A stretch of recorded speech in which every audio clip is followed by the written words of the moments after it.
Disc golf has long been proud of its independence.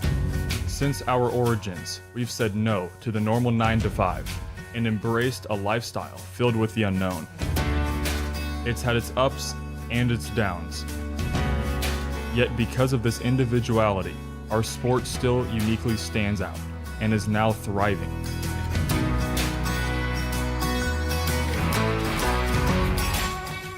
We are not the sport of decades past.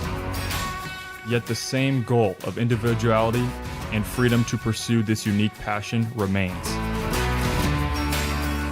So this holiday weekend, embrace the spirit of independence and shape a future that reflects your truest self. The 2024 Des Moines Challenge starts now.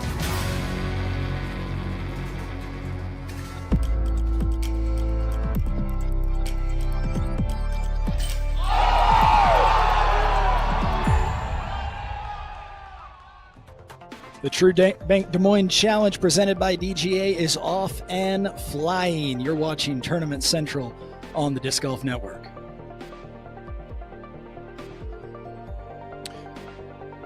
What does it take to fly a hot air balloon in Iowa? It takes a little hot air. Grant Zellner and Brian Earhart with you as we kick off the afternoon rounds here from Pickard Park in Indianola, just south of the Des Moines Metroplex. We are having a great time in part because we have been kind of dodging a little bit of weather. It was sunny if you joined us this morning. Immediately after, the clouds came in. We didn't know what was going to happen. Now look at it. Sunny again, a great day of disc golf. Well, again, I said this morning, but I talked to the tournament director, Ty Tanat, who's dealt with horrible weather the past few years with this tournament. He says at this point it almost feels cursed. So I don't think we're in the clear just yet. I think all the locals all around are grateful for what we have weather-wise round number one, but they know they have to be prepared for some inclement weather at least some point at this time of year at this tournament. But fingers crossed for now. We'll take what we can get. Very comfortable outside right now. Temperatures hovering right around maybe the 80-degree mark. A little bit of wind, but not so much it's unpleasant. Just enough to make the game work the way the game is supposed to work in terms of the discs flying and forcing the players to make some decisions. One of the places where we saw some serious decision-making in the early going of the first round with the FPO field, hole number 17, we knew the new closing holes there were going to be something significant. We maybe didn't expect this much significant, or Bryant, did you? I did. I absolutely did. You look at the landing zone that they kind of want you to get your drive to, and it seems good, but then you realize it's much smaller than it's painted out to be. Just getting out the gap is not good enough. If you're on this right side like Missy Gannon was, you're throwing this low ceiling shot from a position where you don't even see the front of the OB stakes. So your depth perception gets really thrown off trying to approach the island. You need to hit something with power. You need to get past that tree at 215 uphill in the middle and push left, challenging the OB stakes initially. Holland Hanley struggling on this hole. Cap Merge struggling on this hole. This hole was eating people up. I believe it was a 5.39 average on the day, hardest hole in the course.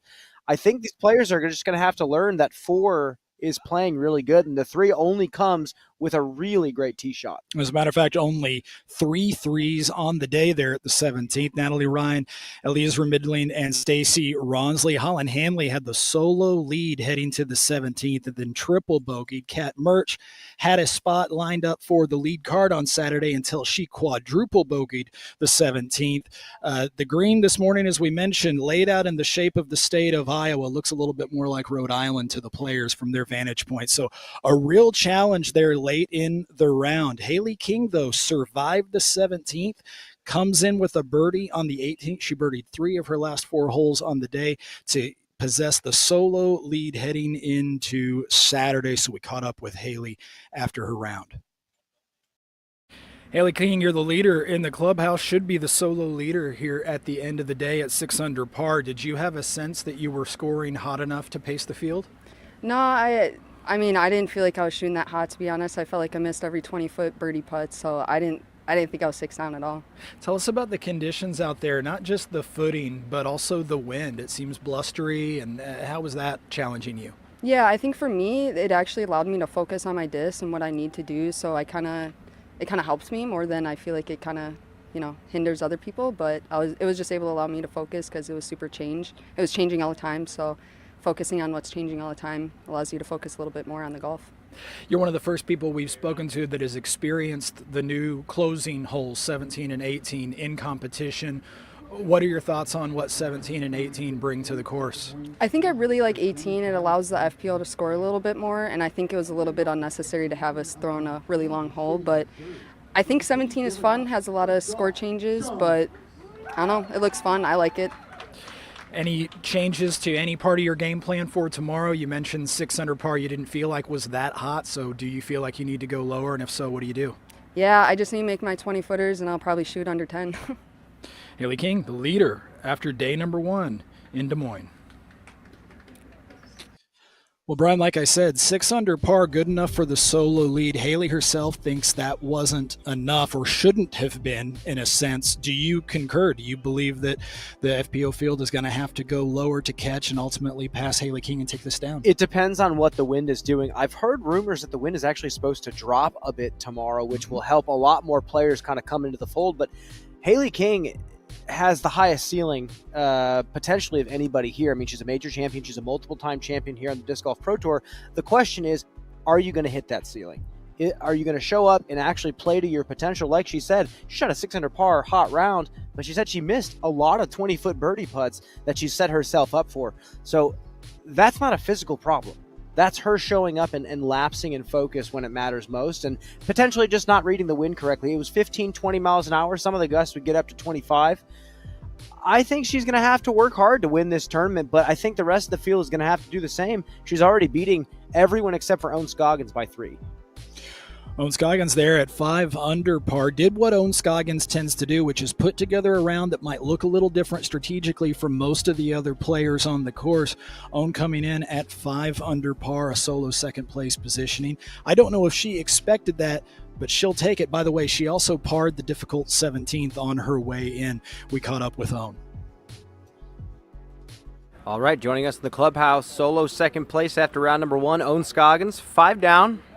Pretty windy day out here at Pickard. What do you think? Is putting for me is just so poor. My driving is okay. I think I select a good disc for the right hole. It's just the putting. It's just kind of like here and there. Yeah, overall it's good. Well, let's talk about the last 2 holes on this course. New 17, new 18. You got the birdie on 18, and you were just talking to me about how hard 17's playing. Can you talk us through it? I feel like it's very hard because when you miss the second shot and the drop zone was like, God, 100, maybe 200 feet, and it's between the tree, or I don't know, it just, and then you have to land on the island. And then when you're missing that, now you go to the drop zone, it's another like 65 feet putt. I think that might be the most hard of the round hole, yeah. Well, Owen, going to tomorrow, you're in second place behind Haley King by just 1 stroke. Anything that you feel like you need to change, or any game plan decisions you need to change tomorrow? No, I'm just going to go for it. I'm just going to try to make the birdie I can. And I heard it's like the wind maybe go down a little bit, so I think go all or nothing. Owen, any final words? Oh, yeah, I want to shout out to my Lao Mong people. Ayo! And thank you. We'll see you tomorrow, Owen. Thank you. Ayo! Okay, so Owen Scoggins not happy with her putting. Brian, you're laughing off camera here at that. Tell us why. Let's look at the distances that she hit putts from today. 30 feet on hole 3, 30 feet on hole 6. We had a 31-footer up on 12, 30-footer on 18. Yeah, she missed 4 circle 2 putts today, but she only missed 1 from circle 1, and she had multiple from the edge of the circle. Not too shabby of a putting day, but that also, in my opinion, seems like she feels locked and loaded. She feels like the putting stroke is feeling good this week. And even for Owen, I would say she's loose and comfortable, and that's saying something for Owen because she always seems to be having so much fun in the midst of the most intense of competition. So Owen Scoggins very well positioned going into Saturday's moving day. So thrilled to be able to talk about this next player because we were putting quite a bright spotlight on her, and she hasn't been in the spotlight too often in her young career. She joined us during the press conference yesterday talking about Elizra Midling. She responded to the pressure of being in the brightest of lights today, and she did so in a big way. Let's hear her thoughts after day number 1 here in Des Moines. All right, joining us now, Elizra Midling, 3 under par, first round. You were on the feature card, playing with the gallery. How'd you feel? Great. I thought I'd be more nervous than I was. I was pretty comfortable. That was nice. Well, you threw the disc really well out there. You had a great start. You were 4 down through the first 7. Talk about the course in general. How was it playing in the wind today? Oof, I hate wind golf, but it was all right. It doesn't play that much harder for me. I'm already throwing a lot of crazy overstable discs like hypercanes. I threw my avalanche a lot today, so it didn't really affect me. It was more on the putting green because I don't really the wind with the drives don't really bother me. Going into tomorrow, you're tied for 3rd place at 3 down. Are you satisfied with the number, or do you feel like you left too many strokes out there? I left a lot of strokes out there. I'm not. That shot on 18 is so frustrating. No, I could do a lot better than that. All right, well, you got the rest of the day ahead of you. Any extra practice you're going to put in, or just rest? I'm going to go watch the MPO. Typical as every other day. Sounds like a great day. Eliezer, thank you so much for your time. Yeah, of course. Brian, a little bit of a running theme here today. Players in the FPO field coming off of the course and then finding out their positioning amongst the field and it being better than they thought it would be. That's interesting. It's a refreshing day on the disc golf course when you feel like you didn't bring your best stuff, but then the rest of the field didn't bring their best stuff, and you're not sitting too shabby after the first day of competition. Something I heard Eliezer just say, and I'm very excited to hear it. We just watched her mature right there, coming off the course saying, I wasn't as nervous as I thought I was going to be. Mm-hmm. And I remember her very first interview on the Disc Golf Network at the U.S. Or at the Throw Pink Championships in South Carolina. She was terrified. She's like, I don't even know what words I was saying. Did I say this word too much? She's growing up right in front of us as an athlete, and she's getting this experience in front of the cameras and in front of the gallery. And now she's going to get to focus more on the golf because she's not as nervous, just because the spotlight's on her. You know what? Right when she came out at Throw Pink, there was a big spotlight. And when you looked at her stats back then, it kind of pointed to us letting her be and letting her develop as a player. Maybe she didn't need the spotlight. Yes, the release speed was great, but I'm glad that we're watching her grow as a golfer right now. The touch is coming along, still has a little bit of work to put in there, made some fantastic putts today, and got out of round 1 with a 3 down. Statistically, she's among the leaders in birdie rates among the FPO Disc Golf Pro Tour. The problem is she's also very high on the terms of bogey rate. So she gets it and gives it right back. Kind of did a little bit of that today, but more bang than bust. And that is a trend that if it continues throughout the weekend, she'll find herself perhaps with one of her best finishes in her young career. Well, and I think on 18, when you watched her bleed that shot out of bounds to the left, when that forehand comes around, and by watching her forehand swing, I think it will come around. I really like her forehand mechanics and how they're developing. That shot on 18 is going to be a forehand all day for Eliezer, so that's going to get cleaned up. Over time, these stock shots on both sides and with both spins are going to keep developing for her. She's going to eventually have multiple shots that feel like a joystick, and then she's going to clean up those elementary mistakes that cost her strokes. She'll get another chance to play in front of the crowd tomorrow as part of the chase card. She is in a tie for 3rd. The problem is she's tied with 2, both Alexis Mandujano and Natalie Ryan, who get the nod over Eliezer due to PDJ number. So she'll play from the chase card tomorrow, and we'll see how things go for her as the weekend unfolds and if that comfort continues. I think there's a great chance that it will. Moving our attention to the MPO field, coverage coming up later on this afternoon. We'll set it up for you right after this on the Disc Golf Network.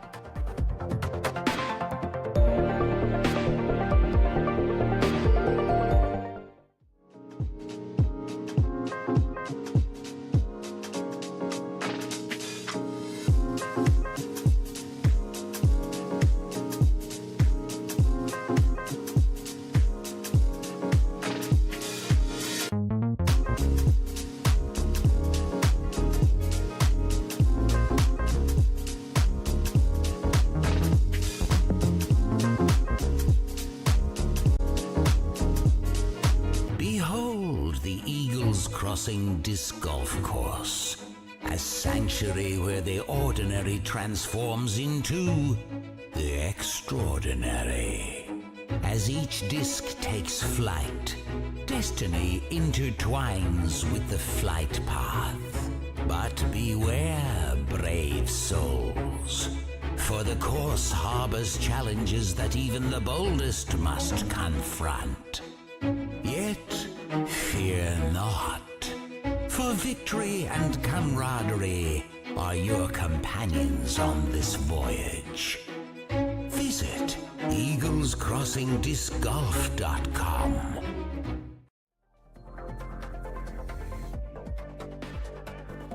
Also on the Disc Golf Network this weekend, the Finnish Nationals. DGN Pro subscribers can see the Finnish Nationals play out all weekend long. If you upgrade now, you'll also have access to the European Open later on this month. During the Finnish Nationals, after 2 rounds, Niklas Antala out in front, but just a 2-stroke lead. Coverage available to DGN Pro subscribers as Teemu Talikainen. Did I get that right, Brian? Talikainen. There we go. Teemu Talikainen and Lauri Laitinen are in second and third, respectively, chasing down Niklas Antala. Not much of a lead there going into tomorrow's round, so that's going to be some exciting footage to catch up with on the Disc Golf Network. Bringing things back now to Des Moines, where we are awaiting those final cards to head out on the course. Like I said, the weather, it's gone sunny, it's gone cloudy, it's gone sunny. The temperature seems to be going up and down. There's a little bit of adjustment having to happen in real time for the players. It'll be interesting to see how they adjust to these just slightly changing conditions over the course of the afternoon. Gannon Buhr, though, will be the one to chase, I think, heading into this round. Let's hear from Gannon yesterday at the press conference. I think the mixed reactions from players is them thinking it doesn't fit their play style. I've talked to some players saying certain trees are fluky. I know on 17, a couple hyzer flip players are not happy about a tree on the right. And for me, that doesn't even come close to in play. And, I know on 18 as well, there's trees, once you get past the initial gap, there's a couple on the left. I heard a couple players complaining about that. It's, it's fluky. It's, you hit the initial gap, you should get rewarded. I know someone complained about one of the trees just dead straight on 18, and I was asking them, and I was like, well, what shot are you throwing? They're like, oh, I'm throwing a hyzer flip right down the middle. I'm like, well, that's not the play. Like, you got to adjust to the course. Not every hole is going to fit your play style. And so I think that's probably the only reason people are a little, angry. But then you have people that love them. Some people love 17, hate 18, love 18, hate 17. I loved how they came out. They're going to play really good down the stretch, considering, if you're up 2, you're not safe anymore, where last year it kind of felt like that. So, you could be up even 4 strokes, and, triple bogey on 17 is a very likely score if you miss that first drop zone. Brian, you interview people for a living, and you're sitting here watching that and just sort of gushing about what you heard in that interview from Gannon Buhr. Talk about your thoughts in terms of his thoughts on the course. Yeah, I've said this quite a bit in the past, especially this season, watching Gannon develop as a player, but he's truly becoming a universal thrower with the hyzer flip style, and then kind of tilting the spine back a bit and throwing that classic Gannon Buhr flex shot style. He kind of has an answer for everything now, and I said it this morning. Nevin last year at the Tour Championship really showed him what he needed to work on in regards to the hyzer flip with power, and he's put the work in. He's throwing a lot more hyzer flip than he has in the past, and that's giving him different angles now to attack gaps in a different way and play higher percentage lines. And like he said in his interview, if you're a hyzer flip predominant player when it comes to the backhand, certain shots are not going to make sense to you. You're going to get really frustrated because coming from that left to right side with the flat shot is something you're not very good at. Gannon can do both now. You watch him here going down the hill. He throws a beautiful line here on this one at the preserve. He's just looked good all year long, and I think out here at Pickard, a course that he's seen so much, he's the defending champion here. He is absolutely the one to beat, and I'm excited to watch him attack this course. So technically sound in the top 10 on tour, in getting to C1 in regulation, and then among the best at putting those putts where it counts right into the bottom of the basket. So no surprise that he's doing so well this year. So going now from a player who you just talked about how technically sound he's been lately to a player who is more feel-oriented. Talk a little bit about Simon Lizotte and what you expect from him in just his second event back from that long layoff, thanks to having his second child. Well, I love listening to him talk whenever he comes back in. It seems like every press conference we do with him this year, he sits down and he's just like, "What's up, guys?" I said, "Simon, you look a little tired." He said, "Yep, I woke up at 3:30 this morning and I flew out here and I might get a practice round in." And honestly, that's been working well for me. And I love that he's finding the formula to not take this game so seriously and to just fall back on his intuition, which, like we've said, is probably the best intuition in the sport of disc golf right now.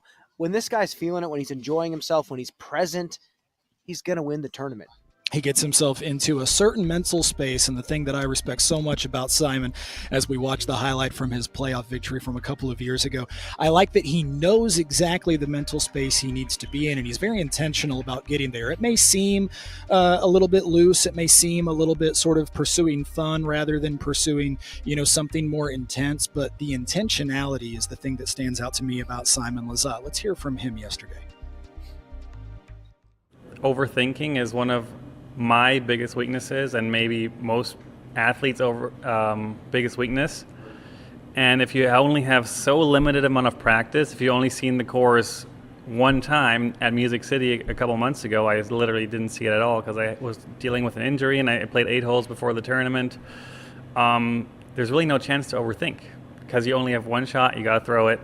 You haven't played the course multiple times. You haven't thrown multiple shots on each hole, and for me, that has been working. When you're going back home, like you just played the Preserve and flew home and came back, are you getting reps in up there in Worcester?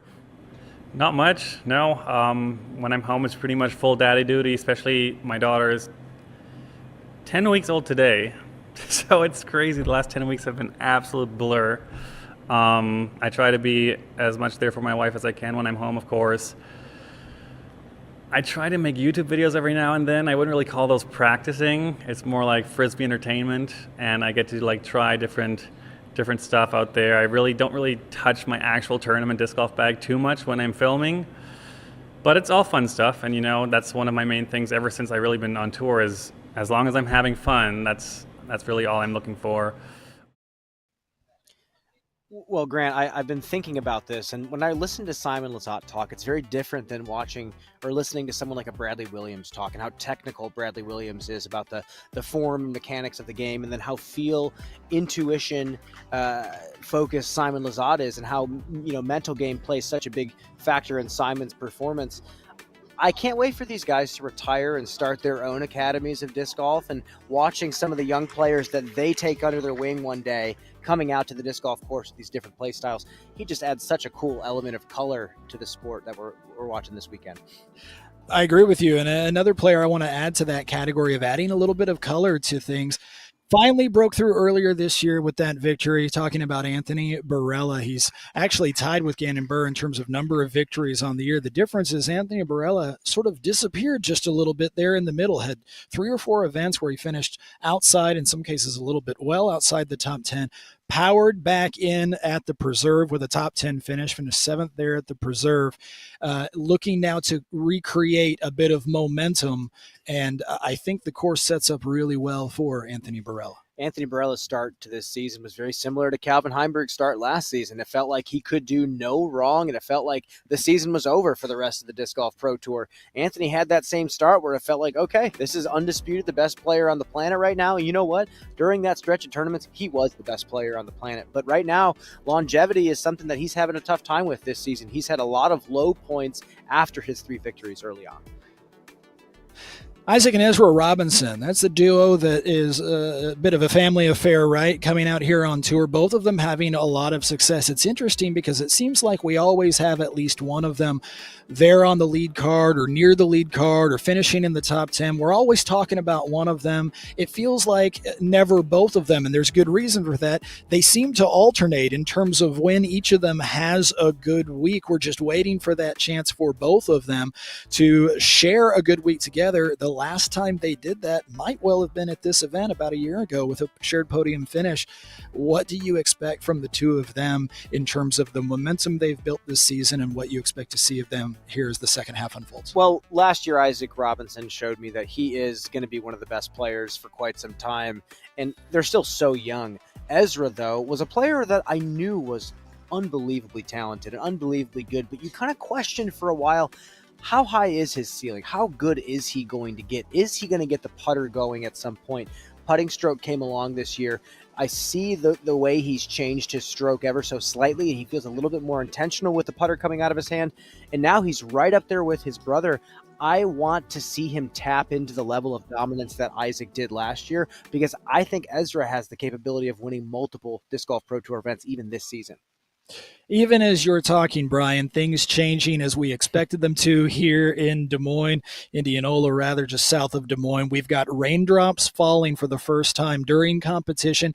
Could be a very small passing shower, hardly anything to note, or it could be the start of an on and off again sort of afternoon.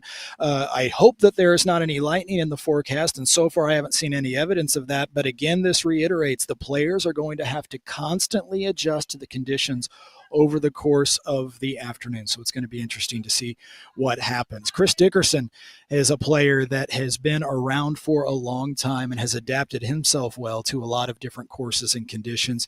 He's back and ready to attack this weekend. Well, he came off Tennessee State Championship shooting an 18 under par round at Panther Creek, and now he's back here with great news. I don't know if anyone has seen the Instagram post he made recently talking about that hip injury that he got diagnosed with, kind of a degenerative disorder. Turns out it is not what they originally thought, and he's just going to have to do some maintenance to keep his hip strong moving forward this season. So that's fantastic news. Congratulations to Chris Dickerson, and I think there's a lot of disc golf fans happy to see him back. Can't wait to see him out on the course. Cole Redalman got a little bit of attention last week. He did a little feature for us showing some disc tech and had a good time listening to Cole talk about how he works his way around the course. We're going to get a chance to see him in action today.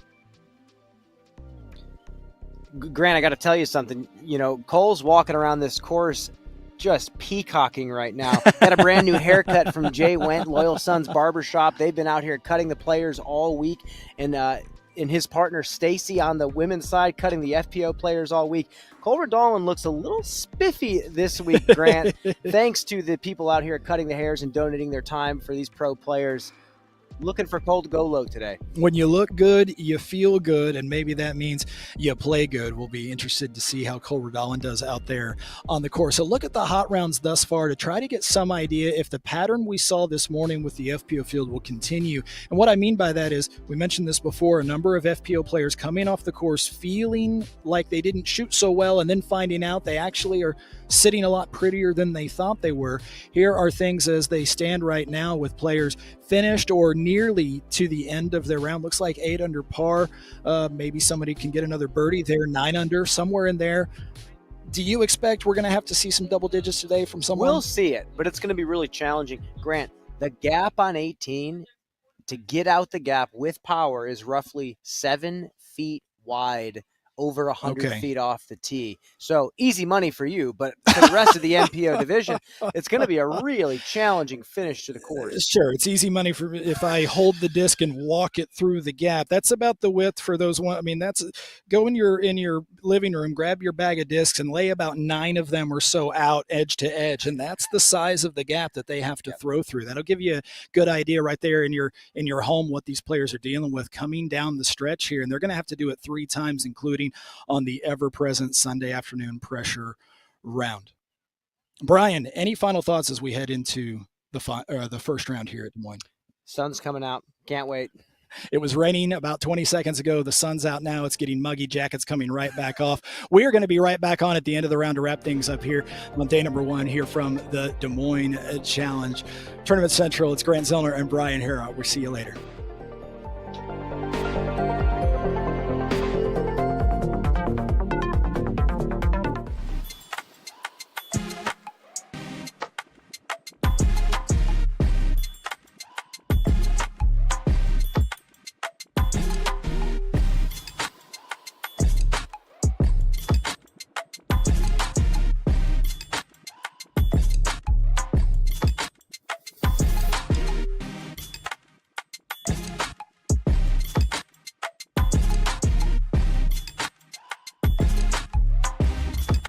Beth at 69.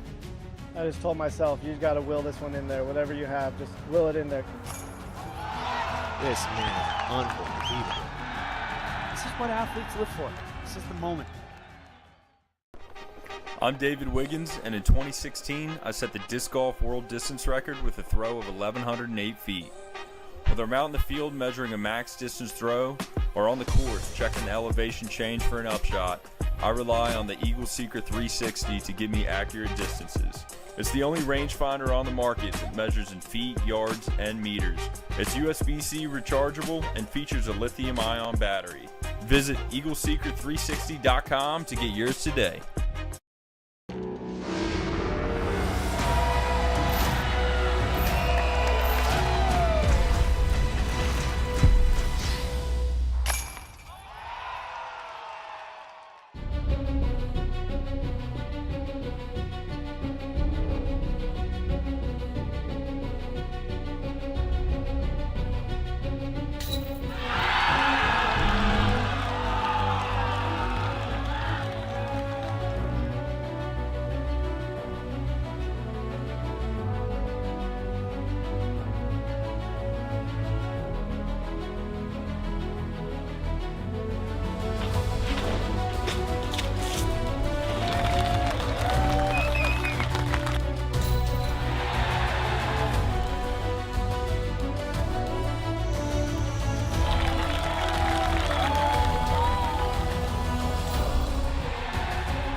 Welcome into beautiful Des Moines, Iowa for the True Bank Des Moines Challenge presented by DGA. Pickard Park is looking amazing and conditions are holding up. Who jumps out to the day one lead? You'll find out live on the Disc Golf Network. Philo, let's watch some disc golf. Yeah, man.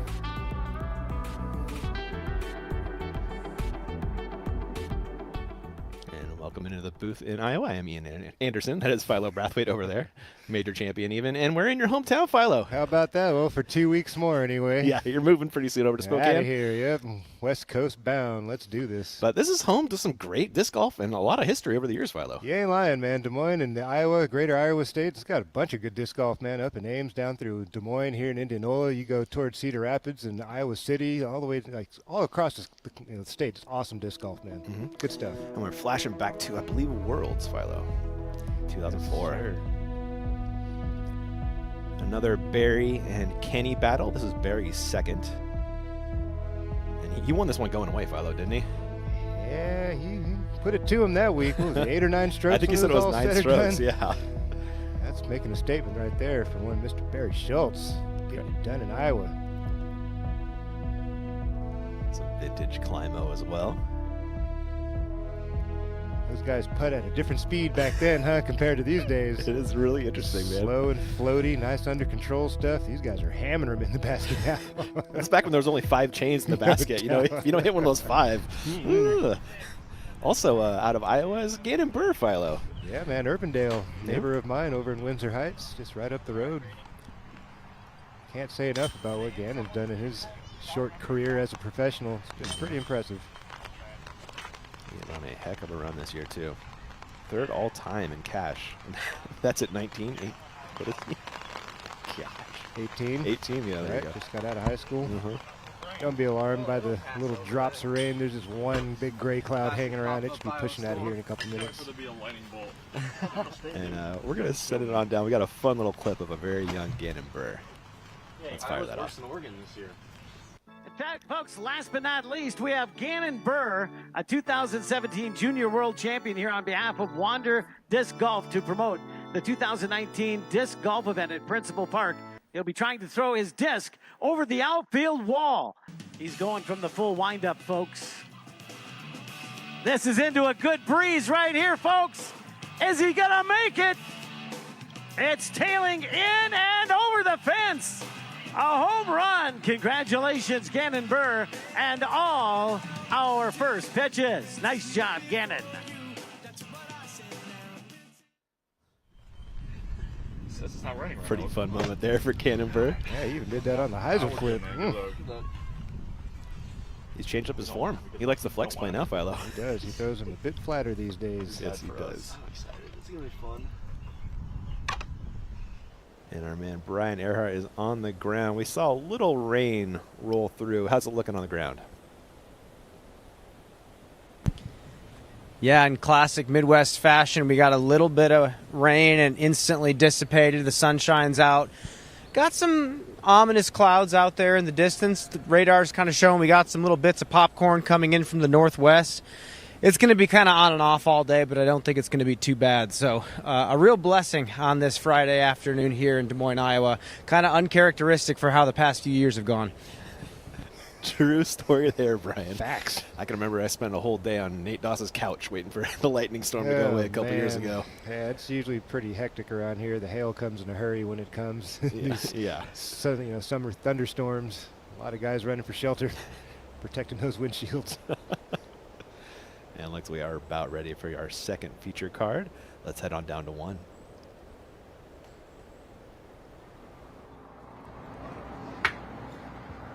And I'd like to welcome everybody to our 3:05 tee time at the True Bank Des Moines Challenge, presented by DGA. Leading off our card, coming to us from Lawrenceville, Georgia. Please give a big round of applause for Isaac Robinson.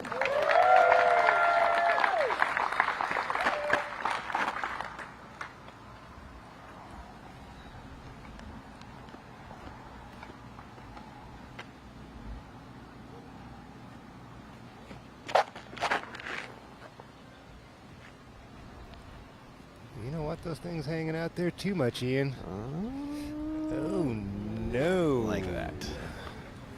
Not the way you want to start your afternoon. Our second competitor on the tee pad comes to us from Altoona, Iowa. Please give it up for Gavin Babcock.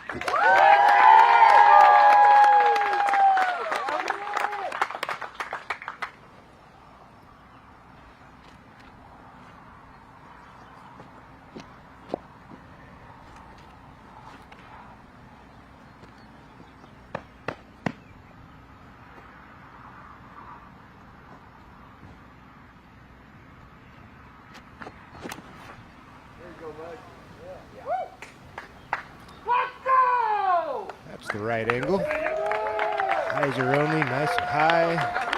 No chance for that thing to stand up and competitor on the slide. tee pad comes to us from Alpena, Michigan. Would you please give it up for Andrew Marwee?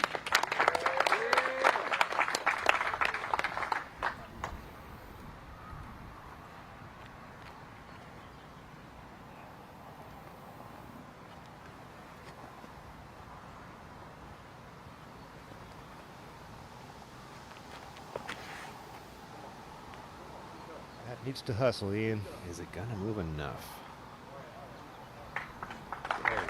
Green flag, bit shorter than you'd like to be. Rounding out our 305 tee card, this competitor comes to us from Aberdeen, South Dakota. Please put your hands together for Ezra Aderhold.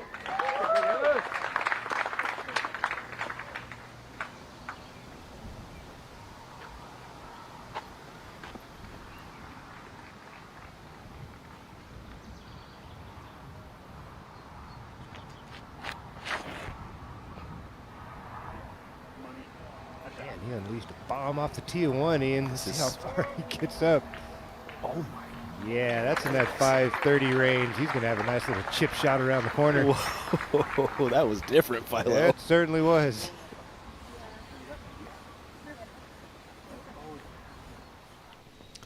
$17, Rathbun, tied for second. New hole this year. If you hadn't watched the FPO earlier.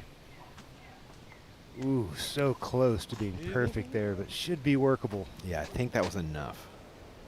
Made most of the gaps anyway. Let's check out Philo's Philosophy, brought to you by our friends at blackingdisc.com. It's the premium disc golf store. While we get that up, hope everybody had a good, safe 4th of July. You got to own these par 3s. Half of the course are par 3s, and you got to put in some work if you're going to survive this tournament. I'm really looking for who can go bogey-free on the par 4s today. You might make a mistake on the par 3s and recover because a lot of the circle's edge, circle, 30-foot putts for par if you miss OB by the basket or less. Game time adjustments. The wind's been variable over the last couple of days. Yesterday it was a little bit more out of the south. Today a little bit more out of the north. It's going to make some of these shots a little different. Got to be able to make those adjustments. We'll see who handles it the best this afternoon.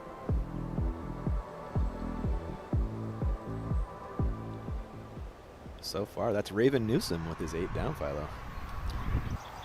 Well, solid golf. Robinson throwing 3 after the OB drive. gets anywhere inside circle 2. That's amazing. Yeah, Not going to happen. Still out there in the fairway. Should be a chip shot up and down. Yeah.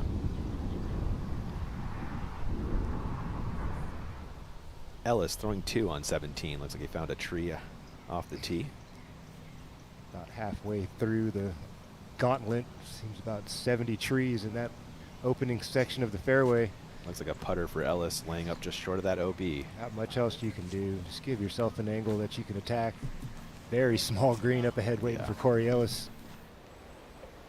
We'll get a look at it later, Philo, but it's Iowa shaped. It is. I Yeah. took a good look at it on my walkthrough. You picked that up already? Oh, yeah. Ah, you're too smart for us. Marweed throwing 2. Back on 1. I was enlightened. Oh, were you? Of course. People are very proud to let me know. Definitely.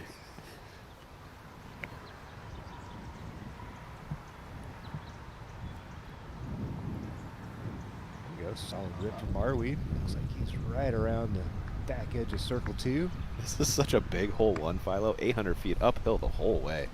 And a crossing wind blowing not a helping direction from your left to right across this fairway is making it difficult. That's why we saw that shot leak OB for Robinson. Yeah. Rathbun, after a great drive, throwing his second onto the island. Hopefully, anyway. A putt from circle 1. And speaking of 1, Rathbun in his second. That's not terrible. Yeah. That's a look. That was Babcock, wasn't it? It was Babcock, thank you. Sorry. There you go.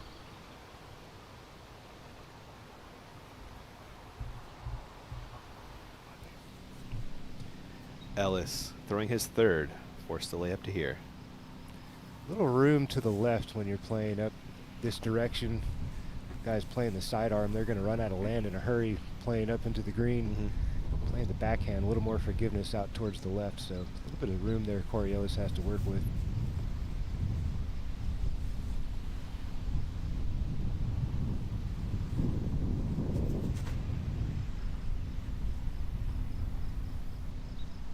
See it tapering off to the left. That should be good if the speed is right. Have a little bit of a tail crossing wind.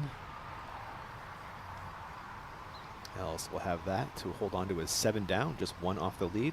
Back to 1, Aderhold throwing 2. Man, you'd love to be here off the tee. Coming up a bit short, though, out there in circle 2 for Aderhold to get going. Oh, headwind putt coming up from... He does like the stepper, though. He does. Yeah. But, yeah, you'd rather be closer than farther. For sure. There are your scores as they sit. Newsom at the top.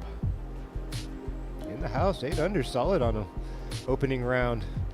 I was thinking somewhere in that 8 to 10 under is going to fare well on a round 1 with the conditions as they are. Winds a bit swirlier than they were yesterday. Guys going to have to make some mental adjustments. There's Robinson, I believe, right? Chipping it up for his bogey. For a share of the lead, Rathbun on 17's green. His name's been bubbling up a bunch lately, hasn't it? Oh, it sure has. Every tournament, it feels like he's been relevant.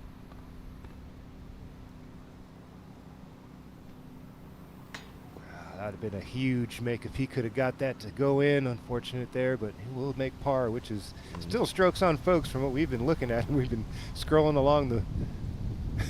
Yeah, a lot of guys making double bogey at the 17th and 18th this afternoon. And only 9 birdies. That's not a bunch. No. Ellis for par.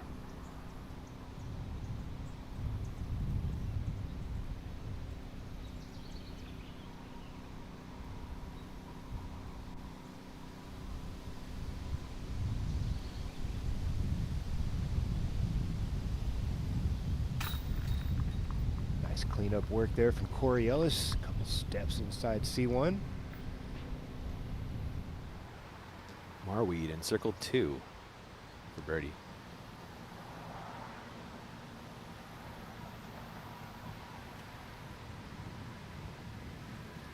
Tried to float it in there, just not enough pop to keep that nose down.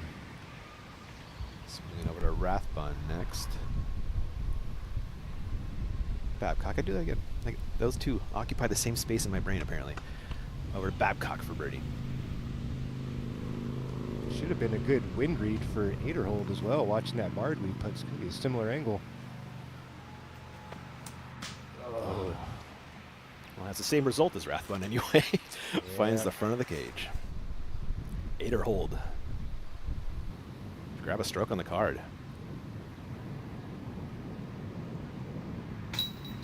Had the pace, just not center enough for 8 or hold. He'll also be walking away with an opening hole par.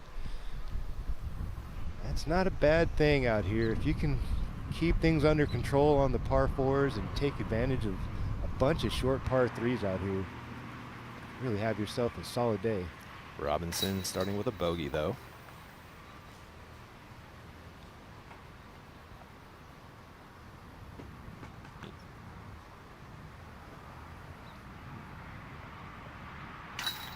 Marweed's par. And your defending champion, Gannon Burr, will tee off in just about 10 minutes. Before that, though, sneaking in a quick break on the network. We'll be right back.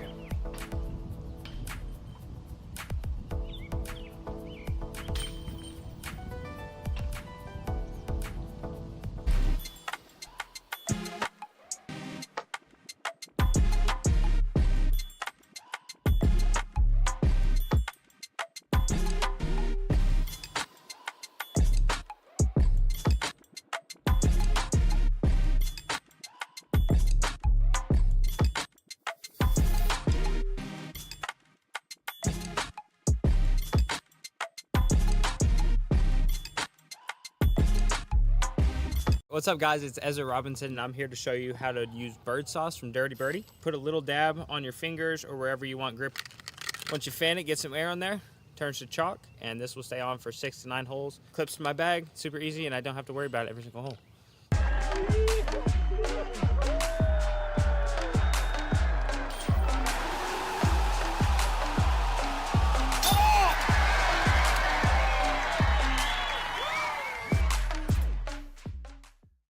What's up? I'm Raven, Team Zuka.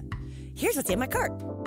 All my main discs are in this bottom compartment, easily accessible at mouth and eye level. My treats are in the side pockets up there.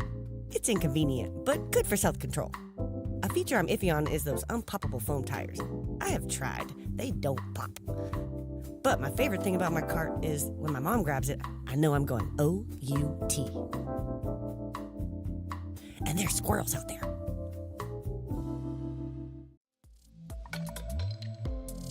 Nexus Firefly, one of my Tour Series, KC Pro Glow Rock, unbeatable team of the Toro and the Rat. The fairway driver that rules them all, the Sexton Firebirds, Calvin Halo Destroyer. Hi, I'm Innova Team Captain Nate Sexton, and this is my 2024 in the bag.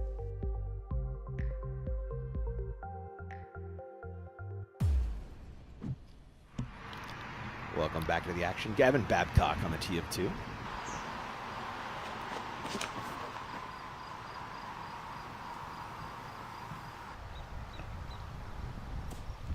Solid.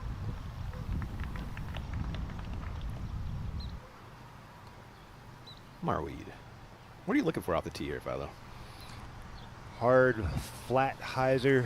Just fire it out there at that guy with the red shirt on and get that thing drifting left. Stay above that tee pad ideally. Get forward and left of that. Up on the high side, you're loving life.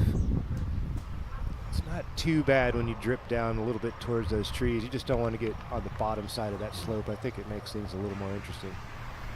8 or hold.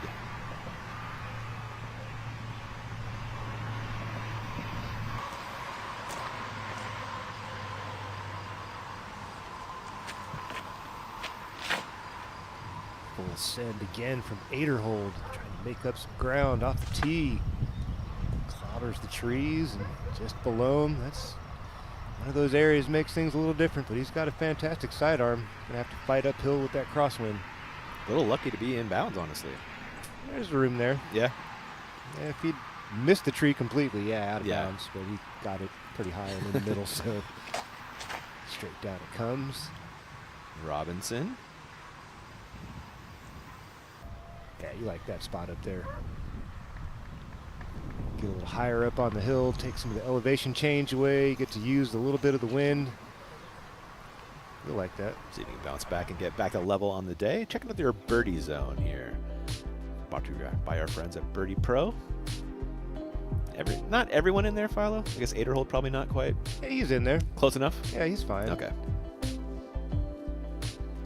Huge thanks to our friends at Birdie Pro, best-selling disc golf board game in the world. Head over to BodaBrothers.com and grab a copy. Something to do in the off season or at night. Having a 4th of July party, hey, bust that out and There have you some go. fun with that. Absolutely.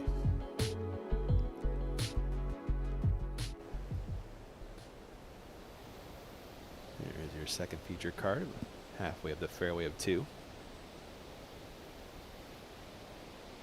It's a really fun hole to play. Look at the clouds roll by, Philo. Mm-hmm. That happens out here. Wow. Zip on by.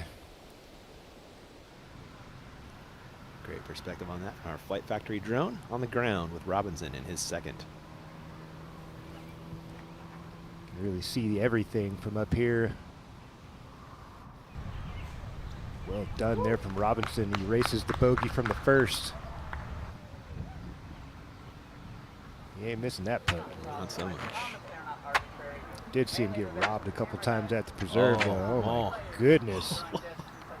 Whew, that hurt my heart. I was man. gonna say my heart can't take heard about it again, man. Oh. Burr teeing off in 4 minutes. One more break before that happens. We'll be right back.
Down by 2 with 2 holes to go. Should I use my last 2 driving chips or should I save them for the final tee shot? Time delay, dude. That's a courtesy violation.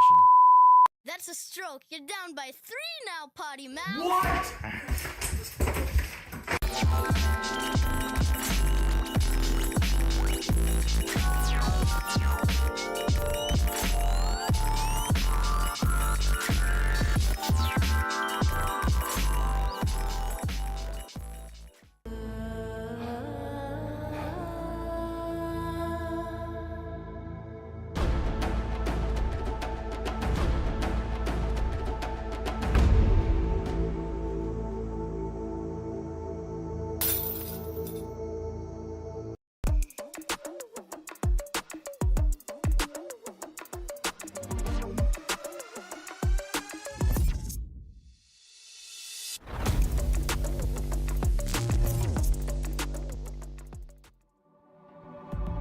The True Bank Des Moines Challenge is presented by DGA, first in disc golf.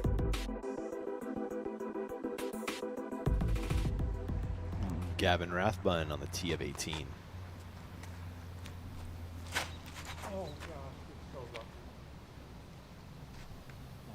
Oh, that was getting super greasy until the last tree sends him into the rough. Back on 2, Aderhold in his second. All day with Aderhold's abilities into circle 1. Ooh. 18 again for Ellis.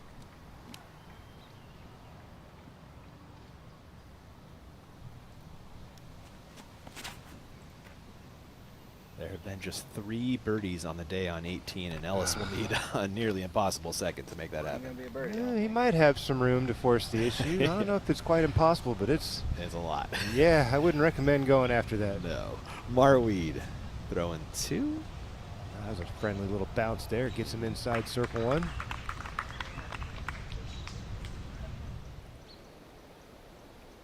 And a Flight Factory look at the course.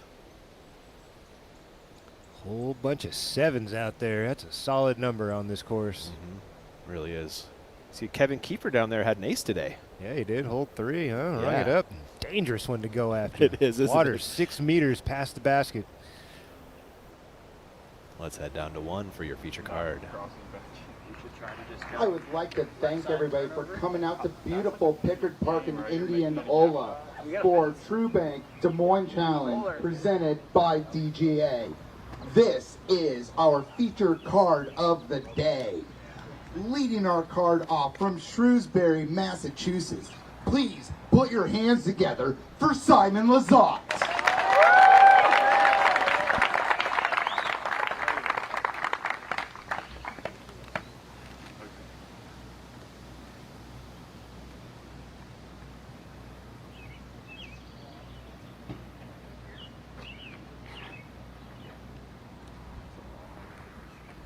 Simon understands the assignment.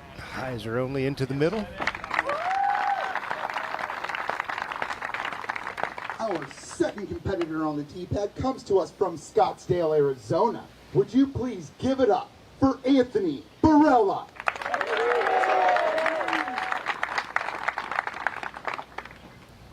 AB starting to come back to form. Yeah. Back inside the top 10.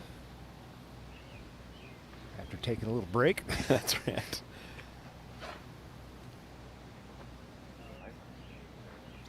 Big spiking hyzer from AB.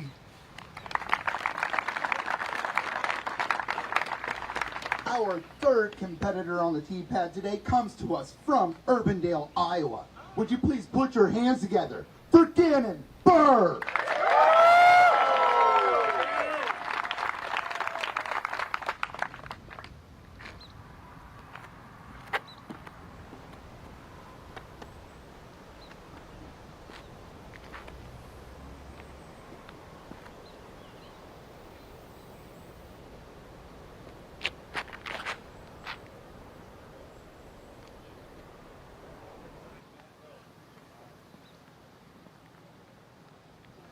Join Anthony Barella up on the left side. And rounding out our feature card today, this competitor comes to us from Hillsboro, Oregon. Please put your hands together for Cole Ridalin.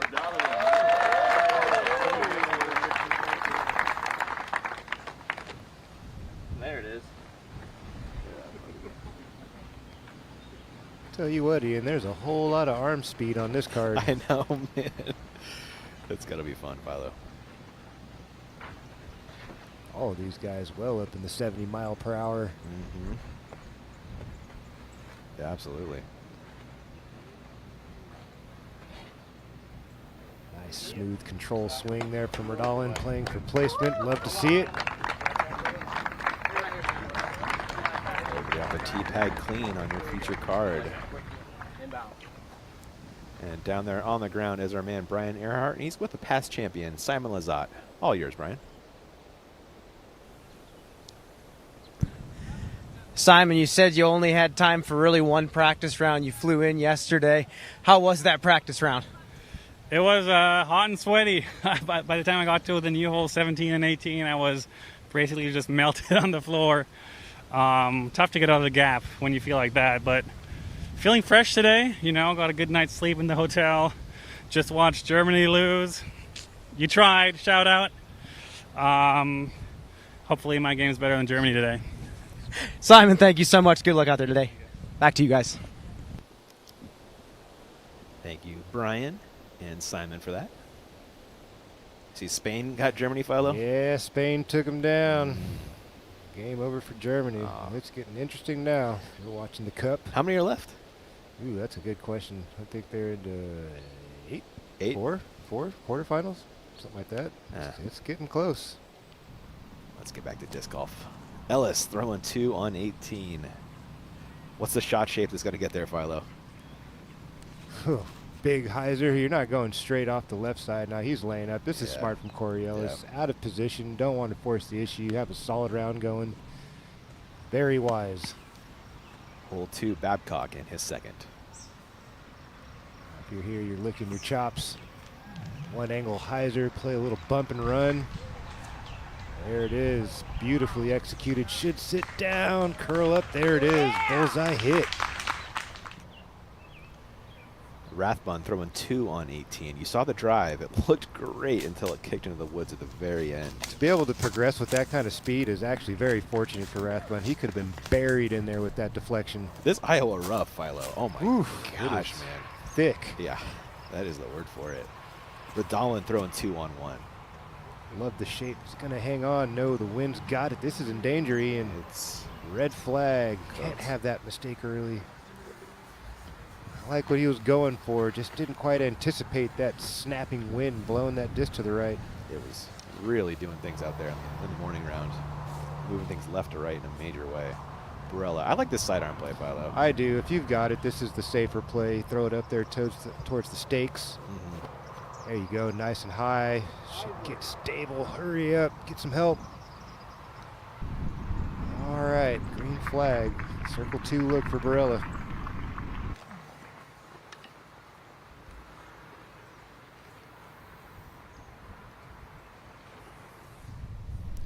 Third shot. Rathbun on 18. May have been a hair short, but solid. 8er hold, putting for birdie on 2. The approach went just a little long.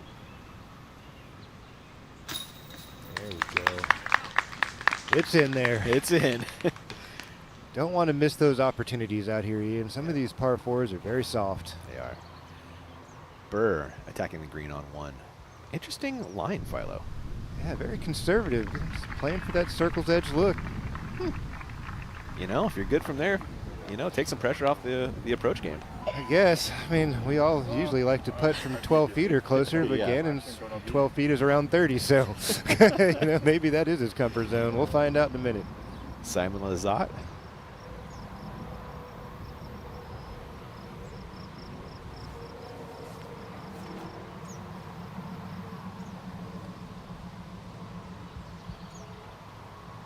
Wanted nothing to do with playing that hyzer flip in there, putting any kind of action, moving to the left. After watching that Radalin approach. Yeah, I'm sure he was like, yeah, I'll just take the long putt. Yeah. Babcock.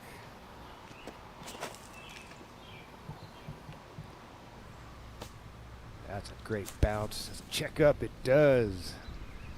There you go. 7-8 meters off. Yeah. Third shot for Ellis on 18. That looks a little low, Ian. Sure does. He doesn't like it. Might burn out and progress a little bit towards the basket. I could see that. 8er hold on 3.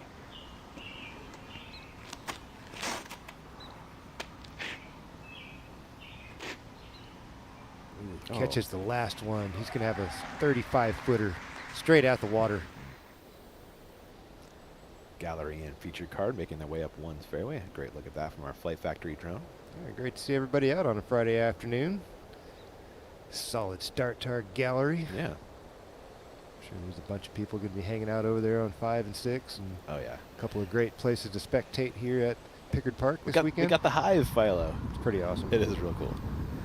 Radalin for par. In reality, a layup for bogey. I don't know if he's going to have much of anything from there, Ian. Trying to poke and hope or just fling it out and around. Layup, as you said. Yeah. That's an opening bogey there. Lots of time to bounce back, though. Simon for birdie.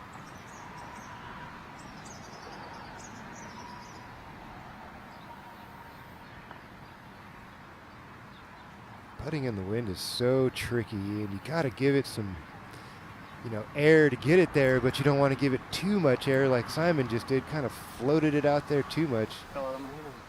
Got to put a little snap to it and keep it right on the band and just hope the wind holds it. You know it's not going to lift it so much if you can snap it. When you float him out there, you just never know what's going to happen. I really feel that, Philo. Yeah, I know exactly what you mean. Such a weird thing to develop as a player, you know, to feel the difference, those little nuances between, you know, 70% and 60%. How much wrist pop am I doing versus arm push? Got to really practice those types of things to dial it in. Barella for birdie. His arm went faster than the wrist could keep up with type of thing. It's a weird combination to be great at putting in the wind. And let's see if Burr can grab a stroke on the card. Pretty solid crosswind on this putt. He putts pretty flat though, no? He does. He can putt with a little cut too, which actually could help him here if he starts this high and left. It should push him right into the center. Oh, went with the hyzer. The wind got on top of the disc and pushed it down.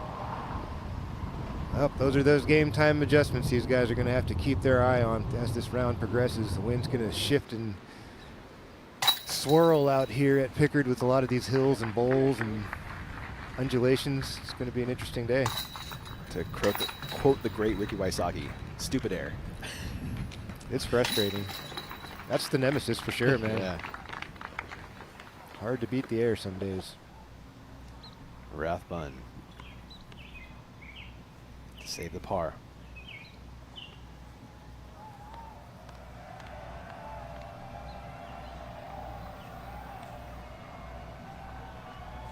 That's the pace I'm talking about. That's it. I had an intent. Yes, sir. That was beautiful. Obviously, you see his flag isn't blowing around like it was on hole one. Yeah. But still, you still want to keep that same energy on the disc. Ader Holton circles edge for birdie.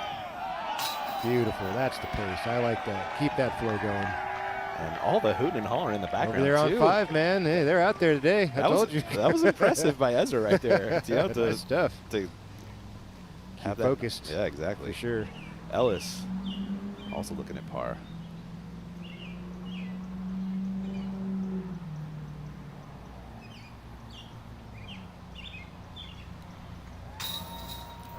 Dribbles off the right side for Ellis. A closing hole bogey. That'll sting a bit. Yeah.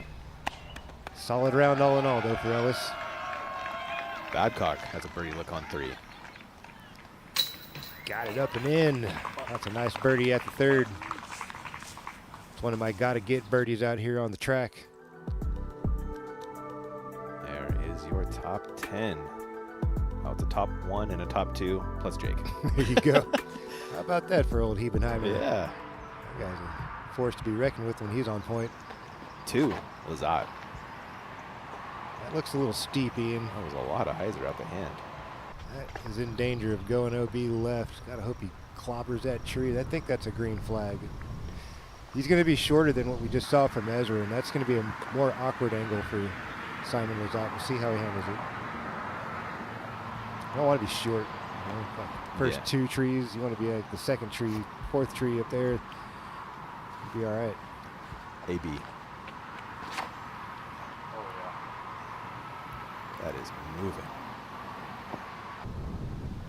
Oh my gosh. Whoa, hello. Whoa. You weren't lying, man. That thing had the sauce on it. It sure did.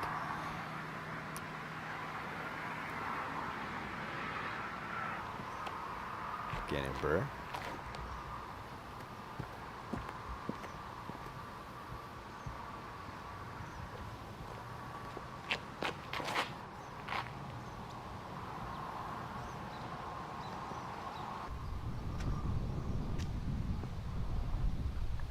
Solid as well. Not quite as massive as the bomb we just saw from AB, but I was going to say, just fine. If we hadn't just seen ABs, that would have been pretty impressive. True. And Radalin. See how aggressive Cole gets. Have a little bit of a helping wind here.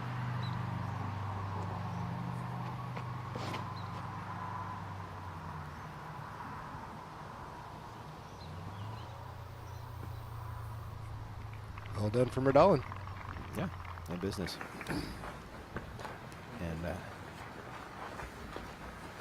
And Not the only tournament happening on the Pro Tour this weekend. We also have the Finnish Nationals kicking off over in Sipoo, Finland.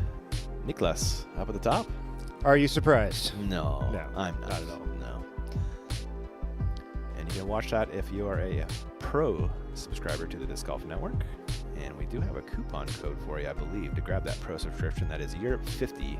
And that'll also carry you through to the European Open, which you will also need a pro subscription for. I highly recommend you do that. What a great couple of tournaments to get in on, especially the European Open, one of the best events we've got.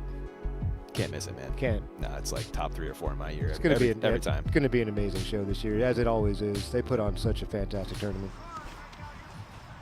Babcock on the tee of 4.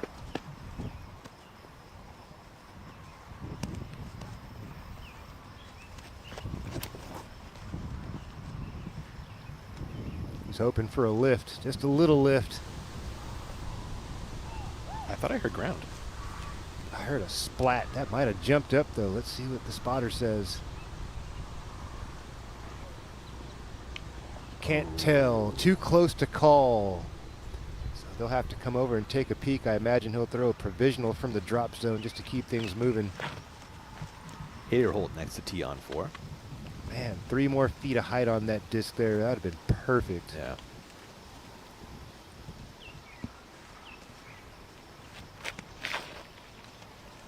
That's more height. Mm-hmm. See if it's got the carry. Beautiful. Spot on drive from Ezra Aderhold. After the par start, that's 3 in a row for Ezra. Great stuff. Back to 2 for Lizotte in his second.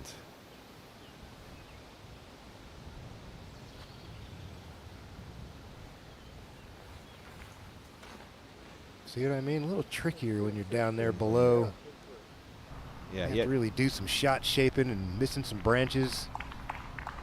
Simon's in circle 2 with a birdie look as a result. Not the ideal place to be throwing from there, Simon. Guarantee we won't see him throw from there the rest of this tournament. Looks like Simon has Matt from Titan Discs on the bag. That's Gannon's old caddy. How did he do that? Right.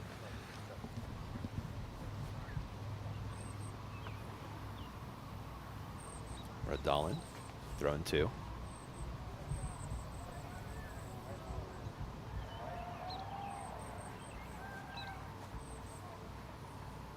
still looking?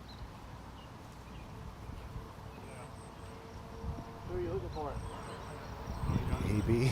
Yeah, he's way up there. Yeah. I was like, would you guys simmer down? It's my turn now.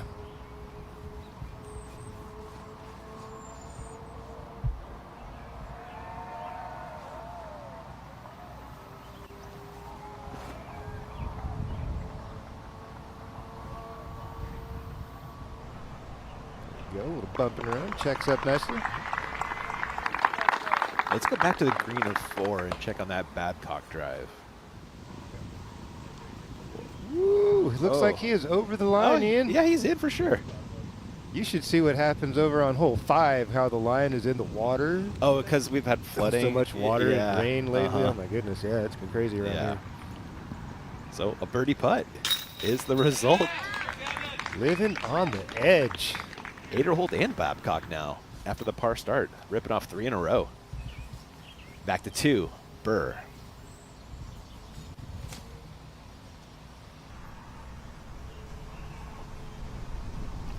There you go, bottom side of circle 1. Brian, can you talk about this Anthony Barella drive we just saw? It seems just ridiculous. I think you might be correct, Ian. That caught the wind so perfectly and got a nice carry off to the left, came out of his hand 75 plus miles an hour. This is one of the longest drives I've ever seen on this shot. That's a nice little chip shot up to the green. Wow. AB doing things. Thank you, Brian. Oh, the Heimberg on the shirt? That is. Oh, you got it signed. By Simon Lizotte. It's signed by Simon Lizotte. There's the B5s right there. I think that was Calvin's. Was it? Yeah, I think that was Calvin's. And he's got a Matty O shirt on. That's epic, man. On the tee, Gavin Babcock.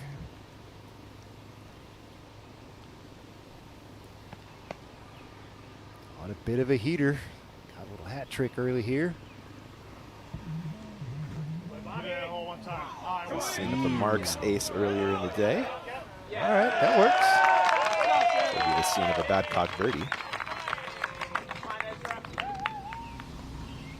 Back to Simon on 2. He has a long birdie look. Off the mark on his first lengthy putt. See if he can ring this in from 62. Just off the band. That was looking great. Sure it was. A lot more intent than that putt on 1. Big time. Gave that a nice solid spin. Kept that thing on the band, and it just doesn't drop in time. Burr for birdie. Step through, gets it to go. On the board.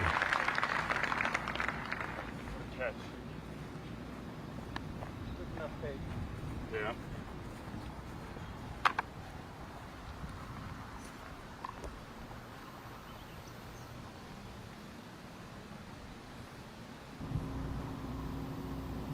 And Radalin for birdie.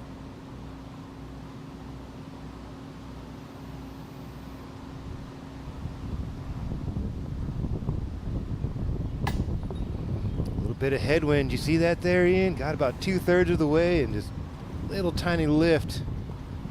Nice strong putt. Unfortunate reaction there from the air. Barella for birdie.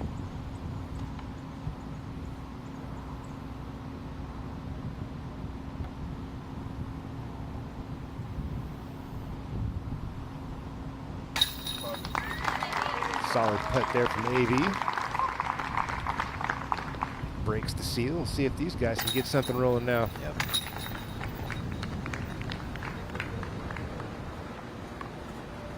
Disappointing par for Radalin after the hole. Jumping back to 5 for Aderholt. One of those pockets. Things are kind of calm over here at the moment. Aderholt fires it in there a little strong. Gonna have a very dangerous birdie putt. We sail that one. It's most likely gone. Marweed.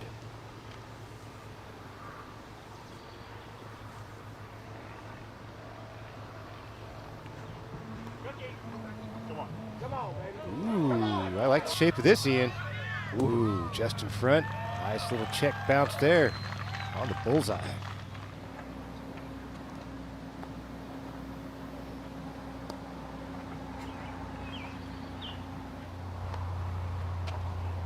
AB with the box on 3.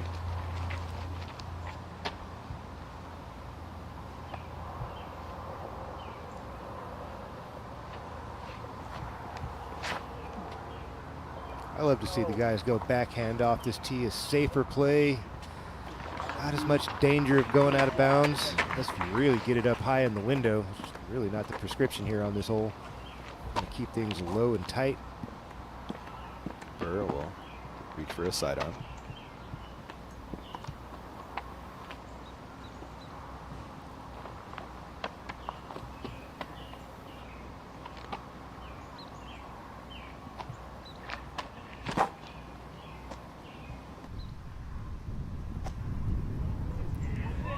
Au revoir, Shoshona. She gone. 6 meter putt. Oh, some solid foreshadowing by you, Philo. This is all about touch on hole 4, man. You can't, or 3s, whatever. Yeah, hole 3, excuse me. You cannot fire this thing down there with a lot of speed. It's all about touching, hitting the ground just before circle 1 with a flat angle. You want to come in there with a bunch of angles. You're going to get that big flare skip. Simon.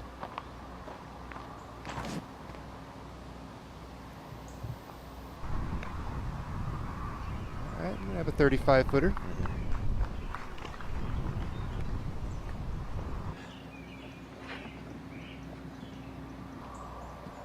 And now Cole.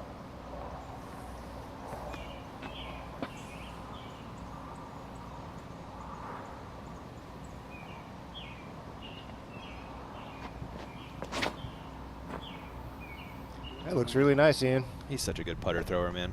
That's fantastic. 5 meter putt there for Radalin for birdie. Excellent effort.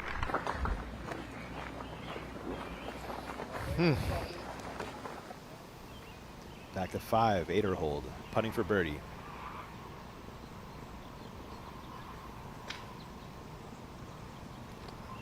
Does well to sit down.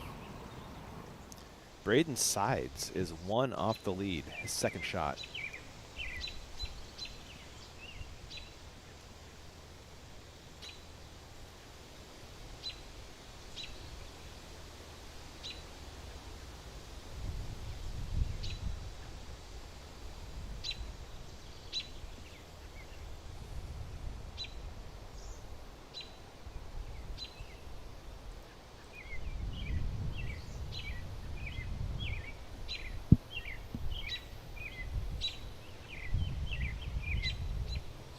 He's liking that. He is on a heater right now. Talk about it.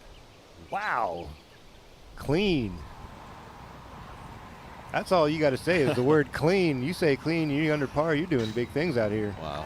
That will cap at Turkey. He already has a ham bone on the card before that. Whoa. There was a Rathbun birdie. Babcock birdie, wasn't it? That was Babcock. Good catch. AB for birdie. Back on 3.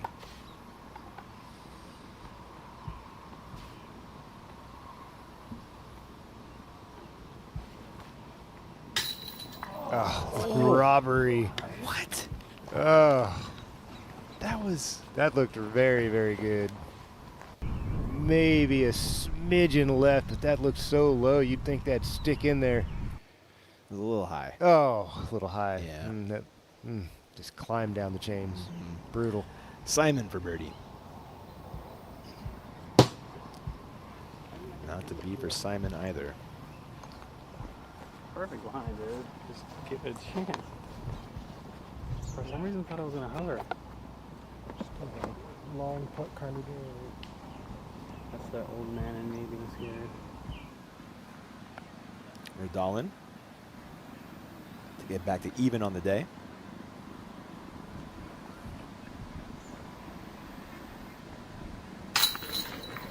I was jumping out for a tick myself. It tried.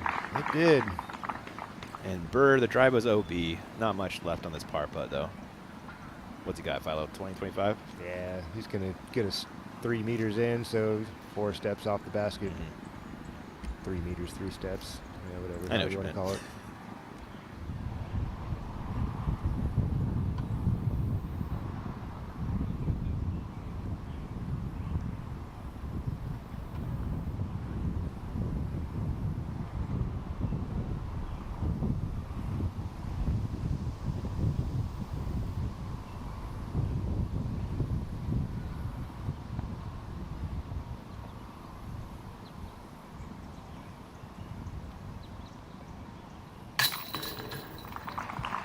That's a par cleaned up for Burr.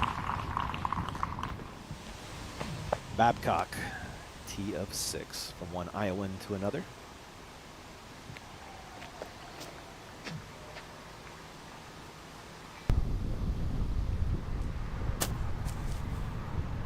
Ideal shot. If you've got it in the bag, that is a smart way to play that hole. Really opened up the angle, too, for that second. Absolutely. Take all that flexing backhand play out. Don't have to worry about any OBs. Play up to the high left side. Come on now. Look at this guy going. Rolling right along. Sides with a share of the lead, tying Raven Newsom. Wow. Who is into the clubhouse already. Yeah, he's only 11 holes in. Yeah. Although the course does get harder on the back, but I guess the field's still been, they've been doing work. You'd say 16, 17, 18 is where things really start to get, that's a better way to say it. Anxious or, tight.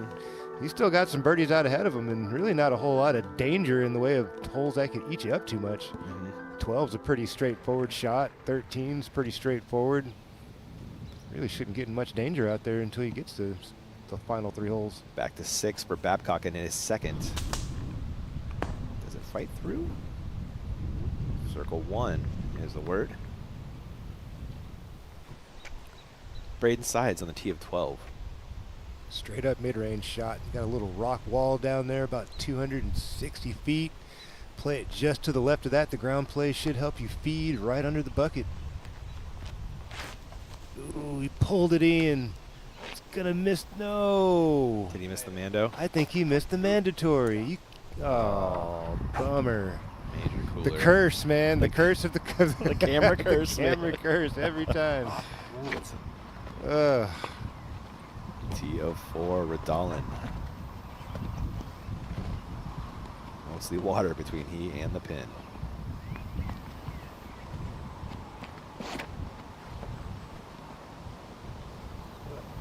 Cool look at this shot from our Flight Factory drone. Keep pushing. Oh, this is tracking. All right, a little bit wide. Circle's edge. And we just got an update from production. Apparently did not miss the Mando. It didn't look so good. It didn't, but hey. Okay. They had better look at it than we did. AB next to T on 4.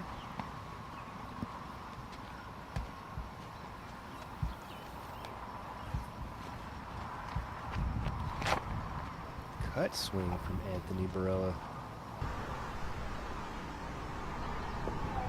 Woo. 5-meter look, AB. In business. Sure is. You don't see many guys go to the cut swing on this shot, Ian. Most dudes have a hard time getting that hyzer to reach, let alone flexing something in this wind. Says a lot about where his game is at right now. Gannon Burr next to T.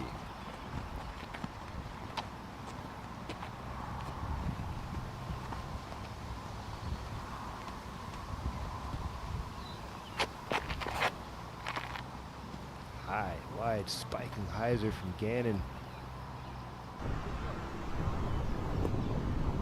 Be out there in circle 2. That's a dangerous look, Ian. Sure is. That tree blocking it up a little bit. We'll see what he does. And Simon's been all pars so far for Lizotte.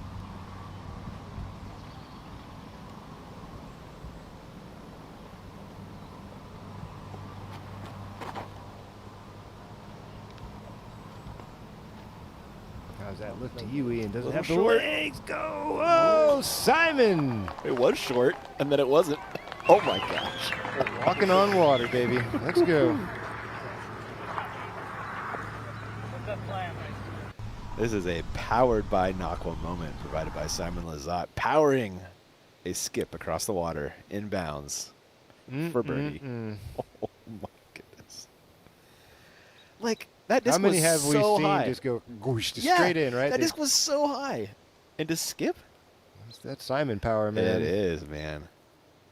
One hopper, baby. Let's go. We'll take that break. He was ready for one. It's been a slow start. It has. Yep. Time to get things rolling. Yeah, absolutely. Disc golf, Philo. Gotta love it, man. Sometimes she giveth, sometimes she taketh. Accurate.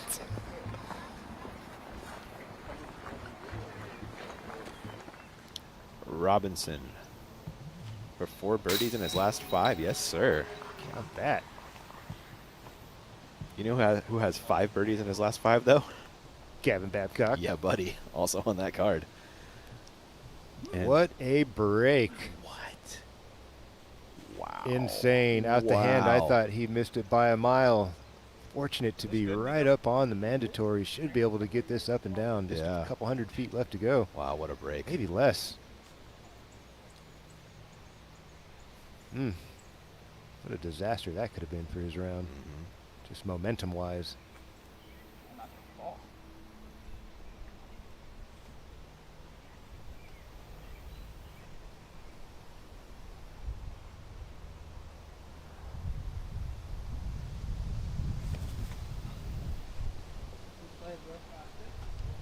There you go. Friendly tree slows him up.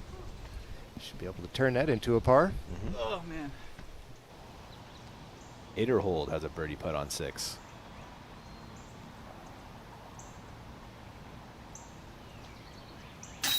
Beautiful putt there, down on a knee from Aderhold. Buries that thing right in the heart. He's playing some good disc golf. He is. Burr went long and right, coming back for birdie, right at the water. You know, I didn't want to say it right as the show started and we saw Ezra start his round, but I feel like he's got just as good a chance as anyone this week. I really like his game on this style of course. Oh, Burr tries to grab some touch and float it in. Inbounds at least, and I spoiled this one a couple moments ago. Babcock for 5 straight. Go. Yahtzee. Love it. Back to 5 for Dolan for birdie. 4, isn't it? Yep. Ooh, that's a bonus birdie for you. That was pretty. Nice circle 2 make for Radalin. Starting to get the putter working now? Yes, sir. Nice hand comes right up to the line of the eyes. Trust in the line. Nice circle 2 make. That's where you want to make them out there. Circle 2 putting towards water, nice and low. Simon to take advantage of that break. Yes, he does. Grabs the birdie off the schneid on the board. Goes Lazat and Barella.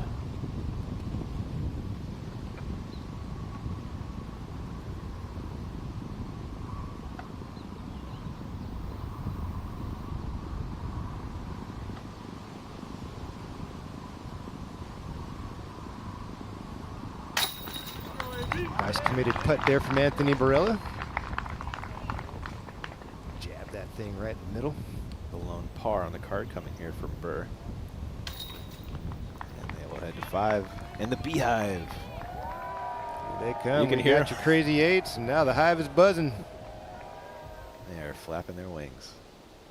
It's pretty cool. We're getting some of these fun traditions for the gallery cruise. I'm a big fan for sure. Me too. Yeah. About time. Makes it a little special.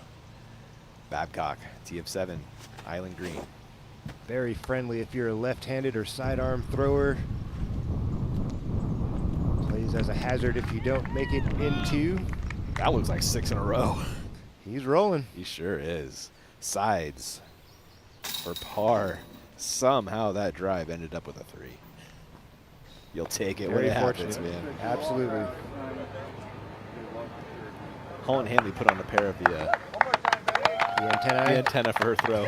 She parked it too. No way. Yeah. How cool is that? She hit the stand. Nice one. Yeah. Who wants to step up first and impress the hive? It should be Mr. Cole Radalin once he gets there. That's a tiny green file. It's not the largest green in the world. It is circle's edge on the left side. You get a little more than that off to the right. It goes into the woods about 45 feet, pin high and right. Got some room a bit deep to work with, but not much in front. Just 6 meters into water. This looks like a putter or mid out of Cole. I like the option for his arm speed, man. Throw this thing right at the basket. He's going to have a little better look than Ezra did. Yep. Giving the people what they want. They want to see some chains. Yes, they do. Speaking of Ezra, his tee shot on 7. Ooh, that looks a little early, Ian. He doesn't like it at all. Ooh, out there in the hazard, putting for 3. Likely bogey coming up for Aderhold. Back to 5, Simon. Got a nice look from the shot of Radalin. See if he makes any adjustments, pushes it a little wider. Spiking hyzer, trying to get this there in a hurry. Let's go. Ring it up. Ooh! Flashing chains on the way in. That flashed tape even, man. Showman doing what he does best, baby. That was great. That's why they love him so much. Yeah.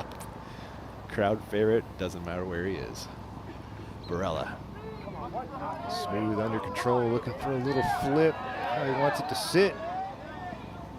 Coming in hot, AB. It should be a green flag. He's in a hobbit hole back there, though. He is. And the local getting the loudest applause, loudest cheers, Gannon Burr. Try to lift him up. A little bit of a slow start for the defending champ. 1 under par on the day so far. This is one of those holes you gotta get.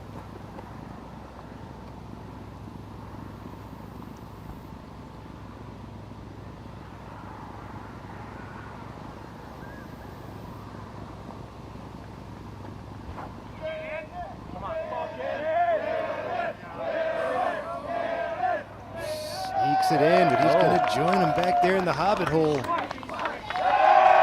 Opportunity squandered here for a couple of guys for a routine birdie putt. Yeah, they're showing him some love, though. Yeah, they are. Now the bee's going to start buzzing around now. This is the last card. We'll see. See if they hop on the bandwagon of the gallery here and keep things exciting. Keep that energy up. Robinson for par. Was just short of. That's the worst way to inbounds miss area. this one, man. You're talking about a couple inches. It doesn't matter. One of the best putters in the game. Robinson covers it up from C2. Sure does. Great make. 3 down through 7. You can deal with that. I hope that guy starts doing some putting clinics soon. That guy's got a great putt. He does. Sides on 13. Hope doesn't fight through much. In the fairway, though, going to have a nice clean look straight at the target. Yeah. Elevated basket there at the 13th. Pars aren't bad. Birdies are better, though. Birdies are better, but Babcock. pars aren't bad on this course. Babcock, though, he is stacking birdies. This is for the double Turk, huh? It sure is, Philo. Early on, right off the bullseye for Babcock. Should be able to convert this quite routinely. A little bit of breeze, going to take his time. And it goes. Good work from Gavin Babcock, another Iowa guy trying to get it done here in Iowa. Through 7 holes, he's 2 off the lead. Wow. And 8 holes, you saw him find the hazard off the tee. That's the bogey as a result. Back to Sides on 13, his second. Not out of the woods just yet. Tight little approach here. Hit it. Oh, it's not really good. It did indeed. Must have been a putter because that thing stopped pretty quick. Yeah, it looked like it. Should turn into a par. Burr will make his way into the Hobbit hole. And Brian, is there a putt in that Hobbit hole at all, or not so much?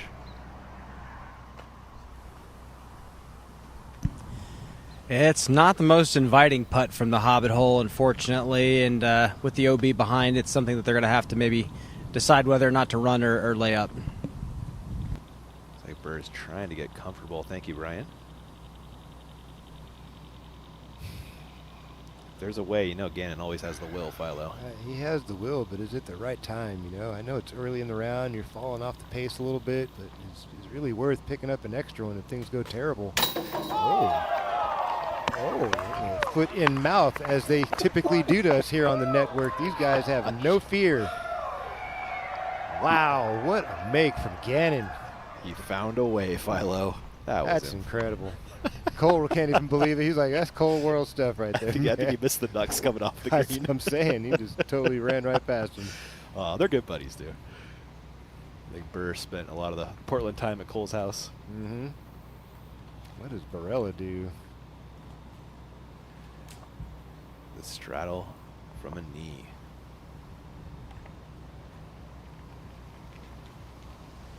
Confidence these guys play with is on another level. They just believe it's going in. It doesn't matter where they are.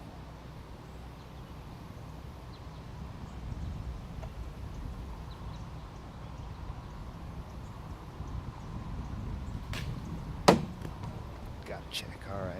Those can catch an edge and retreat towards the water. That's a steep green, honestly. It's very steep. Yeah. It runs off very easily if you miss. And for par, Sides. Tricky little hole 13. Mm-hmm. Yeah. Pars are good there. You love a birdie, but pars are all right. Speaking of birdies, Simon on the green of 5.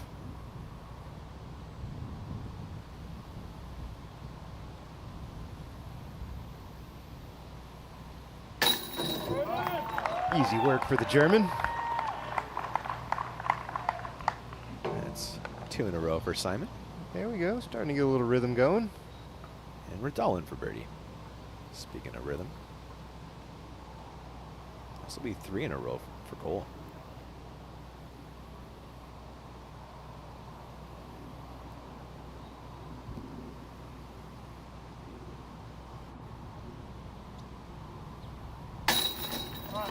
Cash money.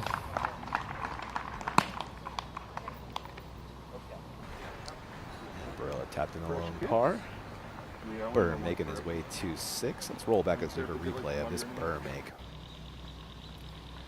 From the woods. Oh boy, from nothing. Like you don't even see the man. All of a sudden, bang, in the basket. Like tiniest little mail slot. He just fires it right in there.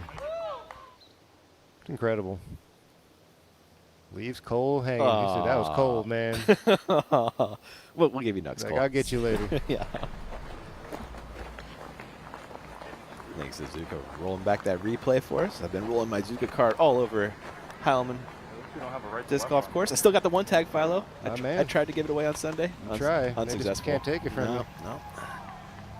Babcock, T of 8. It's a fun shot to throw if you haven't been out here. This is a great one. Dragging a little left, a little short. That's all right. Repeat or less. Chip shot, take his par, move on. Yeah. It does get tight back there if you get aggressive after hole 8. Find yourself sliding OB right outside circle 1.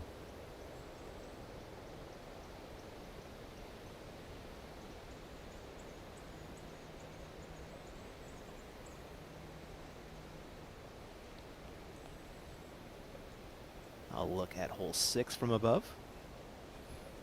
T-pad dabs smack in the middle of your screen. Bottom just a little below the middle. Dog legs to the right into a little cove down there, 600 some feet to the right at the end. It's a tough little cove to access too. You can't really go in high. No, you don't want to come in super high. You definitely got to keep it under that canopy on the way in. See things get mighty tight in there towards target area. Verdolin playing for the flex. That's overturned and low. Actually nice to roll out. A little more left opens things up. We'll see if he plays the sidearm in. It's a scary tee shot. It's blind. You know where it is, but you can't see it. You got to hug that corner right off the box there. You don't want to hang it out there too far left, trying to play that S-turn. You know it's just going to get blown out to the left, so you got to commit to swinging it tight off this corner. Simon, more airspace on this shot. And this is the scary part here. Does it unravel? It does. Still hanging out on the right side. Gonna have some room there to work with. Have to keep it tight on his second shot along the tree line there. Yeah. Robinson, the T of 8. There we go. Robinson's test the line on the right side.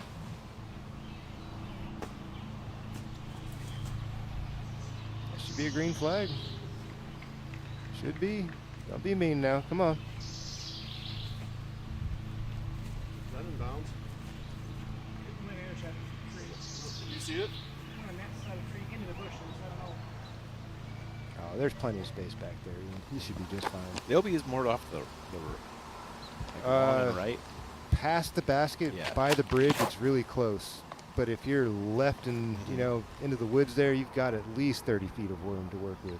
Back on 6, Burt goes a forehand off the tee. AB next up. Babcock on hole 8. Pitching over for par.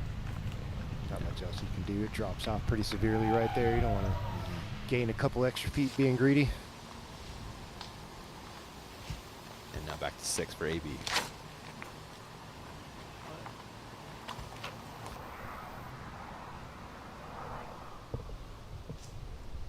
AB has found the out-of-bounds area. Solid progression. He flipped the camera guy around, so you got to imagine he was well inside 300 feet into the green. Just a chip shot with the sidearm. So he got his buddy Cupcake back on the bag. Kind of. Looks like he's done with his round. He just got there. Just got there, helping him out. Sides on 14's tee.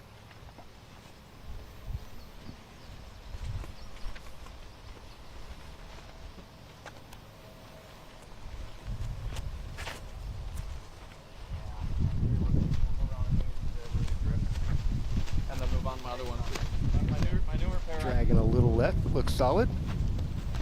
Another fun drive on this course, hole 14, such a fun one. Over to Robinson. It's a birdie look on hole 8. Yeah, totally safe there.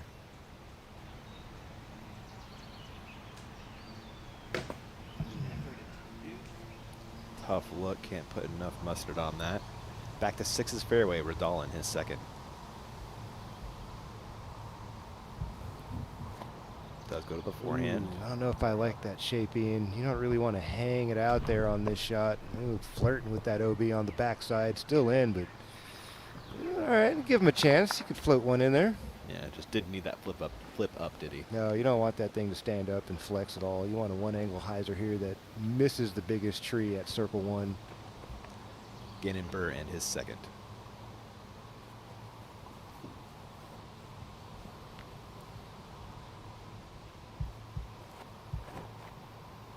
That's so bad.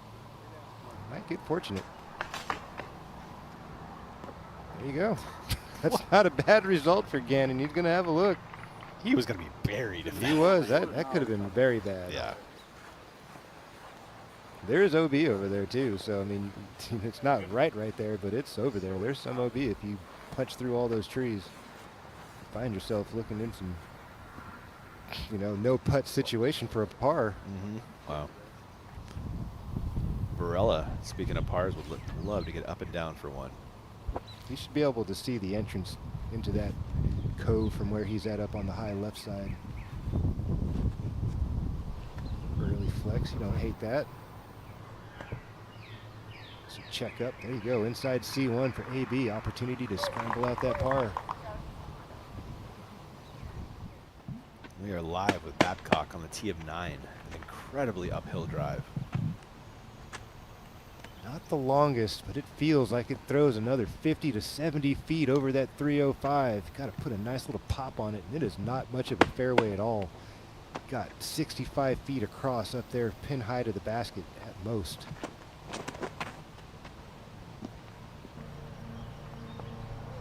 Babcock is rolling, baby. Gosh, what a front 9 for Gavin. That's going to be a 7-under effort. Yeah. Excellent start to this tournament. And you called this one, Philo. Simon a little pinched after that drive. Will have to throw his second at a pretty extreme angle. Man, you give that guy 5 more feet to his left, and he's got a pretty workable angle. Gonna have to get super creative here, going vertical, trying to swing it in like a boomerang. And out there circles 38 feet. I'm impressed by that. Solid. Most people cut and roll on an effort like that, throwing it so vertical, trying to banana that thing in there. Good shot from Simon to give himself a look. Sides, his second on 14. Right. Okay. You got it. Looking vertical. Ended up just short enough. This becomes an option. Does it have the length?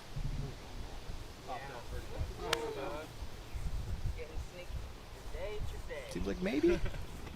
Seems like he's not upset with it. Yeah. Burr has a birdie look back on 6.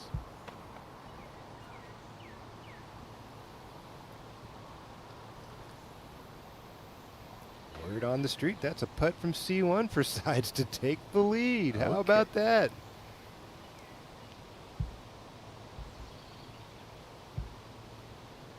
Burr gave it an effort, ran out of gas. Gonna need to start converting some birdies here in a hurry if he's gonna keep pace.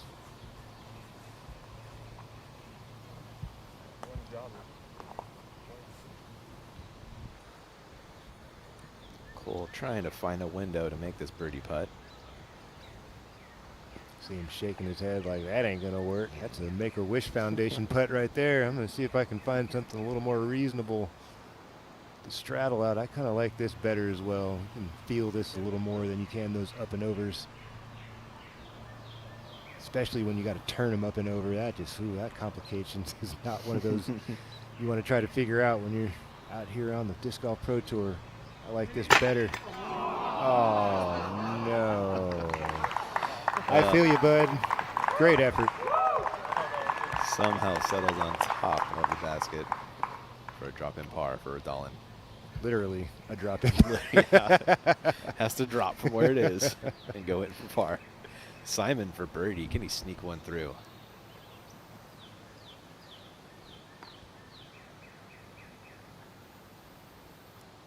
Simon's made a lot of money on putts like this, Ian.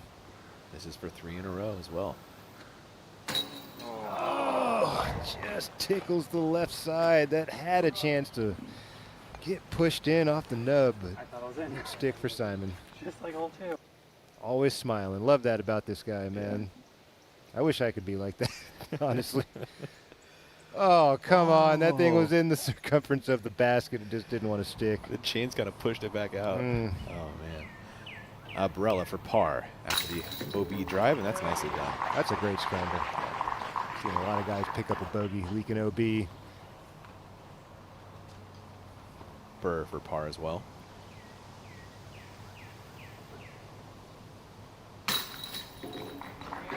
Looks like we'll have pars around here on hole 6 for your feature card.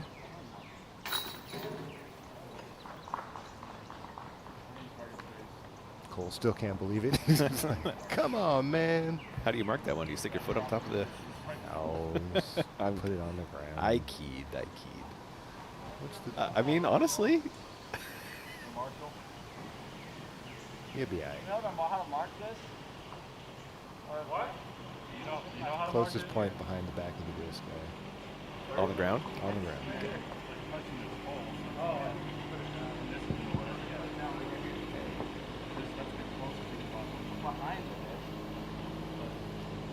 It's like having an unplayable lie, you know what I mean? It's going to be the closest point of relief.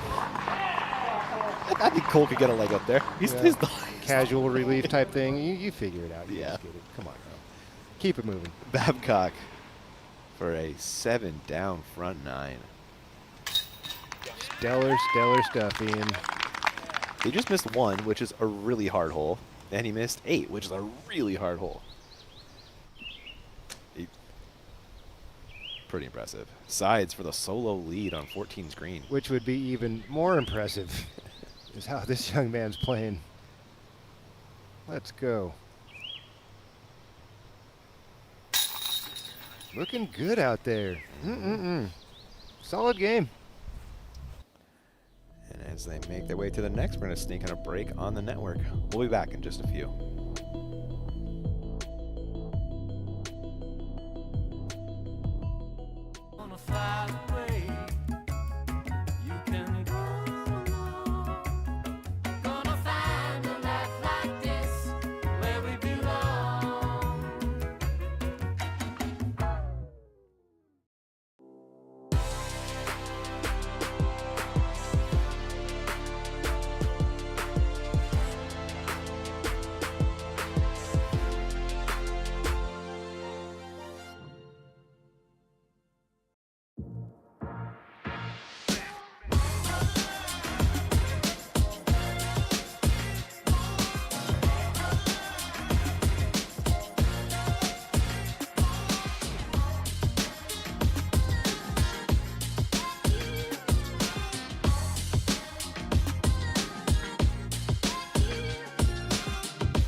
You Play Disc Golf is your passport to teaching and learning the game. Our mission? To teach disc golf and make it accessible to everyone worldwide. From Alaska to Africa, Guatemala to Canada, and beyond, You Play Disc Golf has spread its wings teaching the love of the game across the globe. Get involved in our movement to make disc golf a universal joy. Explore youplaydiscgolf.org and join us in helping people find flight.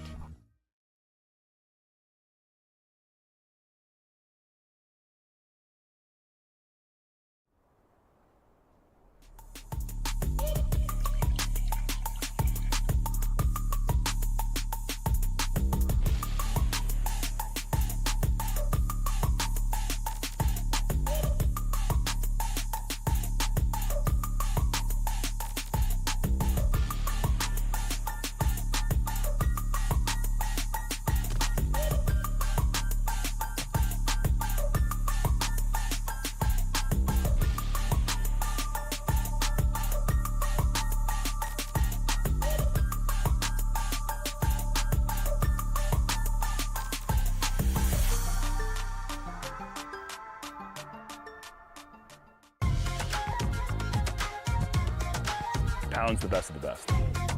It's the quality, the craftsmanship, the vision for what a bag could be. I don't think anyone's disputing that it's the best made bag. Welcome back to the action, and if you weren't paying attention during the break in the picture-in-picture, you missed this. Burr grabbing first available. no. That is the tricky part of this hole for the righty backhand player. That tee pad is off center from the actual basket in the green. You can see it here. Yeah. Pointing off to the left, so you got to swing over and across. How hard is that to do, man? Come on. Yeah, he got it right that time. Ooh, almost got it. Circle 3. That would have been sick. How's that for 4 at least, which is better than the triple he said he was going to get a few moments ago. Babcock, tee of 10. It's a pretty demanding tee shot. I like the shape. Yeah, no, his shot looked great. Oh, wow. Oh, wow. Excellent drive from Babcock. Beats all the trees out there in the middle. Opportunity perhaps to go for eagle if he's feeling froggy. Wow. That is AB looking at birdie on 7th green. Just inside circle 1. That flag ripping all different directions.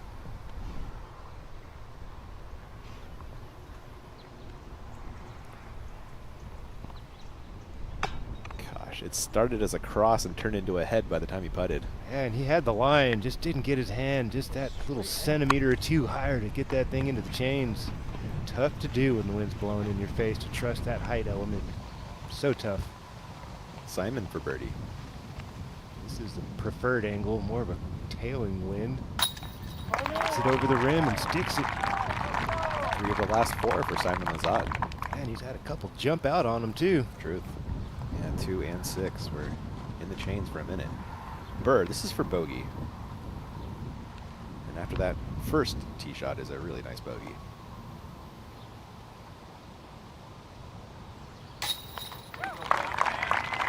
You know, it's frustrating for Bird, defending champion and playing some fantastic disc golf this season already. Up on top of the Disc Golf Pro Tour standings, got a healthy lead. Having a hard time getting the wheels rolling this afternoon. Yeah, just 1 under on the day now after that bogey. Redolin to move to 3. 2-stroke swing over his buddy, just like that. 4 of the last 5 for Redolin. He slides home his par. And this is while we were in the break, sides on the tee of 15. Another fun dog leg here, uphill to the left. Really don't need much off the tee. Maybe 275 really opens things up. Don't need a lot, just play for position. I like the shot shape selection there. And now let's green flag. We'll see where he ends up. They're now live with sides for his second. A little bit on the left side, but can give this a nice healthy rip. Got about circle 2, almost circle 2 on the left. If you come up a little bit short and left, about 50 feet of room to play with. Left of the target, that hill does pull things drastically. Got some crosswind as well. We'll see how he handles it.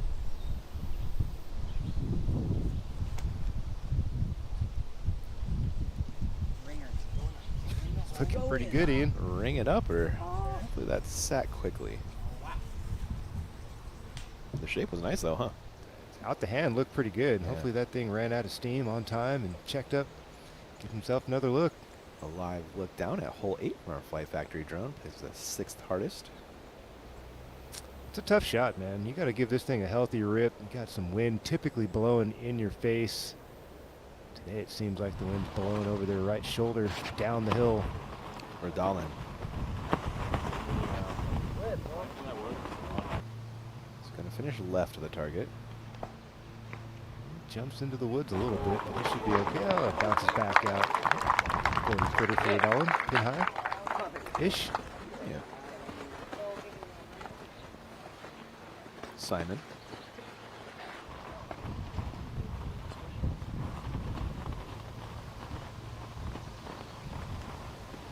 Where's Simon looking, Ian?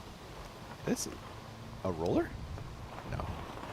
He's looking left. Oh, come on, guy. You gotta be kidding me. It is a roller, dude. Did he just throw that into the farm egg? No, it's still running. Come on, this could be OTB shot of the day. Hit something, slow down. Simon Lazat onto the green with a roller. Is that a first or what, dude? That's a first for me. I have not seen it on this hole. Showman doing his magic. That was cool. That was fantastic. AB.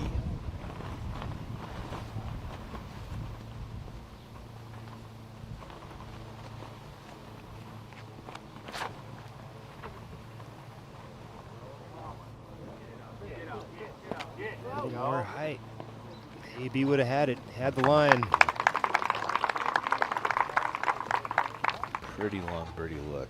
Yeah, it's one of those game time adjustments again. These guys probably used to playing this hole in a headwind, come up here today, blowing over their shoulder, and they're like, where do I throw this to get it to carry?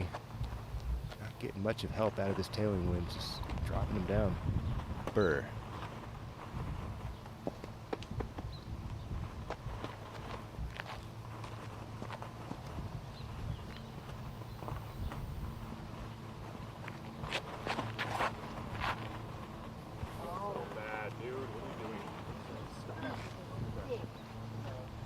Burr. Circle 2-ish. Yeah, maybe. Ryan, we're taking another look at this Simon shot. Have you ever seen anybody try this over here? Seems like an incredible shot. Well, I'm almost saving the question for an after the round interview, but I'm tempted to walk up to him and just say, why?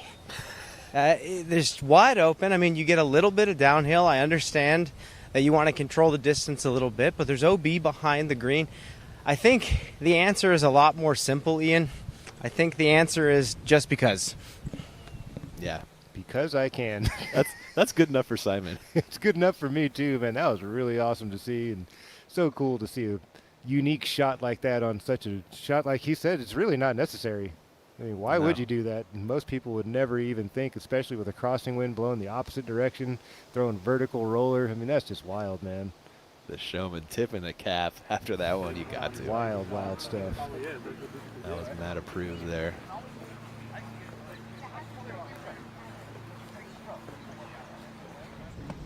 Babcock throwing 2 on 10. You saw the drive a few moments ago. Looks like a layup. Smart. Open things up for a routine birdie. Yeah. Ooh, clips the tree. That could make things a little interesting. Not too much, but a little. Looks like Sides did find trouble.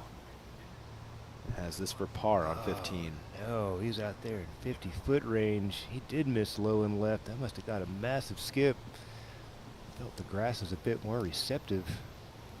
That big flare skip. The hill does pull that way pretty drastically, so got to be careful as you approach.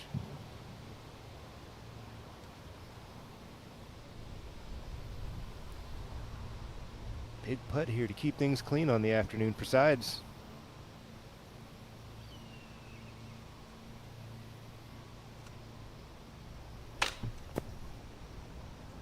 Nice strong putt, grabbing some metal. That'll be the first blemish of the day.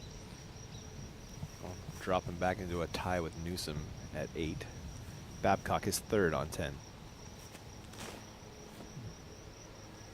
A little longer than you'd like for your approach, but no problem. Does curl in, green flag, just under pin high, and he's going to get a couple extra feet because he's right off that marker. Gannon Burr. Birdie look back on 8.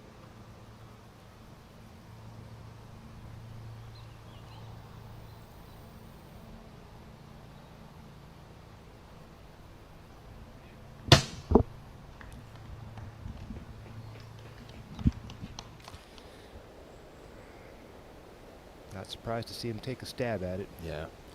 Got to try to make something happen out here. Radalin. Birdie putt.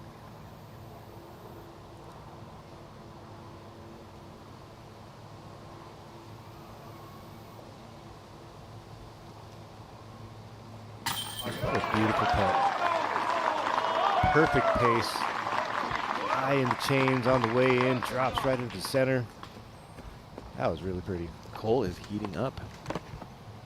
Birdies on 5 of the last 6. Over to Simon to capitalize on that great roller and grab a 2.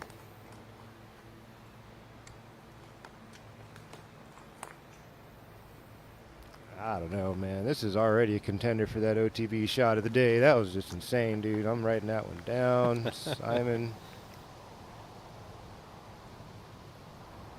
Please make this putt. No, Simon. Did that? Okay, I didn't hold too far. Oh, come on, guy. Yeah, I'll still put the shot in. The shot was still amazing. AB just pitched up for his par. Drops in the putt. So Redolin grabs a stroke on the card. As Burr and then Lazat drop in their pars.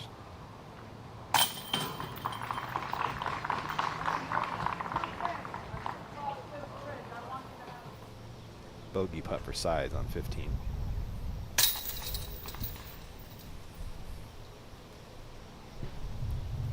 And that means this putt for Babcock is for a share of the lead. The man is on an official heater. Bang! Babcock tied for the lead. Wow, can he keep it rolling? You'll find out. Other side of this break, we'll be right back.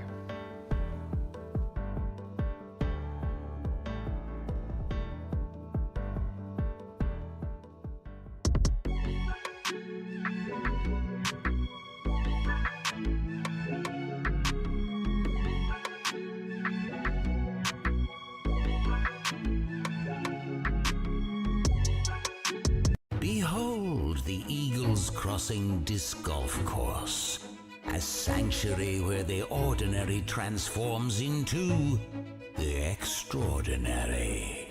As each disc takes flight, destiny intertwines with the flight path.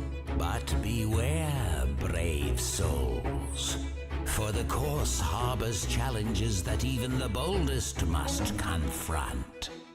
Yet, fear not, for victory and camaraderie are your companions on this voyage. Visit eaglescrossingdiscgolf.com. Introducing the newly improved titanium plastic line from Discraft. Experience superior performance with an enhanced, tackier grip for unmatched control in all weather conditions. Each disc features mesmerizing swirls and bursts, making every throw a visual standout.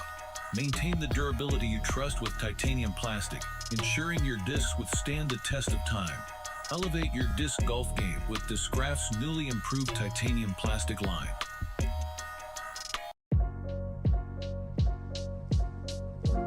Your rating is one of the most valuable things you get with a membership. This gives you accurate numbers to track how well you've been doing and your overall improvement in the game. You also get a member number when you register with the PDGA.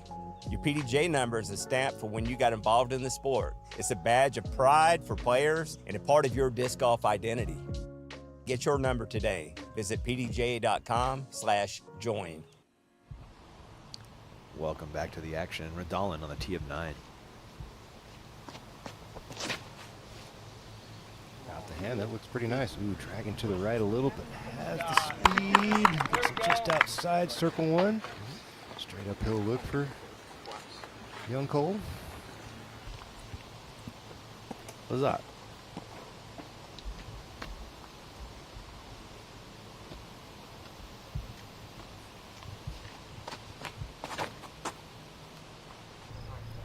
Is it turning enough?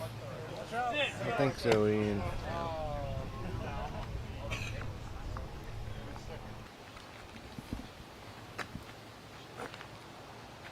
Good news there. It's inside circle 1. Clean up his par.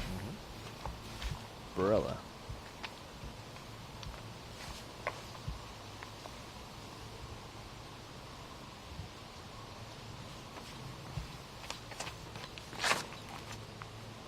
That looks right at it. That looks very good. About base for Anthony Barella. No putt required. Beautiful. Yeah. Solid. On hole 11's tee with Babcock and his caddy.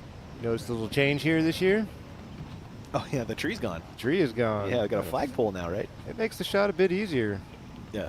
There's a lot more space to work with. There's still a tree you got to miss out there past the flagpole, but we'll get a look at that in a moment. Back to 9's tee for Burr. That looks good. Flexing sidearm nice and wide. Here it comes. Let's go. Inside circle 1. Imagine Gannon turn that into a birdie. He's got to, Philo. It's time, yeah. He's got to kick this thing into hyperdrive now. He's way off the pace.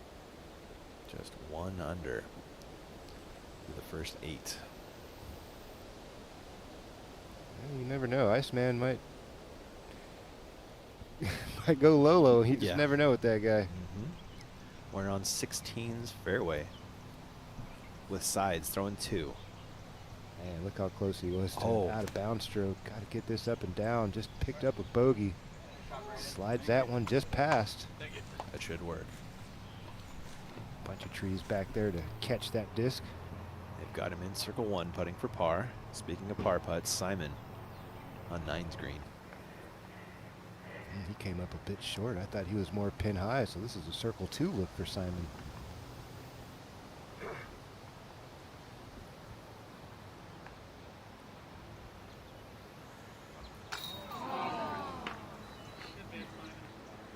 Not to be for Simon. Looks like he'll pick up. That is first bogey of the day. Yes, it is. Redolin for birdie.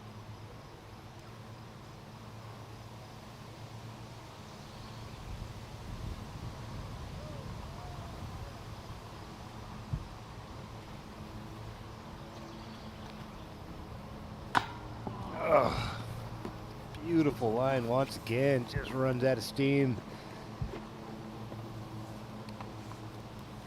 Burr. That's too close to miss, Ian.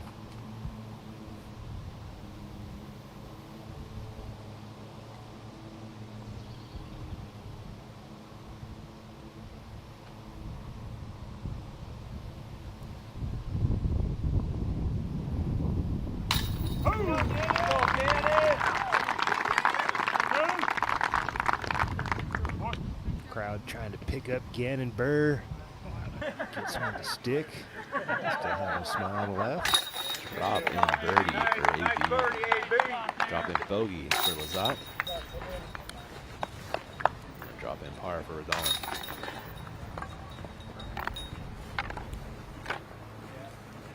As they head over to 10's tee, let's take a peek at Nicola Castro on 16. He's got a birdie look. There you go. In the top 20 for LeCastro with a 5 under. And as our feature car makes their way over to 10's tee, we're going to sneak in a break on the network. We'll be right back.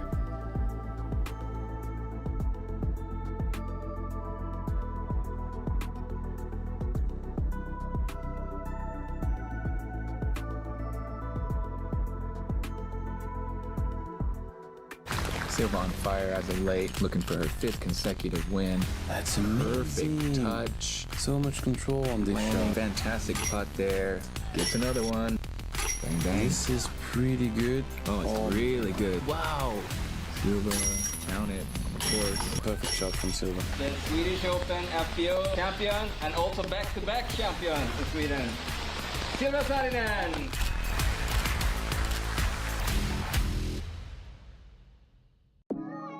Support your disc golf game with a brand new Tritanium sleeve. We import these directly from Finland at high and low compression, or check out their knee or wrist supports. The only place you can get Tritanium in the United States is right here at PowerGripUSA.com. Brought back by popular demand. Z-Lite plastic from Discraft. Disc that you already know and love, now available in lighter weights. Z-Lite, more distance with less effort. Introducing the Ledgestone season finale. This is the culmination of an entire year's work, and we've saved the best for last. 27 unique releases, first of their kind plastic and mold combos, 2 St. Jude charity collector sets, and much, much more. The show begins July 24th. Visit shopledgestone.com for more information.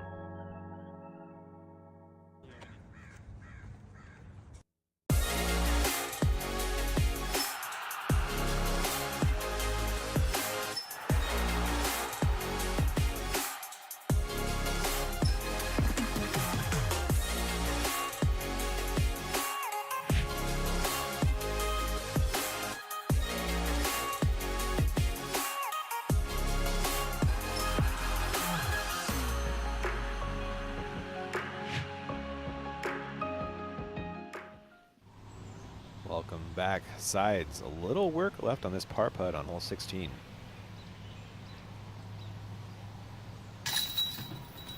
Makes short work of it, though.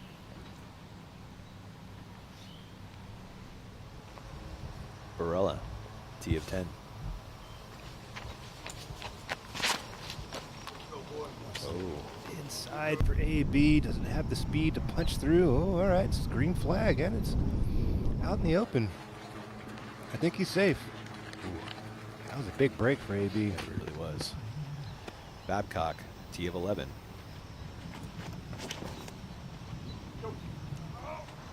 Uh-oh. Why so wide, Philo? I'm not sure. You know, I think it's the more traditional play these guys are used to throwing. There's a bit more space just inside of that flagpole, but it's a new shot for them that hasn't been available. Gotcha. That makes sense. Bird on 10's tee. That one is wide enough. Yeah, a lot better.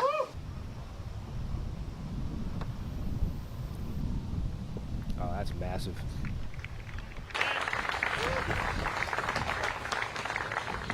I wouldn't be surprised to see him go after the green in 2 here.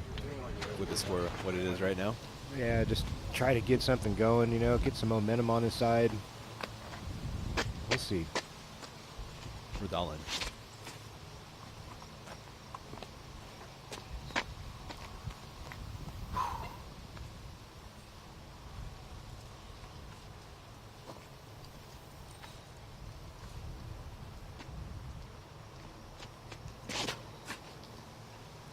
Nice high wide hyzer for Redolin as well. Should match Gannon Burr's effort. Short, center of the fairway. And Simon coming off his first bogey of the day, back on 9. Camera doesn't give it credit how hard that shot is, Ian. This one right here? This tee shot. Oh, it's up and oof. And come back in bounds too. So easy to underthrow it, as we saw from AB and now from potentially Simon. I'm not sure if he broke all the way through. He did get through. That looked a little tight out the hand, but man, it's so easy to make that mistake. Or you're trying to really hammer it out there and you let it go a little more flat than you'd like, and it just hangs out there and just drops straight down like it's in an elevator. Yeah. Such a tough shot to get. Sides on the tee of 17. Yeah, this is another tough one to get. Talking about a finishing run that's got some teeth. Got about 60 trees you got to beat here to get out the gap. Down the middle. Ooh, no, bounces out to the left. That shouldn't hurt him too bad. Looks like he stayed in the fairway. Yep, playing for par from there. Back to 10, Barella, his second.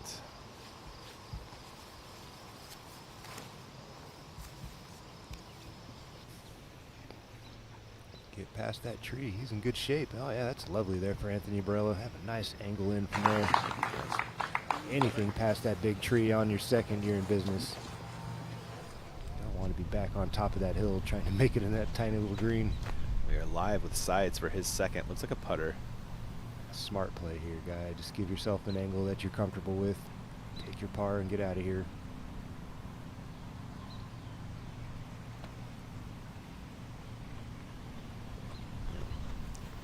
As close as he felt comfortable to that OB line, and he'll try to get up and down from there.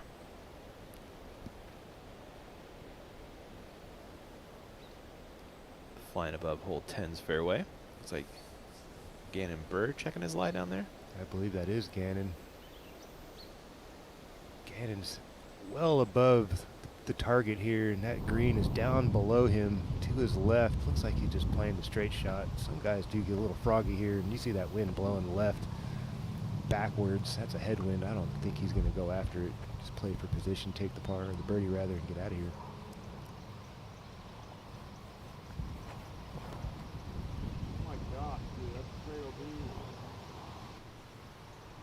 Oh, wow. Just barely. The tall grass kicks him back in. He almost threw it away, Ian. You got to be an Iowa native for that to come back in bounds. Major love right there. That was terrible. It was not his best effort. No. Got away with it somehow, though. You see what he's going for. You know, just keep it under the tree limb there and get that thing moving left. Just hung it out there a bit much. Simon second.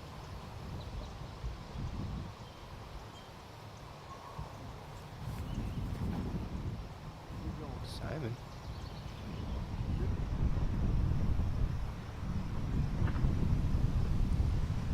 See him waving the red up there on the hill. So Simon's thrown one way. We'll see where that ended up. Hard to say. I think that went left. Yeah, it did. At least you should have a look at the green. Oh, yeah, a little. It's better than missing right. Yeah. And you miss right, then you're like horseshoeing the thing in there. It's not very friendly. Does Rodolin think eagle, Philo? With this drive? I don't know, man. These guys throw the disc so hard, I wouldn't be surprised to see him go after it. That's a layup. Playing for position, trying to get to that bottom left little cubby hole. Cut out. There you go. That's a nice spot to finish. That's great.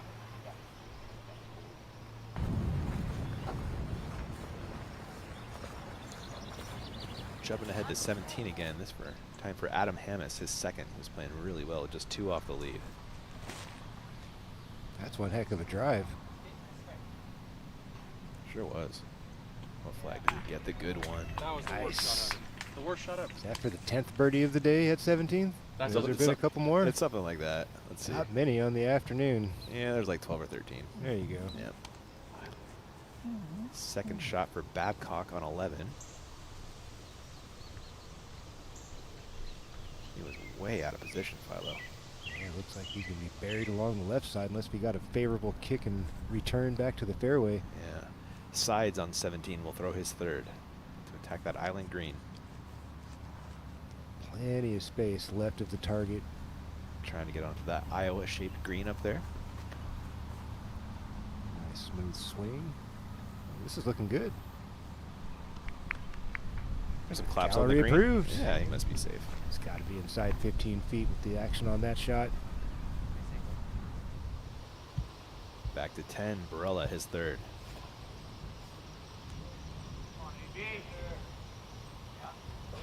It's just fallen 4 or 5 steps off the basket there for Anthony Barella. Despite the drive, we'll still birdie. Got a big arm, man. Can cover it up. A lot of people don't get anywhere near where Anthony Barella's second shot was after they hit one of those trees early. It's such a long carry up and over that hill, and what an advantage.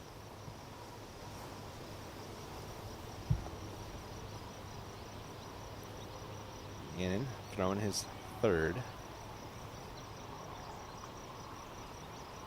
Don't want to hang it out there too wide, Ian. Want to try to hug that tree line a little tighter than it visually looks like. You have a lot of space to work with, but it comes pretty tight, that OB line. There you go. You see him trying to keep it tight. Does it have the length? It does. Green flag for Burr. Right on the edge of circle one.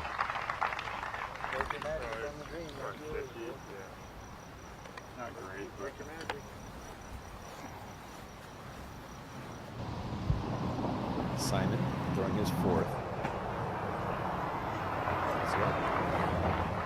Scrambled up a 5 at least after the errant second. He made the mistake in the right place. You're going to miss. You miss to the left, opens things up. Easy chip up and down.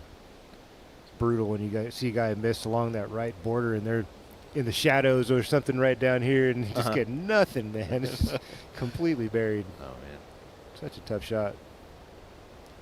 That's a great look at the gallery from our Flight Factory drone.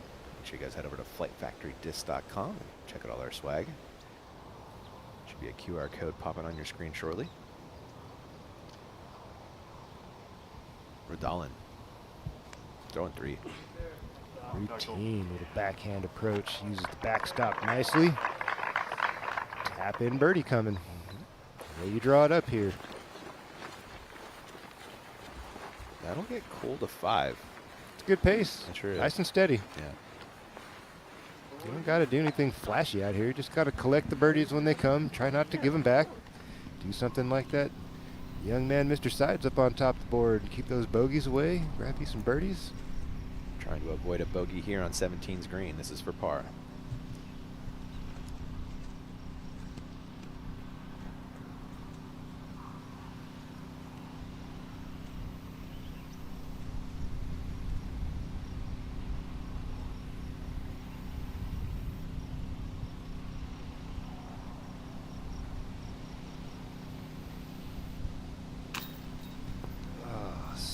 second blemish of the day for Mr. Sides. That one's in the basket for a moment as well. Jumps out on the backside. This putt for Hammis is now to tie Sides. A little two-stroke swing here.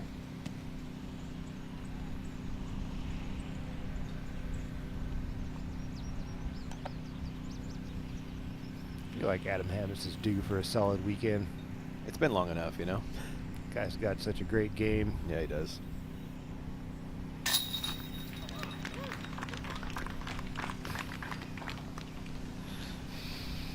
The magician from Minocqua, Philo. They make him say it. I promise everybody. They make him say it.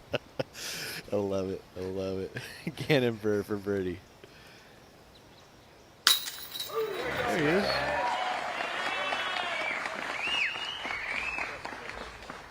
Can't hold him down for long. Nope. And popping from one island to another. Babcock. This will be his third. On hole 11.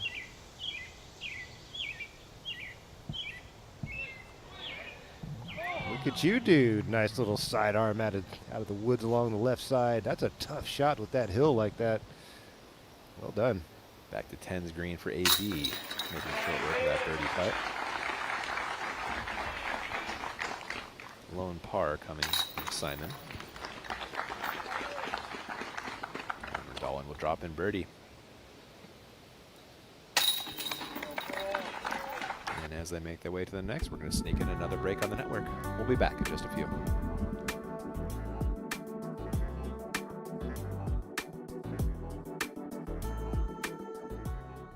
This is Latitude 64.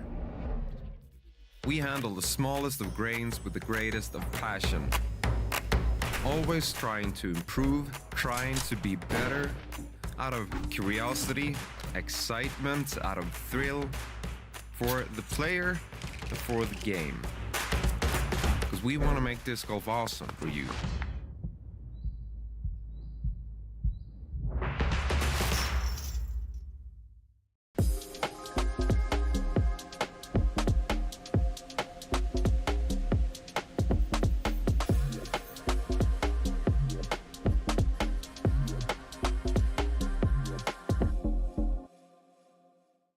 Introducing the Birdie Derby, a ready-to-run tournament package from Prodigy Disc. It's the perfect 3-disc tournament to welcome new players and give experienced throwers something new to try. Learn more and host a derby today at discgolfderby.com. My name is Garrett Gerthy, also known as Double G, and I'm the founder of Double G Craft Jerky. Double G Craft Jerky is an awesome snack when you have a hankering on the course. You need a little something to pick you up out there so you can really get after a drive or finish on a putt and capitalize. When you're playing a disc golf round and you're hungry and you don't have a snack on the course, you start to lose focus, you start thinking about what am I going to eat for dinner. With Double G Craft Jerky, that's not a problem.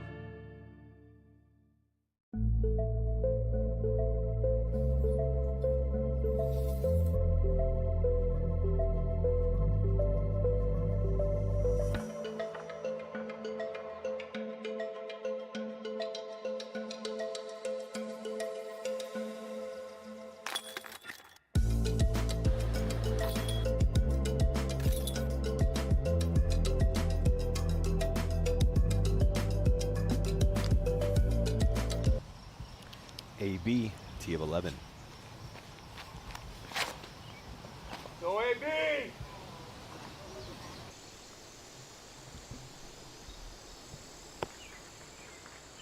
Barella in business off the tee.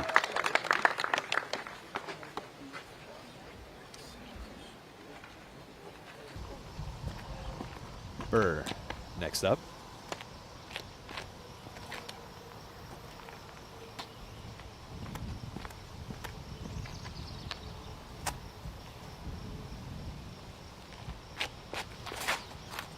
There we go. That's more what I'm looking for.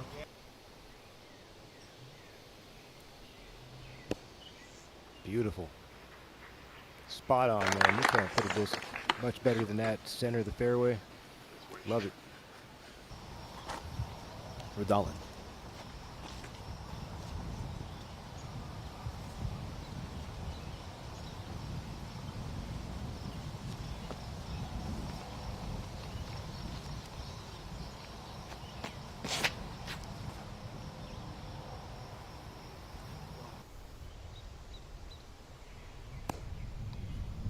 Also, very good.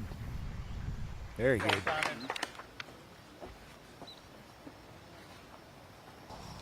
And now Simon.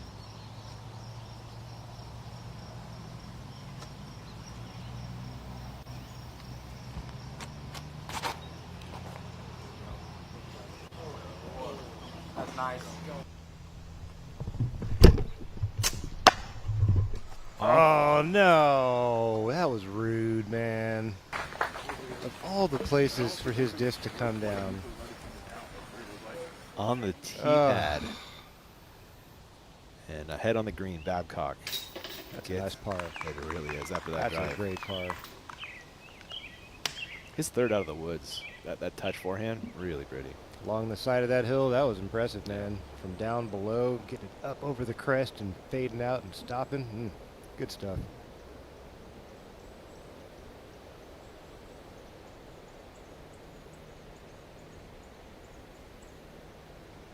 Well, for the moment, it's being called a bogey.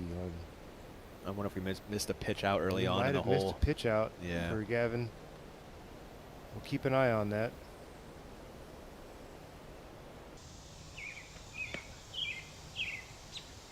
Oh, so this was his third to get to the forehand even. Oh, wow. This is the one we missed. Brutal.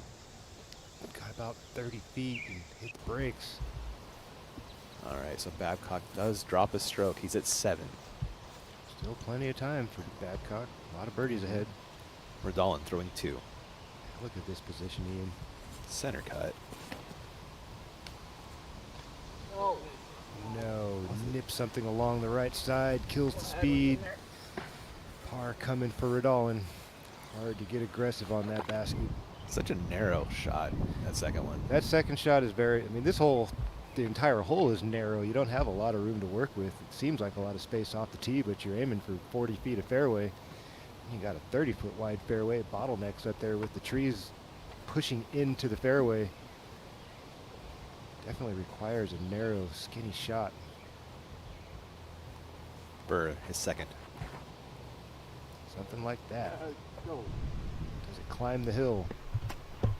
Pushes it a little long, Ian. Yeah, I think he needed to get that higher. If there was even the airspace for it, though, right? He'd had it. It's just hard. It's a tough shot, man. You don't want to aim higher. It makes you want to pull it a little bit more. Or early release. I could see him trying to jab that thing right down the middle. I'm hoping the overstable would catch him up, and didn't happen for him. Big tee shot for Adam Hammis on 18.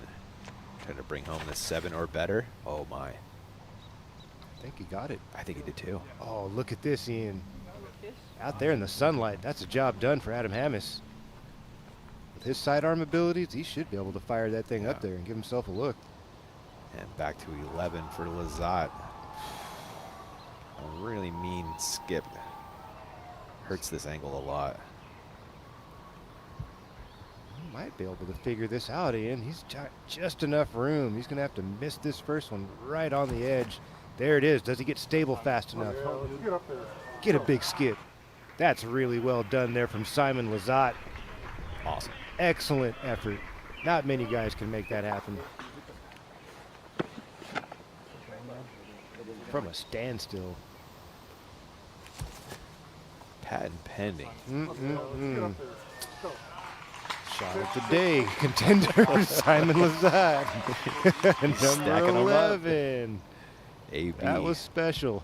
Sure was. The tombstone pinched the ankle a little bit. See if he can work it left enough. There you go. Get a little helpful roll. Somewhere around circle's edge. Yes, sir. Babcock coming off the bogey on 11. Takes a tee of 12. Good spot to grab a birdie, though. Telling me, man. Stealing the words right out of my mouth. Talk about your bounce back birdie stat. You got to get this one. Simple little double mando, just under 300 feet. Out the hand, looking perfect, Ian. Ooh, a straight skip, though. Ooh, that was hot. It was. That was a greasy skip. Maybe there's a putt in there. We'll find out once he gets up there. Sides, tee of 18.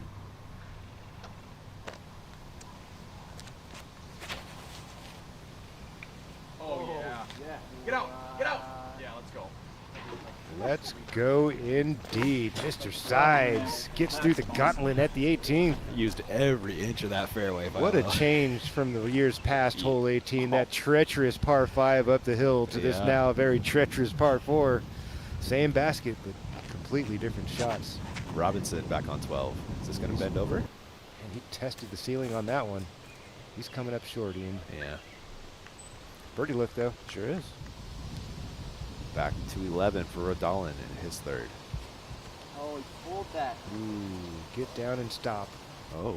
These can catch edge and roll out a bit. Not too bad, but not great. Yeah, that was just thrown long. Late release there for Rodolin. You'd like to see him aim up on the high side and, yeah, kind of come back down towards the basket instead of aiming below the basket, try to come up the hill. Burr went long with the approach. Coming back for birdie, finds the cage. Good effort. He's online. They'll start dropping eventually.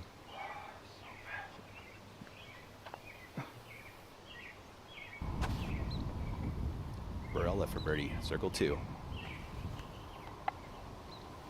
AB sitting at 4 under on the day in the mix. This would do a lot. Big time. This is such a difficult putt. Basket's right at the precipice. It's going to fade and drop off right after the basket from this position.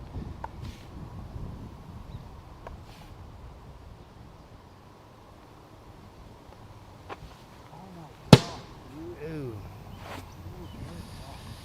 Tough to make the body give it the full send there. It's tough, man. A lot of these greens are tricky. Either an elevated basket or a slope or water or something in the way to just make you think about it a little bit more than you like. Babcock, a half go at most. Oh boy. Did that roll? I hope not. I never saw it. Uh-oh. Rodolin coming back for par.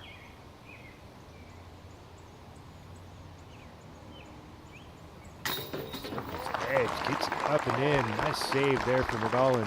Update on Babcock. Looks like he rolled to about 25, Philo. Okay, still some meat on the bone. Yep. A little work left. Simon for birdie. Great mate from Cole, though. Absolutely.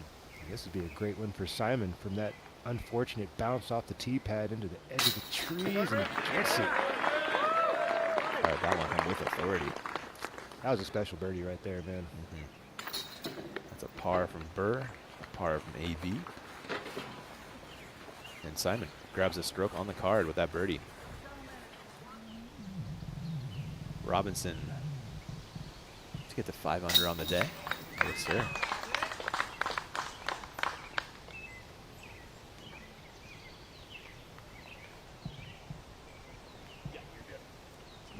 Ooh, this is, oh. That's not what you want.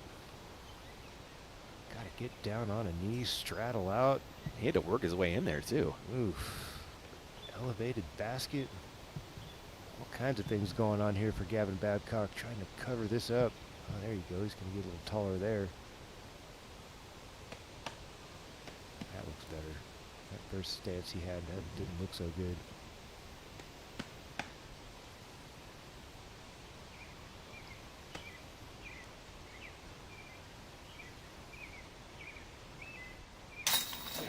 Nice cover up.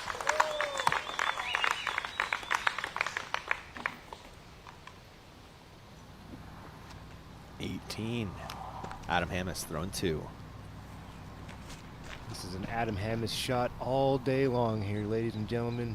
He needs an up and down for a share of the lead as well. Danger here is hanging it out there a little too wide. I like the line, Ian. Does it have the speed? I was worried a little short, but they like it up there. Gallery approved. Yeah. Opportunity here for Hammis. Sides on the same, throwing 2.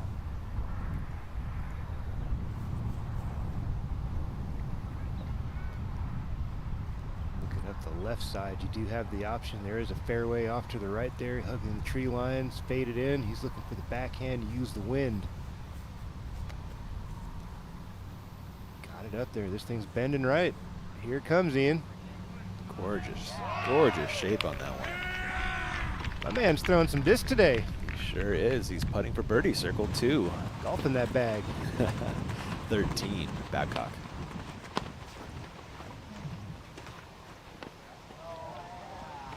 That might have been a really nice kick. I don't think that was that little tickle. Yeah. Something happened out there. He's in circle 2 on the elevated, hit the 13th. Not a bad look. Yeah. Tight little hole. Back to 12 for Simon.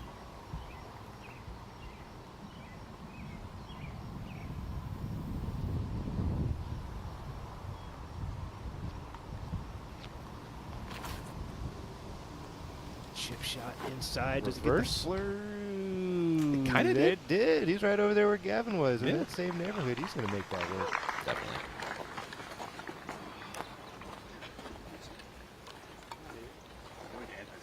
Finally, we got a new name bubbling in our top 5 over there. You see it? No way. How does he do it? Barella, T of 12. Talking about Chris Dickerson, in case you didn't pick up on that. Jump the rocks. Oh, tried.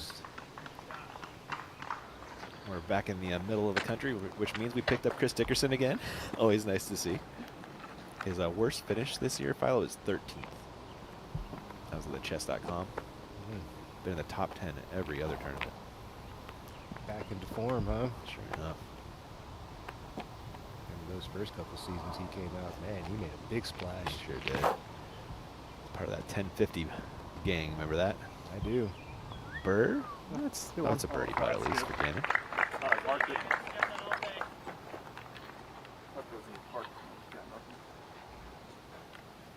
Radalin.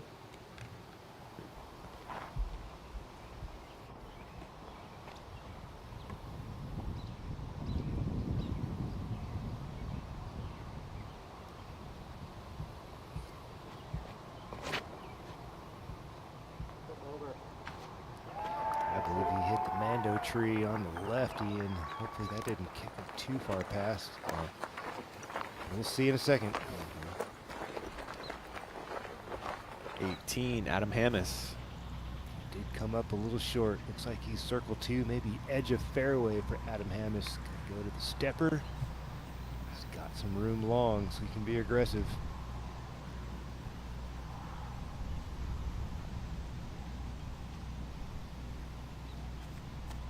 It's up. Oh, so close. We've seen so many of those today. Great effort there from Adam, though. Just surfing on the rim. Robinson, 13's tee. Around the fairway defining tree. Use some ground play. Slides that in circle 1. Not bad there from Mr. Robinson. Might have remembered both he and his brother finished on the podium last year. Sides for birdie and a share of the lead. Yes, sir. What a round. What a round. He's going to remember that for a long, long time. Babcock on 13 has a birdie look. This is also for a share of the lead.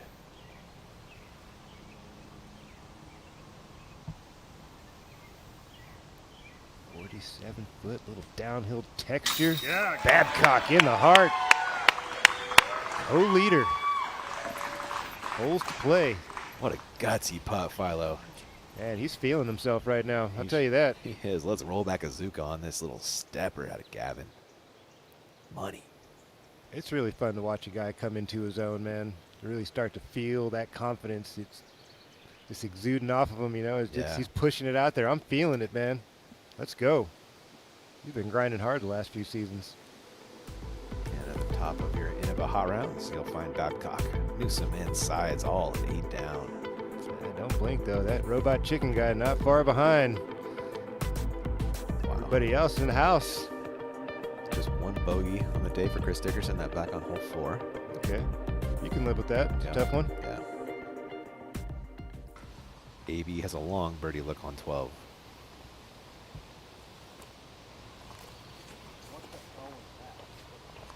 Sails that one high. Yeah, had the action on it, just a little bit wide. Burr also putting for birdie. That's more like the Gannon Burr we're used to seeing. This man connects from circle's edge. And Radalin. How far did he run that thing back there? This is for bogey for Radalin.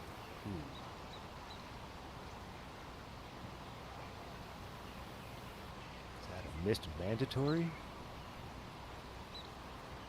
Oh, excuse us. This is the save par. Oh. That's the bogey we were talking Yep. about. That's 5 feet, not 29 feet. He went out of bounds on the upshot, apparently. He was putting for par from there, and now he's going to get the bogey. Watch Anthony Barella coming back. For par.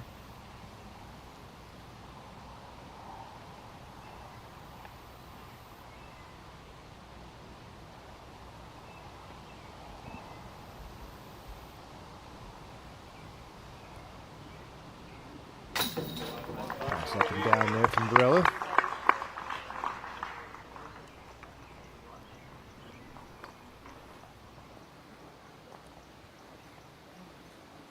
Over to Simon.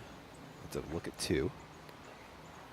So I'm going to have to go air bounce on this or just do a normal putt.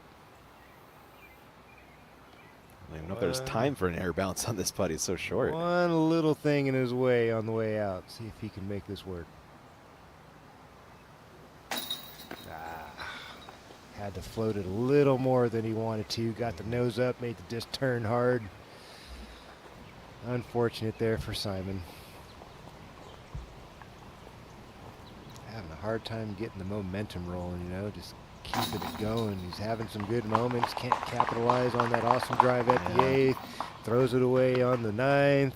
Just having a hard time getting the wheel rolling. The bogey drop in for Radalin. Not a hole you can make bogey on out here. Babcock, tee of 14.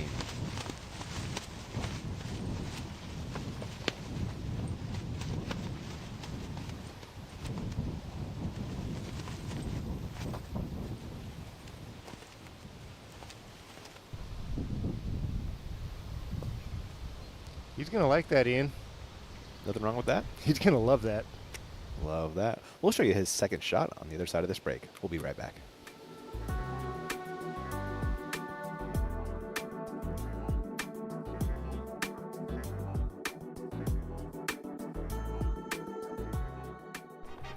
I'm David Wiggins, and in 2016, I set the disc golf world distance record with a throw of 1,108 feet. Whether I'm out in the field measuring a max distance throw, or on the course checking the elevation change for an upshot, I rely on the Eagle Secret 360 to give me accurate distances. It's the only rangefinder on the market that measures in feet, yards, and meters. It's USB-C rechargeable and features a lithium-ion battery. Visit EagleSecret360.com to get yours today.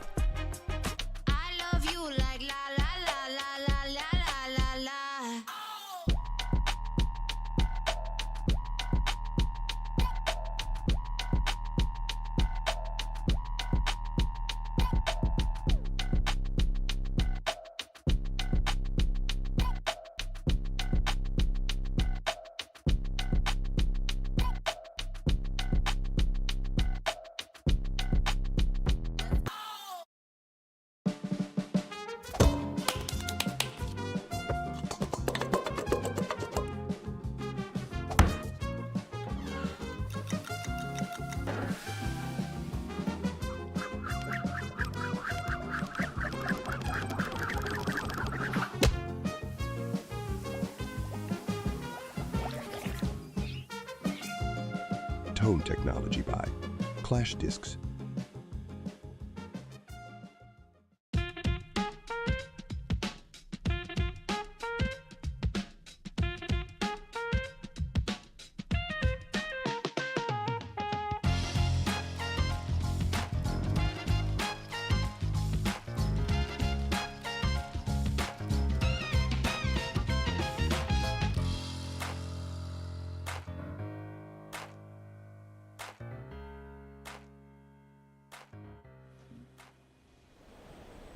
Welcome back.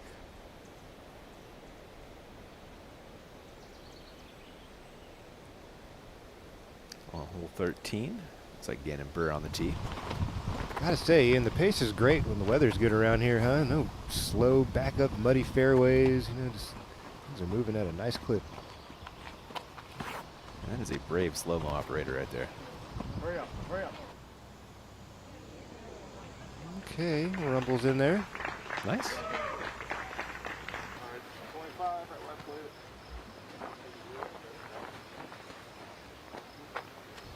Big Simon stepping up next.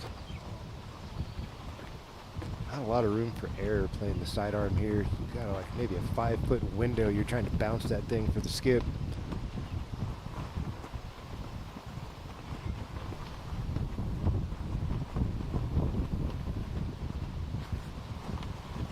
Unless if you go that way. Oh, Simon, so close. That's going to be a tough par scramble. Yeah. Bunch of trees between his disc and the basket. Barella.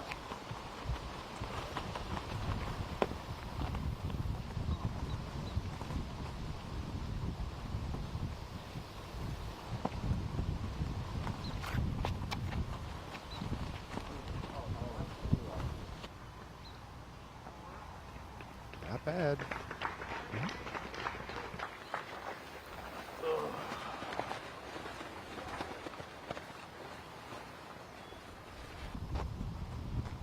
Rosalind.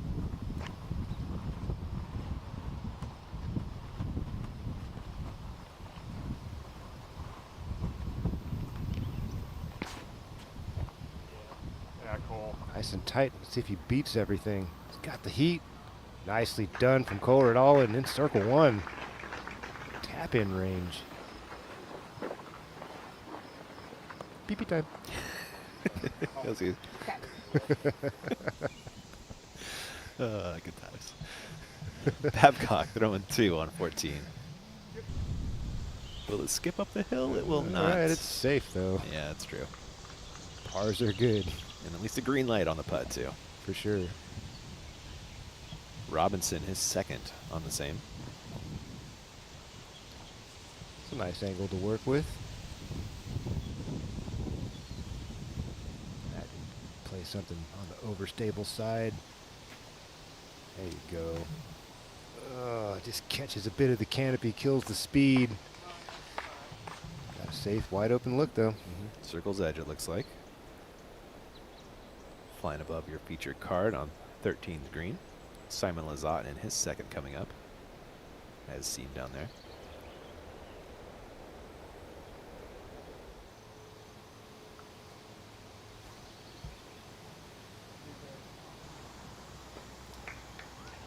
Not bad to get inside circle one from back there for Simon.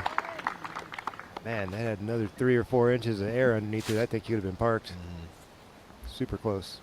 A little catch disc out of Simon right there.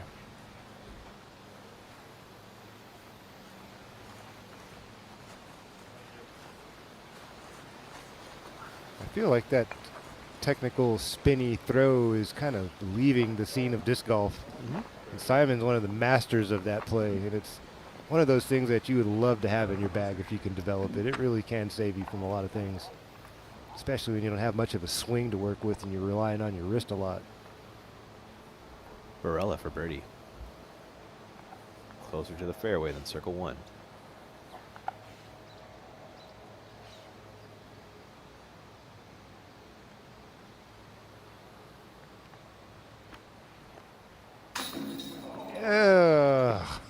How many have we seen today? Everything but in for Anthony Barella. It just trickles out the right side. To be fair, I think it's our players, it's not the basket, you know what I mean? Like, they've just been teasing that thing, right? Barely off the mark. Yeah. They look so good, like, for the majority of the flight, and they hit a bunch of things that are metal and then end up on the ground. Yeah. It's been very annoying for the gang. Oh, that's annoying for Simon. That's a bogey. Floated that one. He didn't stab that in there. You're right. Bird to grab 2 strokes on Lizotte.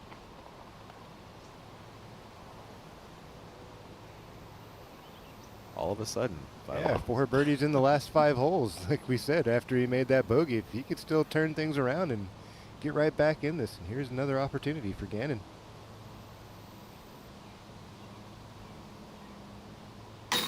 Iceman doing Iceman things. It ain't over till it's over, says Gannon. And Bird gets to 5 down, just 3 off the lead. How fast was that? That was crazy fast. The last hour, we were like, he might not be a part of this tournament anymore, and then bang. Snaps right back. Redolin. It takes mental toughness to do that, man. To see the guys on your card really starting to stretch it out. You know what's happening already. You see Gavin out there crushing things. I'm sure he's taking all this in, and then to be able to settle himself down and be like, you know what? I can still make birdies out here and get myself in this and make it happen. Good on him. Babcock had a long look at birdie for the solo lead.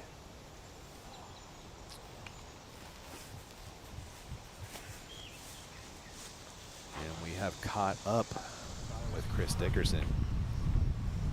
We on 15, Philo? Throwing 2? It looks like it. Yeah, it looks like it. 6 straight major or Disc Golf Pro Tour top 10s. And that was the only time he's missed was at the chess.com, and he got 13th. So it's not like he played poorly. I'm sure he's licking his chops here for this second shot. Wide open look. You can feel that wind blowing through your TV screen. Right to left. It's going to accelerate. See those trees bouncing around. Those feather banners in the back. Does he get down fast enough? It's jumping out there in the wind. It's going to get sucked down towards the bottom left. Stay safe. Hope he does show up pretty quick. There, give him circle 2 for that birdie putt. But that won't be his first, Philo. He is no. lighting it up at Pickard Park out in Indianola.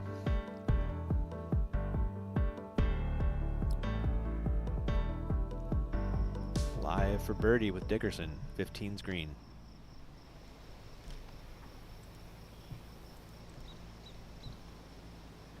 Also for the solo lead. How about that? Dickerson, get up. Oh, heavy chains on the left side. That's putt number 15 or 16 I feel like we've seen today. It's just all up in them chains and just won't stay home. Robinson does not make the birdie work. He turned his back on that as soon as it left his hand. Yeah. And on the tee of the same, you'll find Gannon Burr has birdied 4 of the last 5. Now just 3 off the lead. I wouldn't be surprised to see most of these guys throwing like medium distance off the tee, not really try to get all of it here at the 14th, but show up and land like just past that next little clump of trees in the fairway and then play the big spike hyzer up and over because they all have the arm for it. It just takes all the variables out of the middle of this fairway away. We'll see what they do.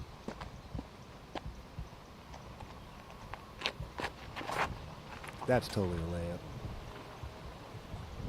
Oh yeah, Gannon's playing for the up and over. Off to the left, a little bit short. Perfect.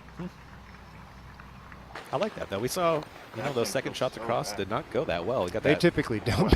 Really? I'll be honest with you, Ian. Over the years I've played this tournament and I've watched guys that try to throw it right down the gut. They end up in a weird place, either a little pinched off to the right, a little pinched off to the left, and you don't land in the middle where you need to be, and then you just try to force something up there, and those limbs hanging down, it bottlenecks, you got the bridge. There's just so many things going on. I think all these guys are playing for the same spot, left side of the fairway, just past those trees. These that are showing up right now, bang, drop it down there, throw it up and over, and take your chances. Okay. Redolin finds that spot with his drive. It's hard to go after that second shot from the left side. Not easy. Barella.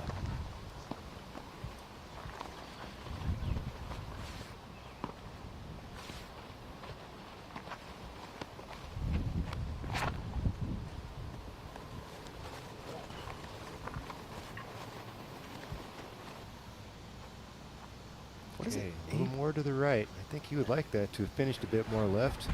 We'll see. He could fire it down the middle from there. If you're on the right and center right, you're okay. But when you get to the left, it starts, those limbs hang down and sag a little more.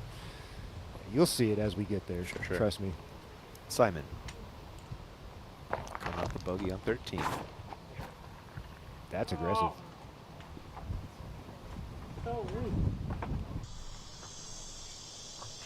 That looks like they're aiming left, Ian. Fairway left. That's OB, isn't it? That most likely is. Didn't get over on that. He was trying to get down there by the bridge. Okay. That's another 150 feet from where those guys were laying up. Gotcha. Orem on 15 for birdie. He's at 6. There you go. In the mix. In the mix. We love that word. Oh, that got him to 7 even. Hey, now. Hadn't been updated yet. Babcock back on the tee at 15. That looks great. That little tickle's not going to hurt him much. Cool. You got to challenge that tree either way. You're going to catch a little bit of it most times. Tee of 16, Matt Oram. Man, talk about needing a frozen rope. This is the hole. Matty O, this is looking great out the hand. Does it keep pushing forward? That's a solid effort there from Oram. It bottlenecks the entire way to the target. It really does. Dickerson at home in the woods on the tee of 16.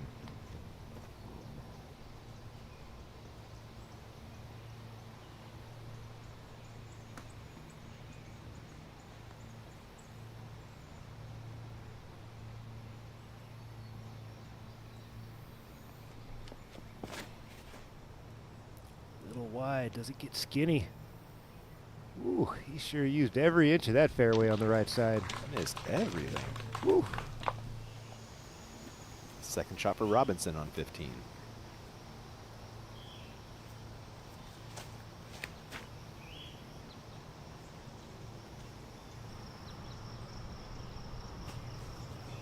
Down the hill just a little. Not bad. Not bad at all. Should be circle one still.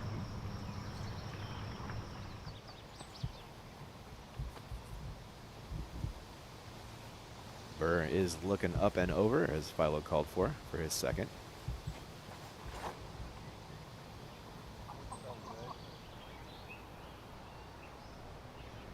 Some fantastic camera work by a catch cam and a great shot, too.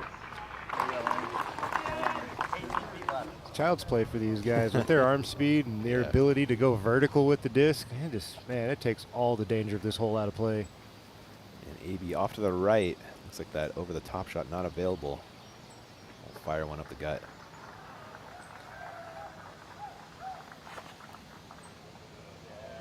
This is looking really nice, Ian. Sure is. Right past chain high, and there's that tall grass grabbing up the speed just inside circle one for Barella. That was a really nice second shot there from AB. You can see he had to put some shape on it, some Absolutely, texture. yep. Yeah, it wasn't easy. Very nice. Cupcake was impressed.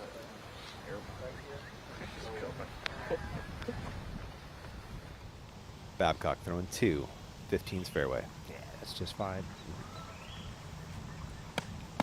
Ideally, you would like to be on the flats. You don't have that uphill run up, make your hips point up when you're trying to throw level.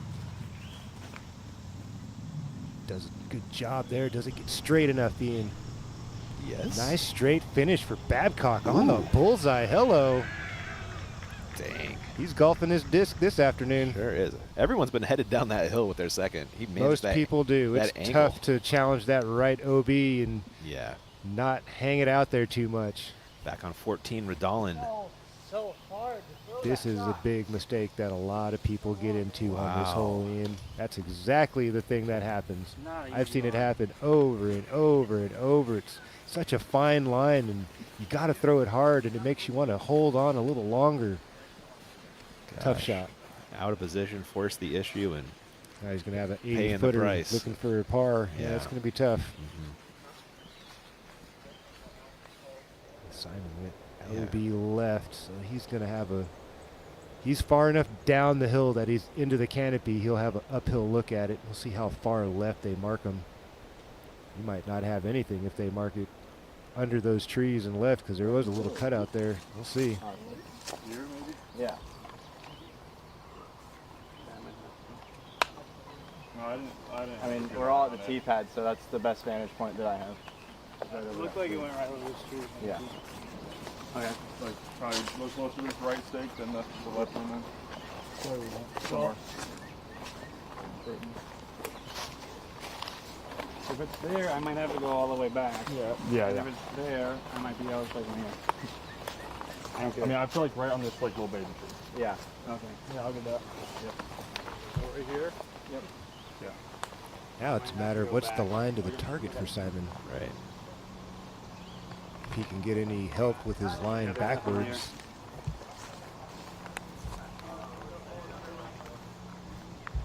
They can all stay there. I'll go over them anyway. So he's going to go back and pitch a hyzer over everything. Try to scramble out his par. He's got to be on the line with the target from where the disc went out of bounds. He can go as far back as he wants as long as it's on the line. And in bounds. It's a heady play there from Simon. Yeah, Brian, how far back is Simon going for this third now? Yeah, he's going back a pretty good ways. It's a good wind for it, I have to say. I don't think it's a bad choice, actually.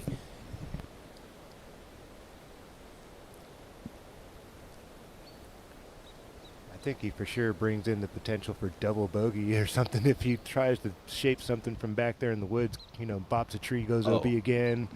This and these. He knows he's going to get up there. There's really nothing to be worried about deep.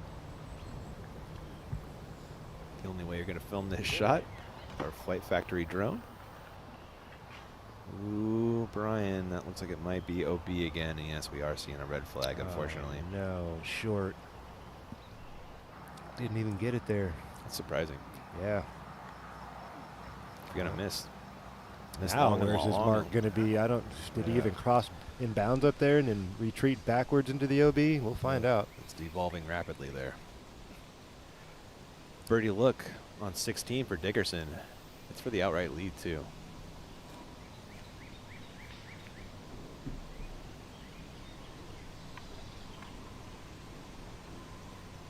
Miss having this guy around. He keeps the field honest. He does.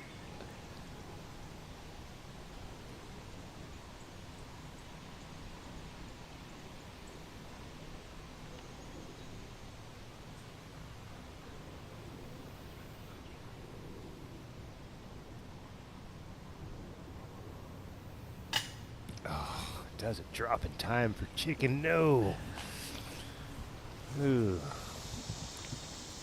Robinson. Birdie putt on 15. Short work there. Robinson at 6. He's just 2 off the lead. Back to 16 for Orem with a birdie look for a share of the lead. Roll that tide, Matty Orem. Let's take it. Oh, here we go. Couple savvy vets on the card. Matty O just one disc in front of Chris Dickerson. He doesn't miss from that range very often. Not at all. We've got a 5-way tie at the top. Thanks to Zuka for rolling back that replay for us. Simon throwing 5.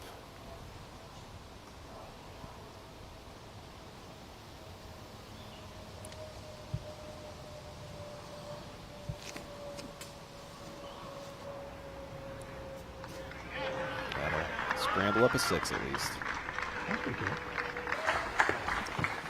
Can't have that out here if you want to win, man. You know? Redolin. He's throwing 4, isn't he? He is. This is a long one. Fires a little past. He'll be scrambling up a bogue. And we've got a 5-way tie. But Babcock has a chance to say something about that. Too close to miss, man. That was a beautiful second shot from Gavin Babcock. There we go. Your solo leader, Gavin Babcock. Man, could it be back-to-back Iowa residents winning this tournament? That'd be awesome. You never know. That'd be a first for Gavin, right? I think it would, yeah. I don't think he has a Pro Tour win under his belt yet. Another unique winner in the makings early on here at the Des Moines Challenge. 16's tee with your leader.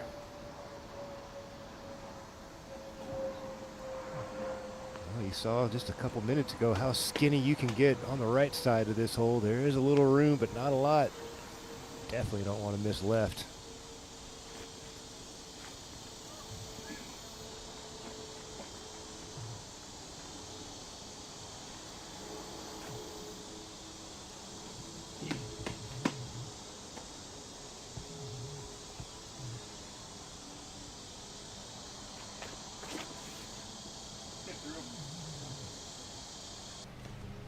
I didn't hear a thing, did you?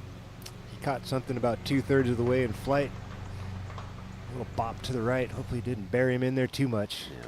Got through a lot for as bad as he yanked that one. Barella for birdie. It's back on 14's green. That's a nice looking putt from Anthony Barella. And AB, he's in the mix too. A lot of guys in the mix. Barella at 5 thanks to that birdie. It's a clean 5 for AB too. No bogeys today. That's good. That'll help the headspace for Anthony Barellas. Mardallin cannot say the same, as this is another bogey putt.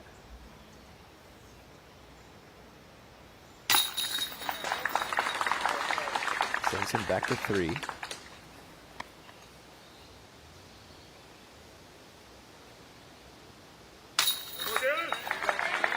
problem for sure.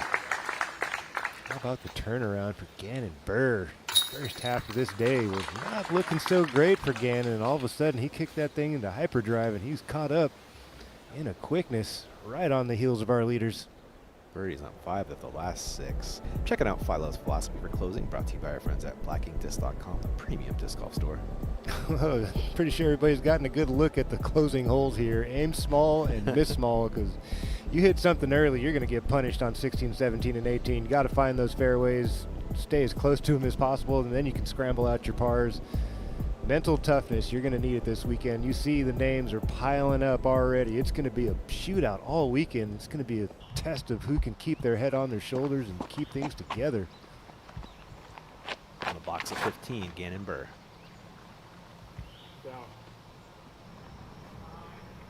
Okay, hanging on the left edge. Looks like he got over the crown of the hill, so he might be on the flat.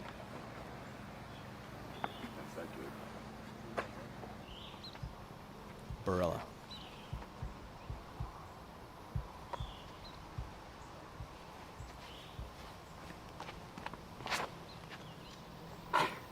I like that swing, Ian.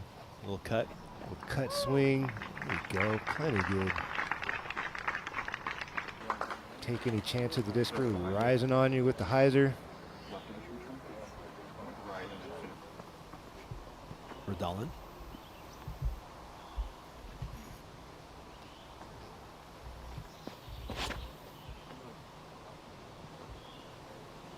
That works as well. Join AB right there in the middle. And now Simon. 3 over on the last 2 has sent him back to even on the day.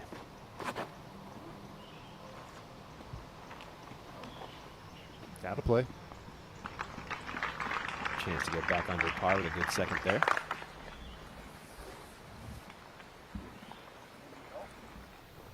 Oram, tee of 17.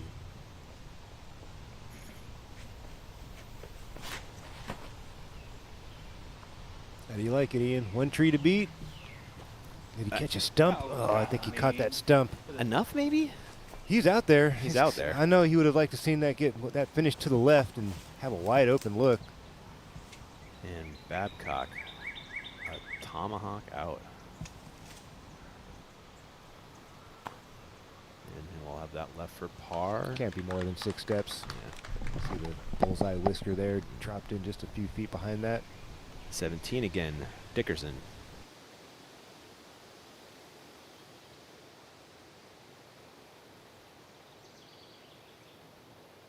Money. Oh, money. That's perfect. Fantastic. Even left as well. I've seen a lot of guys play the sidearm on this hole just so they can get up on the high left side. Uh-huh. I'm not surprised to see guys using the righty hand, overstable up the right side as well. It just seems like it's harder to get the disc to the left from there. Makes sense. A live look at the fairway of 15. The gallery gets ready for some second shots.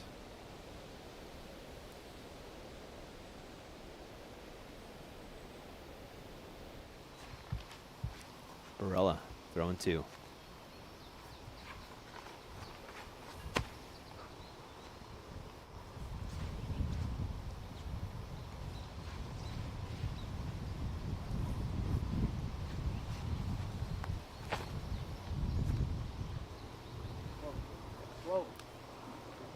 be screaming at that thing to go. That's just fine for Barella. Off the bullseye marker. 4 paces for a birdie.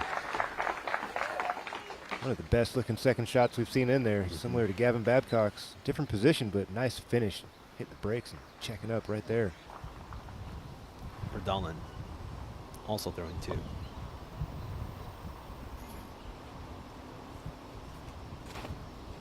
You know what I also noticed? I think these guys are going mid-range, and we've seen other guys throwing fairway drivers, and that's going to maybe come back in. It's going to be close. I don't know. Looks to be. Yeah. Verdalen throws one away. It's been a little loose lately. Yeah.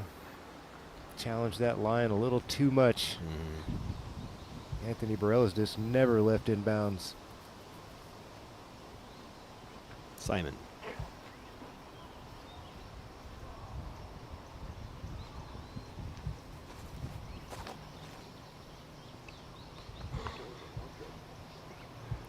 The same thing happening.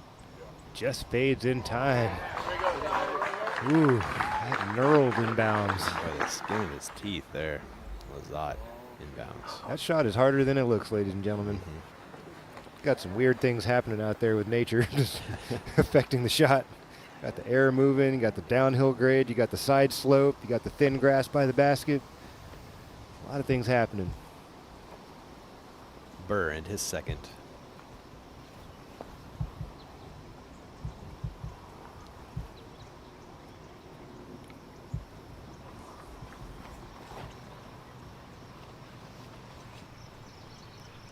Spikier version. Ooh, that takes a big bounce. Fortunate there to catch a tree. Good job. Should be on circle's edge for Burr. And we'll have that putt to get to 7. Just 2 off the lead. It's insane, That's man. Crazy. It is. On 17, Orem throwing his second. Oh, that looks was slow. Punishing. He's laying up. Punishing kick off the beautiful drive for Matt Orem. Going to have to lay it up and lay it up, take his par. What a good looking drive. For par, Babcock to maintain that 1-stroke lead. Good up and down after the drive, Farlow. Absolutely. Nice little scramble. He was in the thick of it. Not in a good place. He figured it out, though. That little 2-finger overhand shot up there inside circle 1. This drive for Dickerson on 17 was fantastic. Can he take advantage and grab a share of the lead?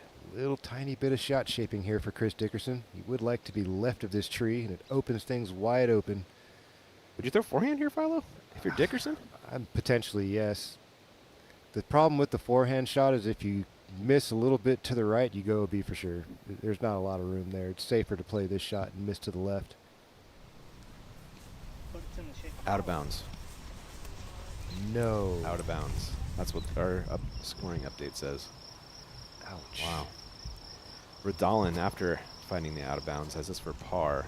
He gives that an honest effort, and I don't.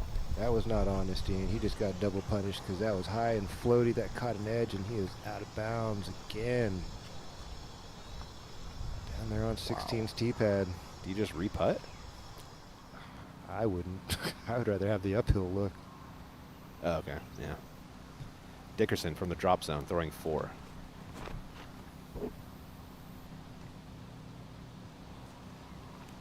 Man, how fast things can turn on 17 and 18, huh? Get ready for Sunday. Buckle up. Ooh, nothing's over out here till it's over. Kind of USDGC vibes, huh? Kind of. Not quite as drastic, but yeah. It's punishing. If you don't get onto that island on your second, have to go to a drop zone. That's tough. Babcock on 18's, oh, excuse me, 17's tee. Takes the forehand line and almost hits it perfectly. One tree to beat. Kicked him into the woods, taking birdie out of play. Verdalen on 15's green. Trying to make a bogey putt. He will drop in a double, I believe. Was he in bounds then? No, he was out for sure. Because that was 1 was safe, 2 he threw out, putt went, rolled out, so now he's putting 6, so he's dropping in 7. Okay, then the scoring is way off. Yeah. Simon coming down the hill for birdie. Keeps it short.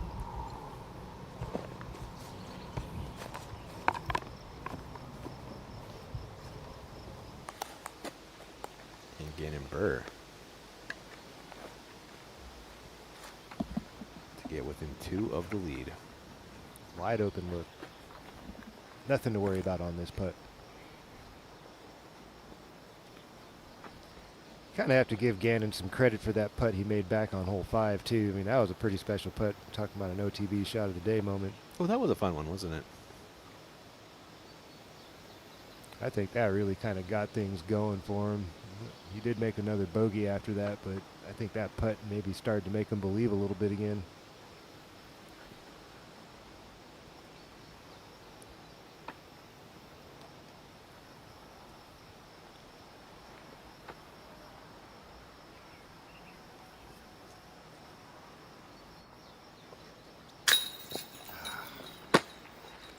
Off center there. Over the rim, but a little left for Gannon. Sometimes those stick. That one does not. 17, Orem, his third.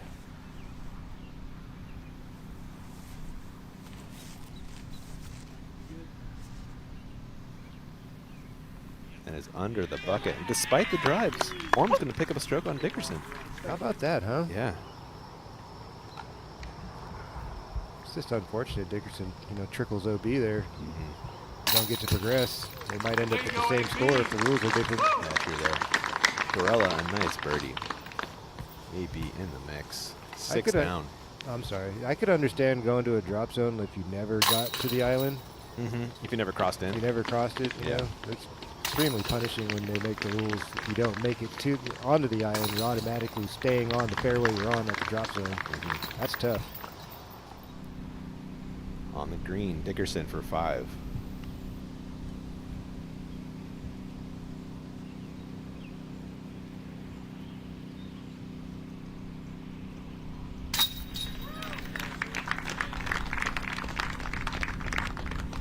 Bad time to make bogey for Dickerson, but he's still definitely a part of this tournament. Well in the mix.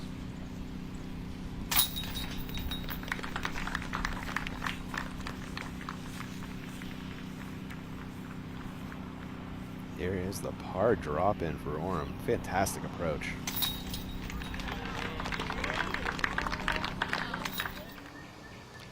Taking a look at hole 16, which is our one-shot energy hole.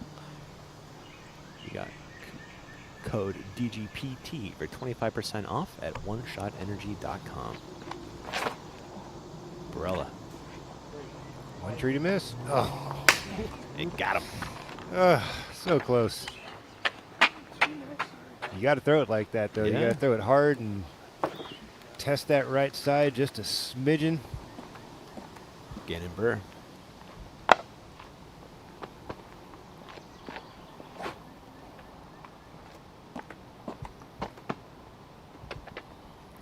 We got 2 ties on our feature card right now. 2 guys at 6, 2 guys at even. Oh. Burr trying to make it Anti-skip. 7.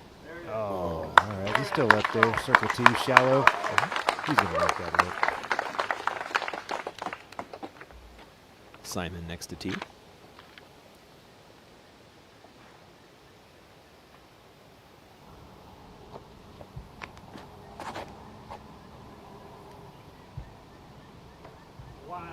Mean kick. That could go out of bounds, too. There's some OB on the left side. If that thing accelerated to the left, just never know. Not wishing it for him, just letting you know. Yeah. O'Dallin.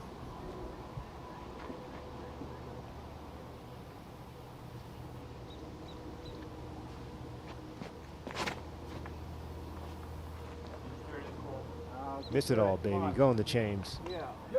Ooh. Ooh. Cold world. My man. That was awesome.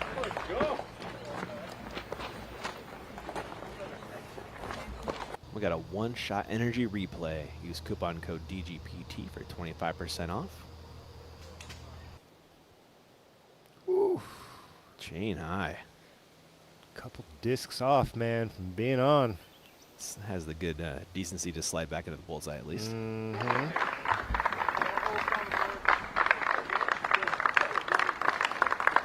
just coughed up everything he earned on the previous and gets one back. On 17, I believe that's Babcock pitching out. 2 holes in a row, he's had to go to the overhand shot. Never a good sign. But did get out, though, I think. Speaks to how bad the rough is here. Yeah. That's all you got. That's a good point. Robinson attacking the green on 17. Job done. Inside circle 1. Awesome stuff. Back on 16. Brian, how did Simon's kick treat him over there? Not great. Just going to be honest on this one. He threw it with a lot of pace, a lot of spin, and it was a nasty little kick off to the left. And when you're off the fairway at all, you have a bunch of little gaps to choose from. Let's see which gap he picks here. Thank you, Brian.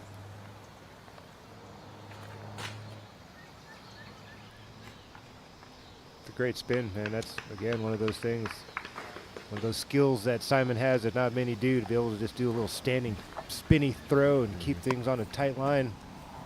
Similar to Gannon when he's doing his little spinny putt thing, you know. Babcock throwing 3. Gotta fade. No. That looks OP. Oh, by that much. Oh. Big cooler for your leader. Ouch. Babcock heading to the drop zone. He'll be throwing 5, yeah? 5. Looking at a 6 here. I was in 1 and then into the woods, 2 into the fairway, 3 OB going to the drop zone for 5. Yeah. Ouch. Here it is. 17, Philo. You know, as I was walking into the booth today, I saw Emerson Keith out in the parking lot, and he was like, 17 is going to break some hearts today, man. Really? I'm like, you ain't lying, brother. That hole's tough. Yeah. Nice approach there to limit the damage. A little bit of a Band-Aid up, if you will. Barella for 2.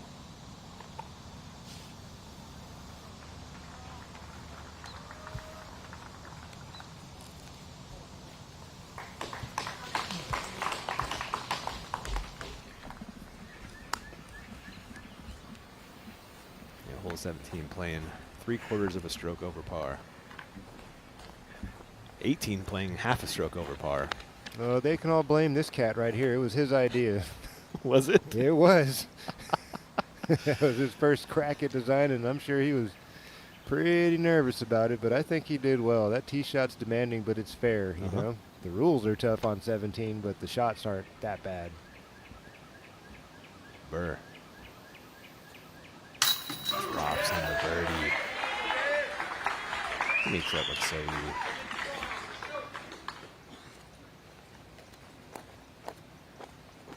Simon for par.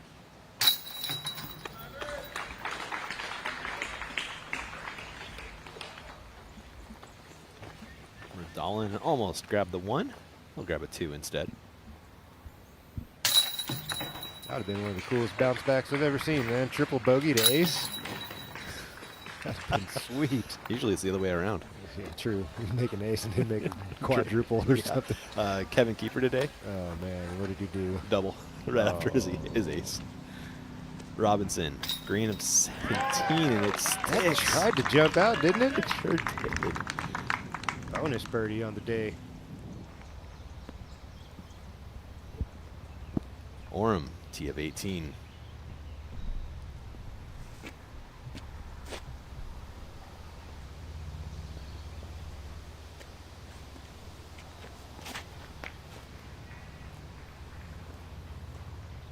Matt Orem gets it. Sneaky. Mm. God, we just saw Ezra Aderhold, which made me wonder about his score after the hot start. Yes. He was 3 down through 4, and that's his score. Hmm. Yeah. It's tough out there, my man. It sure is. No doubt. Babcock all the way down and a tie for 4th. Yeah, it's not much of an all the way down. If he birdies the 18th, he's right back where he was. There you go. That's the way to look at it, Philo. He needs to look at it that way. He needs to let that go and erase, have that mental toughness, and bounce right back. 17's tee, Burr. Oh, missing. He threw it down the middle, and he's going to miss it all, Ian. Come on, dude. Wow. Houdini in the flesh.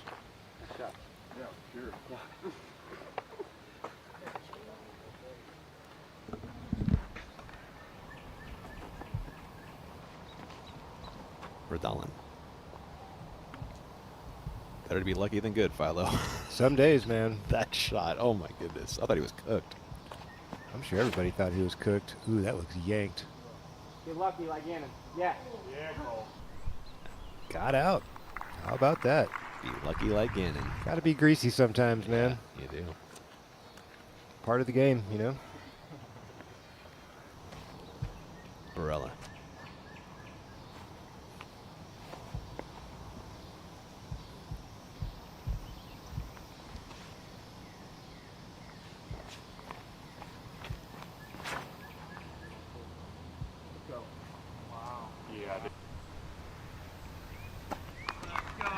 One of the best we've seen.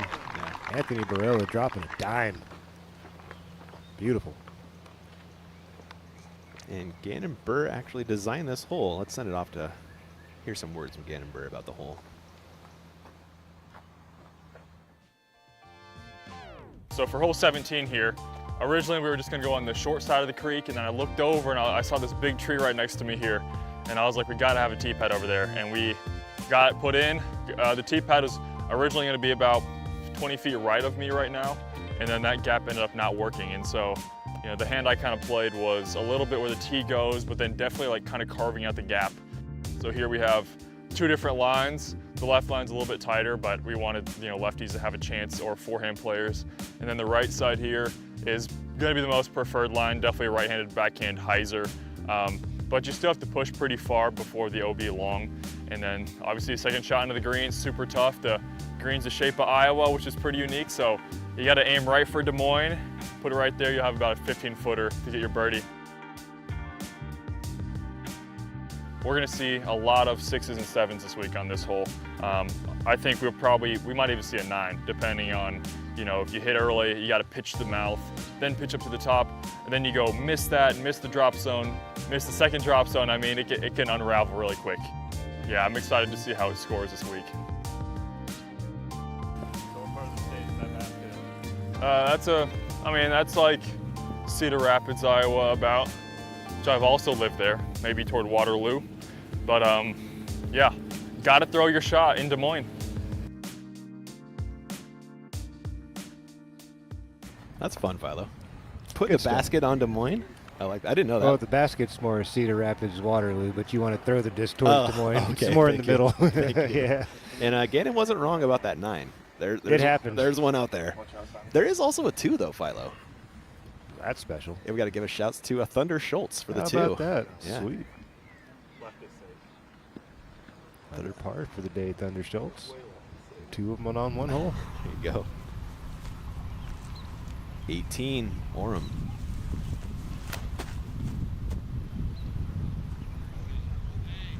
Ooh. Does it have the length? Shot. Great. Oh, Gallery loves it. He doesn't like it. I wasn't sure if it had the length or not. It's a blind shot. You can't see it. You just know where it is. What a shape. Throwing right at OB there, Philo.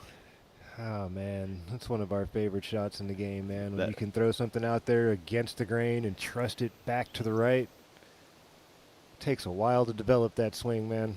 It's a fine line, isn't it? It's a very fine line. It's so easy to blow that shot. 17's Yank it a fairway. little too hard, a little too soft, not enough speed, not enough air. There's just so many things in that combination that can easily find you OB on 18. But when it works, man, it's fun to watch. It's beautiful.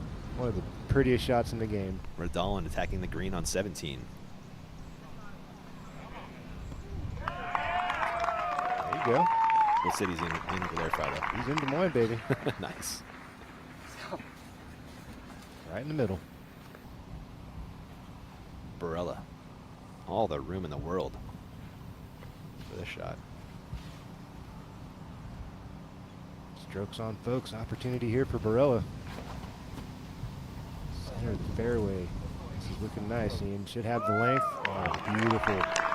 Just off the bullseye. Hash there for Barella. Tap in coming up. Looks like Cupcake brought him some luck this afternoon. Sure did. Got a clean one going, doesn't he? He did last time we checked. Yeah, still clean. It is. Burr, his second on 17. Trying to throw it in. Ooh, just a couple feet shy. Good look there for Gannon Burr. You can count that one. That's for a share of the lead, too. How did that happen? Quickly is the answer. Wow. My goodness. 18 with Dickerson. What a drive. For that similar action we just saw from Matt Oram, hanging that thing out there towards the grandstands, the gallery. Slide that thing back in. You get too close on those trees, you know you're going to miss off to the right. Looks like the mid-range even for Dickerson.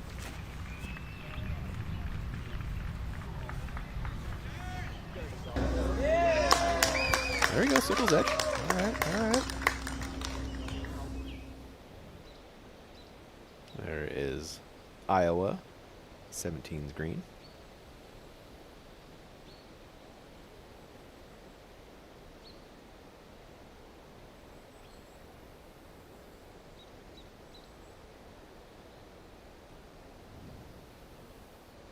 Dolan looking at a birdie putt.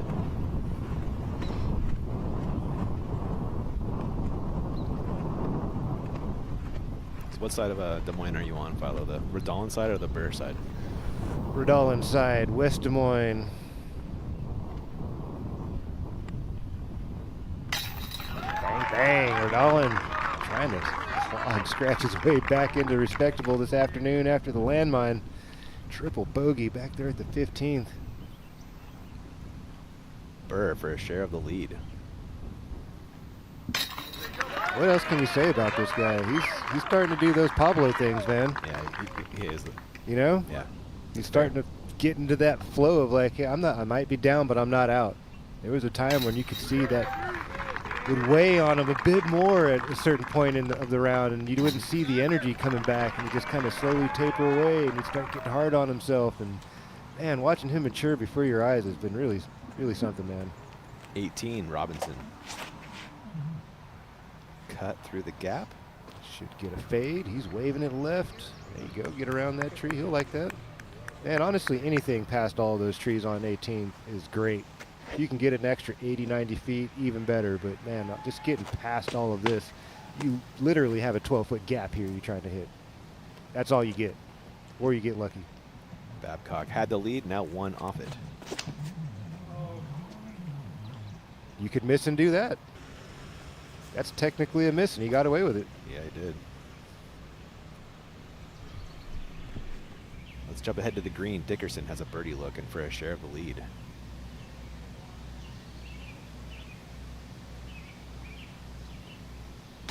Oh, that's not what we normally see from Chris Dickerson. One of the most clutch guys I've ever seen, man. I was already counting that one, Philo. Oram, what a second from this man. That was impeccable, man. That was beautiful. Perfectly executed second shot from Matt Oram to leave him with this short tap in here for a birdie on the 18th. And the solo lead. How about that, Matt? Oh, let's go, baby.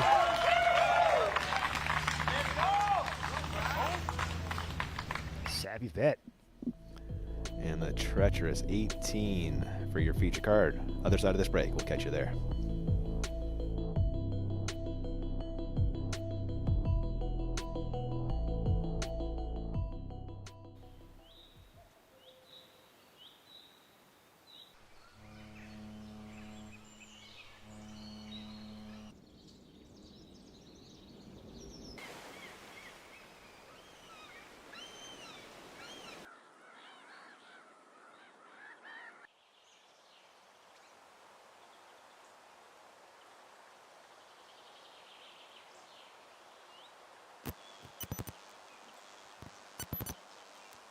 Hello, we're Kenna. We're a Dutch growing company. We love plants and we want to tell you some cool things about them. Just like humans, plants can communicate. They can sense when another plant is close. Plants look out for each other too. They warn neighbors about nearby threats by secreting substances. And studies have shown that plants love a good tune. We love and understand plants. Let our passion excite you too. The number one reason I switched from bag to cart is pretty simple. It takes weight off of my back easier to play a course. I realized that the cart became something I really needed when little things would happen. I'd pick up my bag and my elbow would hurt. Using a cart decreases the bending over, the weight on my lower back. Decide to go with Suka, and seeing that my sciatic nerve is gone and I don't need to worry. Only one thing I have to worry about to get birdie, because my Suka done it all for me.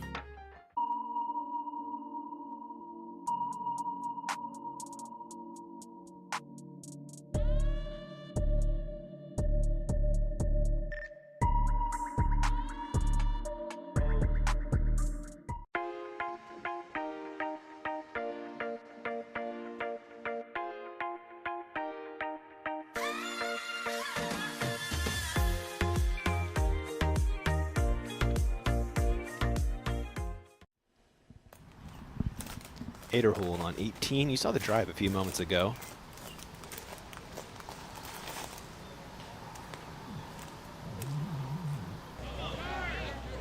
Drop roller. Oh no! Look out! Does it...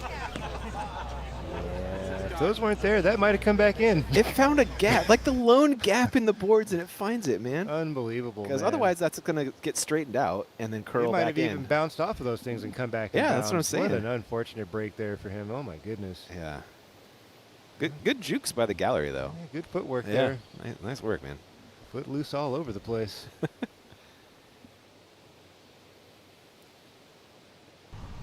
Someone should have hacky sacked that thing back over there, man. That would have been a deserving break. Babcock throwing 2 on 18. Kind of got away with the drive. Can he get away with the second? Tight. That's super tight.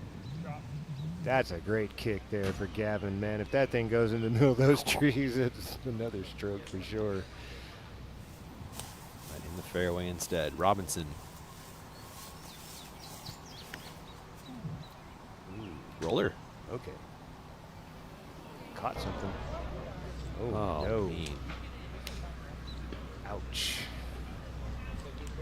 The aggression costing strokes there for the gang. Yeah, good playing with you. Why? Good. Must be a really cool stamp photo. Cupcake's just mesmerized right now. Burr on the box of 18. Look at that back 9, you guys. Back 10 even.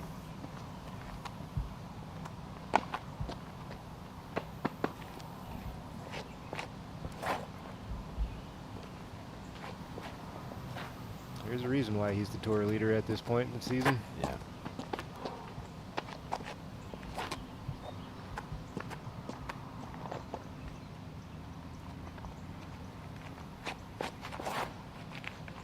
A little bit of a pull, got a chef's kiss and instantly beat down. Does not make it through the initial gap. Have some work there for Gannon. I imagine just play for par, be smart, don't force the issue. You've seen a bunch of guys just get a red flag. Better position than you're in. Also needs an 8 to hold on to that lead card position for tomorrow. That'd be just fine for him. Yeah. Radalin.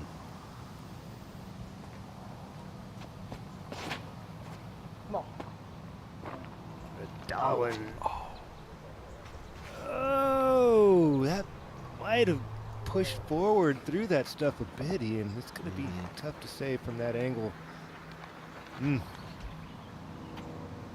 Barella.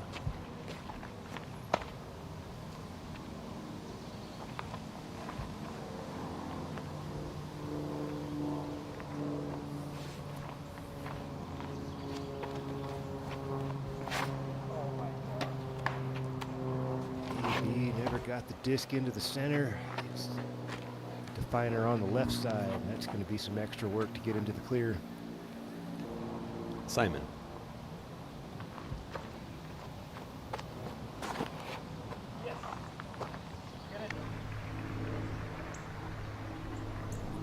And as I make our way up the fairway, we're going to grab some words from your tournament leader, Matt Oram. Take it away, Grant. Matt Oram 9 under par, unless something fluky happens, at worst, a share of the hot round for the day. What was more surprising to you, birdieing half of your holes or avoiding a single bogey on the day? Well, my goal was nothing but I had 2 bogeys to spare before the round, so that was like my limit was 2 bogeys. So I was just trying not to bogey versus making birdie. So I guess it came out kind of towards that direction in a way. You're the first one that we've gotten to talk to. Tell us about the conditions and how the wind is affecting things.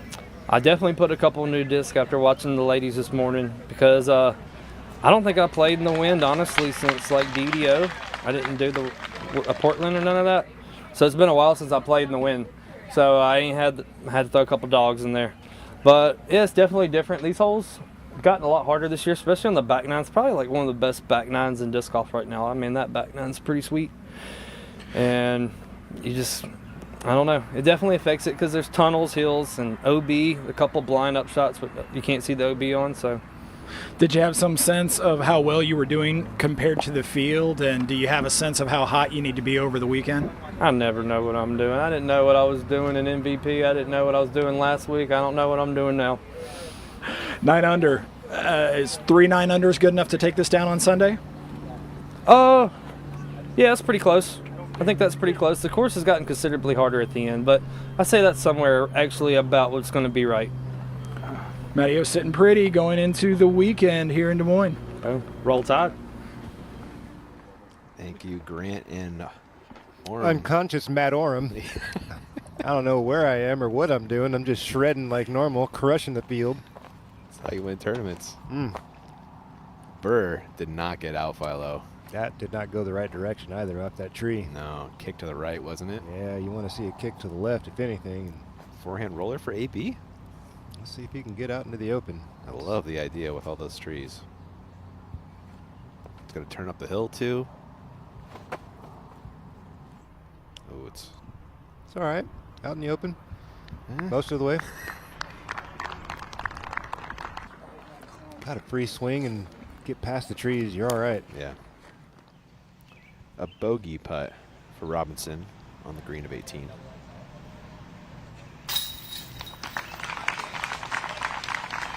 Not a bad day for Mr. Robinson.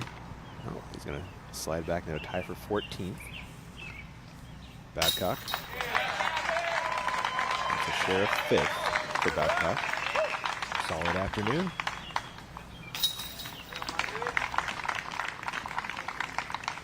Marweed. And back to 18's fairway. Must be looking at Burr. I imagine so. He's the only one that ended up in the right back there. Brian, did you happen to see where Burr got to after his second? Yeah, he's real deep in the right side. This is really tough. It's real thick back here. Not sure he's going to be able to advance too much. It's just going to be a little pitch out to the fairway. He's got a long way to go. Gosh, bogey at best now, Philo. That's painful for Gannon after putting in all that great work over the last 10 holes, really pulling his head out and getting things moving in the right direction. And then, you get to the final hole and get off the grid a little bit and then get punished on the second shot. He's going to have to just do as Brian said, take his medicine, try to get himself back onto the short grass and throw a great shot to scramble out a bogey. I hate to see him take double here. That'd be brutal, but I mean, it's very likely at this point. Seems more likely than not.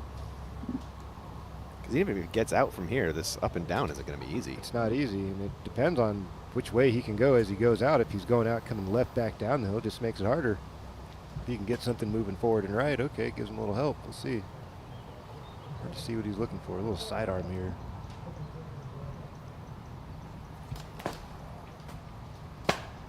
Forehand roller even maybe. That went 20 feet at best, even maybe 25. So now he's bringing double into play. I mean, he's about to throw 4. He's not getting up and out from here. No, absolutely not. Is triple in play now?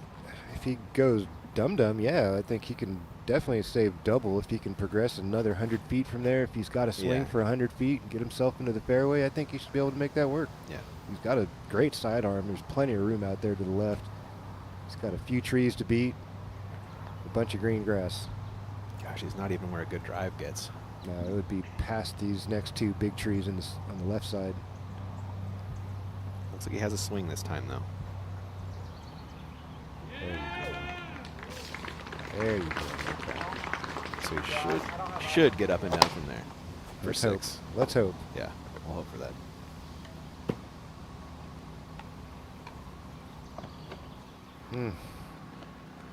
Wow. Simon throwing 2 after the early tree. Gosh, how many strokes do you need to feel comfortable on 17 on Sunday going into 17 and 18, Philo? Like 5, 6? I don't think it's going to happen, man. I just don't see it happening the way that things have shaken out so far in round 1.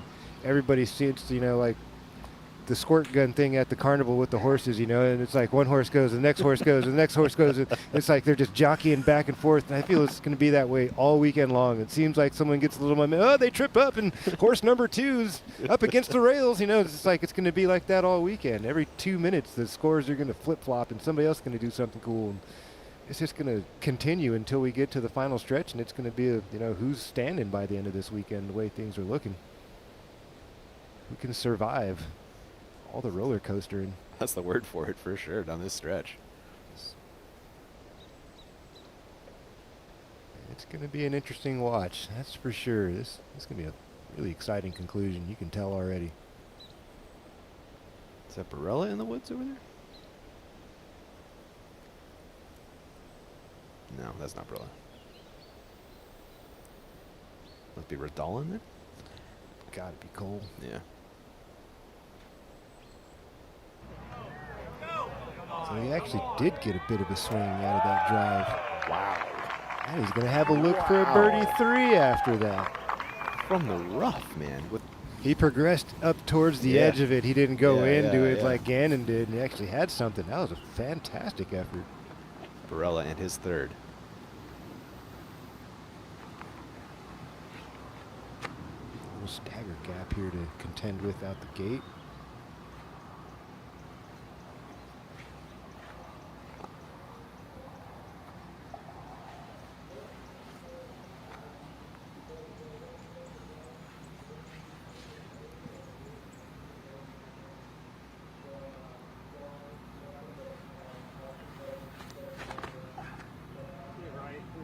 That looks perfect, Ian.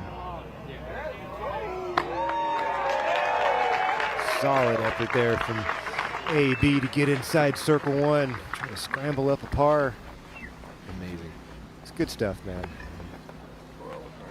World-class sidearm action right there. Not many guys have got that in the bag. Fired up there with that kind of speed and angle.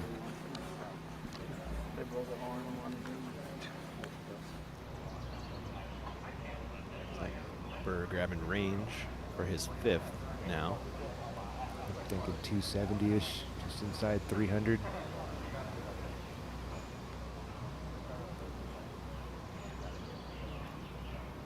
Maybe even 250.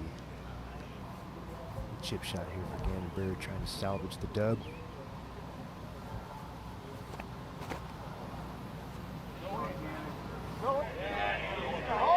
Throws it in for a bogey, perhaps? No, left side. Ooh, on the edge. Good thing that hit something under there. Just float him up. So bad. On face for Gannon. Just getting a little loose here at the end. Brian, as they make their way down the fairway, any final thoughts for this day 1 before we let you go? I got a bunch of thoughts, Ian, but I guess the first thing that comes to mind is 17 18 are just some nasty holes, and for them being so new, they look beautiful. I mean, the grass in the fairways, how well everything's trimmed up. It looks like these have been here for so long, and I love the way that they're playing right now. I think the lead card or lead feature card going 3 down on 17 is just unbelievable stuff. So excited to see how this plays out. I agree with Philo. It's definitely one of those weird carnival games with the horses. I love that analogy too, Brian. Thanks, B. Great job as always, man. Appreciate everything you do. Okay, I like that point Brian made. The holes don't really stick out as new holes. They don't. They don't look out of place. No, they did a great job. The ground crew was out here working super hard yesterday, trying to get this place as dried up as they could with all the rain we had and all the work. The stairs on 9, what an improvement to the course. Yeah. How treacherous that hill was trying to get up and over there without those stairs. I mean, all the little details that they pay attention to around here really pays off, and it's very much appreciated by these competitors out there in the field. Radalin, can he get back to 3 under? Bang, bang, bang. Hat trick to close it out after the trip. That'd be fantastic for young Radalin. Get in that basket. Ah. All day long, huh, Ian? It seems like it. Everybody has been in that boat. The putting has been close but no cigar all day long. Metal hits, Chain outs, chain tickles, nub outs, Yeah. bands. The one that sat on top. Coles, yeah, from circle 2 out there on hole 6 or 7, was it? 6? Yep. Barella for par. Need a share of 5th. Solid work for Anthony Barella this afternoon. A clean 7 under effort. Those are hard to come by out here. That's great work from AB. That third forehand was special. Simon, also for par. Good score after the drive. Oh, level par on the day. Not really what the German's looking for, but he'll bounce back. Definitely got some more good golf in him. Burr's approached just a little bit into the rough and has this for double. Looked like he barely threw the thing. This is going to send him, Philo, from tied for second all the way down into 15th/14th. That's how tightly packed this is right now. It'll look worse than it actually is, though. You know, there's a lot of names, but you guys are all super packed up, super tight. You've seen the strokes swinging all over the place already round 1. You can expect more of the same as the tournament goes on. Just stay calm, stick to the game plan.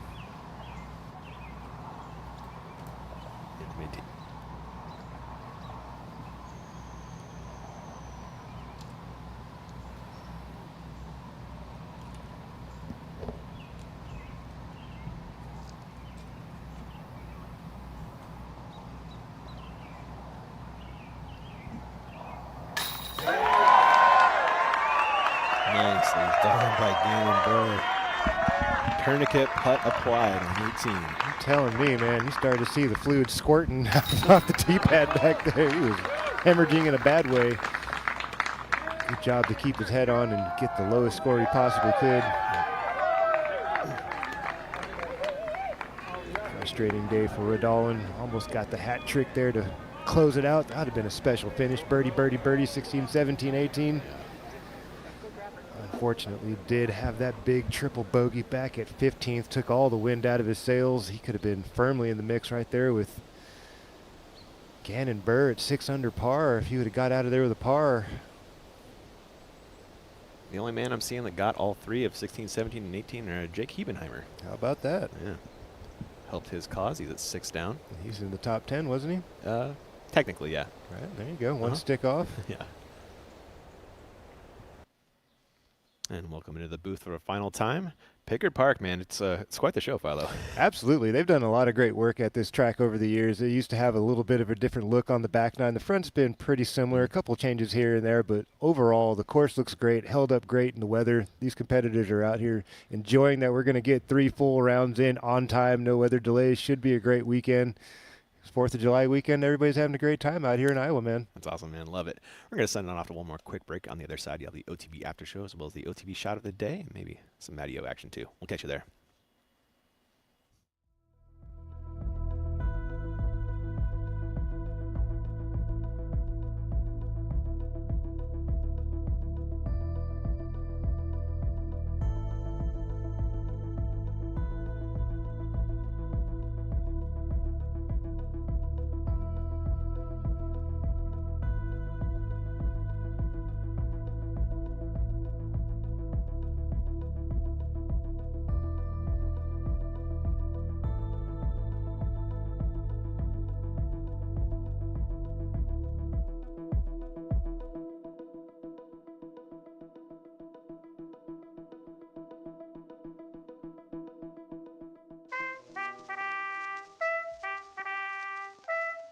Introducing the Birdie Derby, a ready-to-run tournament package from Prodigy Disc.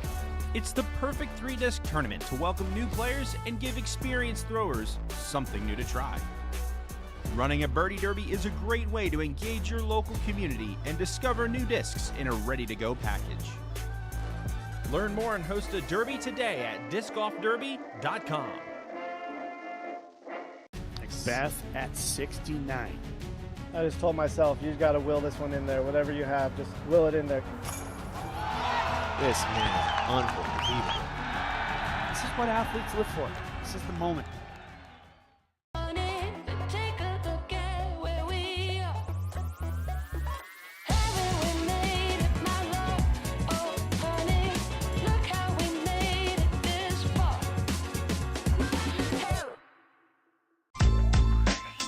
Pound's the best of the best.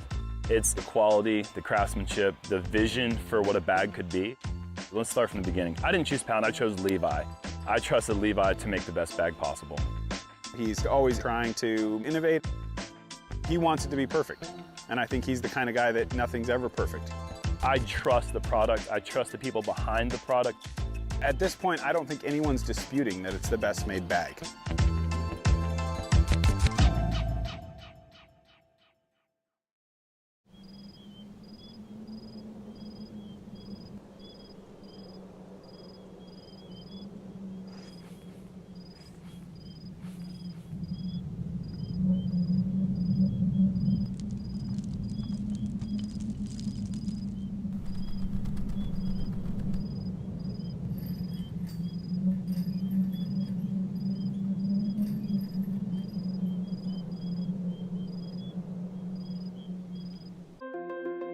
EDGE is a nationally recognized 501c3 charitable organization. What we do is we empower the teachers with complete programming along with the equipment and a standardized curriculum. So you have a one-stop shop for teachers and youth educators. That's really what EDGE is. It makes everything simple for the teacher to get involved with disc golf. If we want disc golf to be recognized, we need to introduce disc golf to the youth. And if nothing else, they've got a healthy game that they can enjoy with their families throughout the rest of their lives. Telemetry and launch condition. Affirmative. Missile and internal DC. Affirmative. 10, 9, 8, 8. Ignition. Maintain. 4, 3, 2, 1, 0.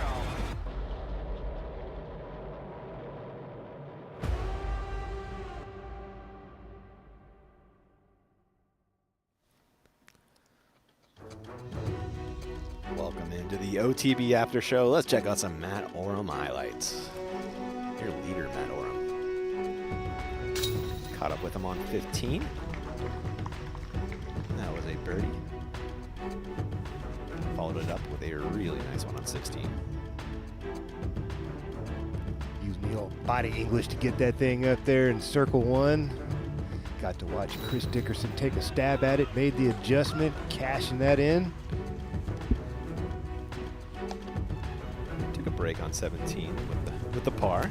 And then on 18, file this shot, man. Ooh-wee, that's a veteran move right there, buddy. Cheap birdie. Bending it like Beckham, left to right. Big banana. Peeping it, cutting his eyes at it in the shade. Look at this guy. Yeah, one of a kind. I don't think disc golf would be the same without him, Matteo. Definitely not. It was a weird couple years when he was hanging out at home. Love that he's back on tour again. And he's playing just as well as he's always played, man. Yeah. It's so impressive. This guy, you know, creeping into that 40-year-old bracket, still out there slaying them, crushing it. Good stuff, Matteo.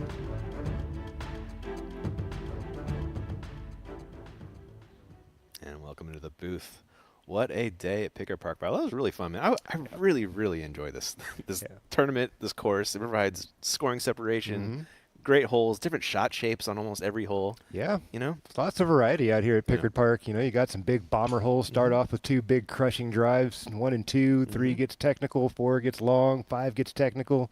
You know, it's like a nice little balance. Yeah, the par 3s, a lot of them are kind of short, but they're not easy. You got to actually throw some really nice looking shots. And I like that they took out old hole 16, that little weird one that was a little button hook down in the corner with that really funky green. Yeah. And it was so slippery. If it rains, it's just a hot mess down there. All the little adjustments they made here at Pickard Park, the finishing hole 17 and 18, those adjustments. I don't think anybody really enjoyed playing 18. It's a big bomber crusher uphill the whole way. Just If it's blowing, it's a tough get. It's just all kinds of tough. I like the changes that they made out here, and it's playing really well. The pace was great today. We didn't see many backups. Everybody was flowing.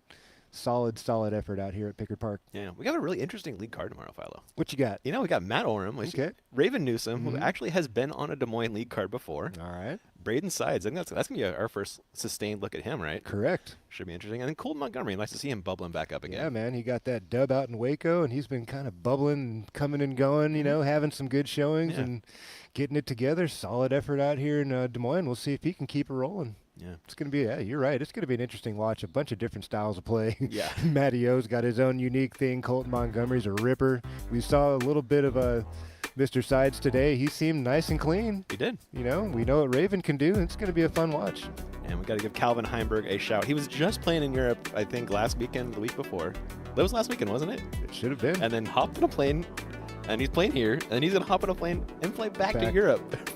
What a guy, man. That's beast mode right there. Addicted to the competition, man. It's hard to do, man, but when you're out there in the flow, man, it just all bleeds in. You don't even think about it. Yeah.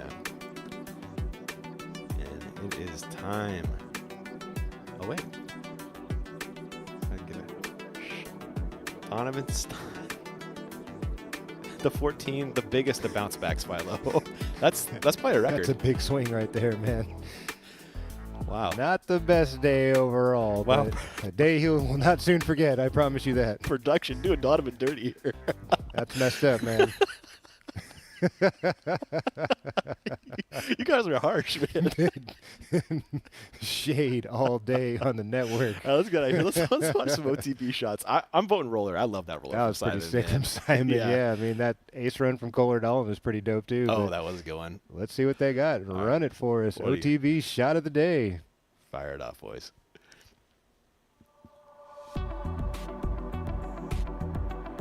Drum rolls. Gotta be the Simon line.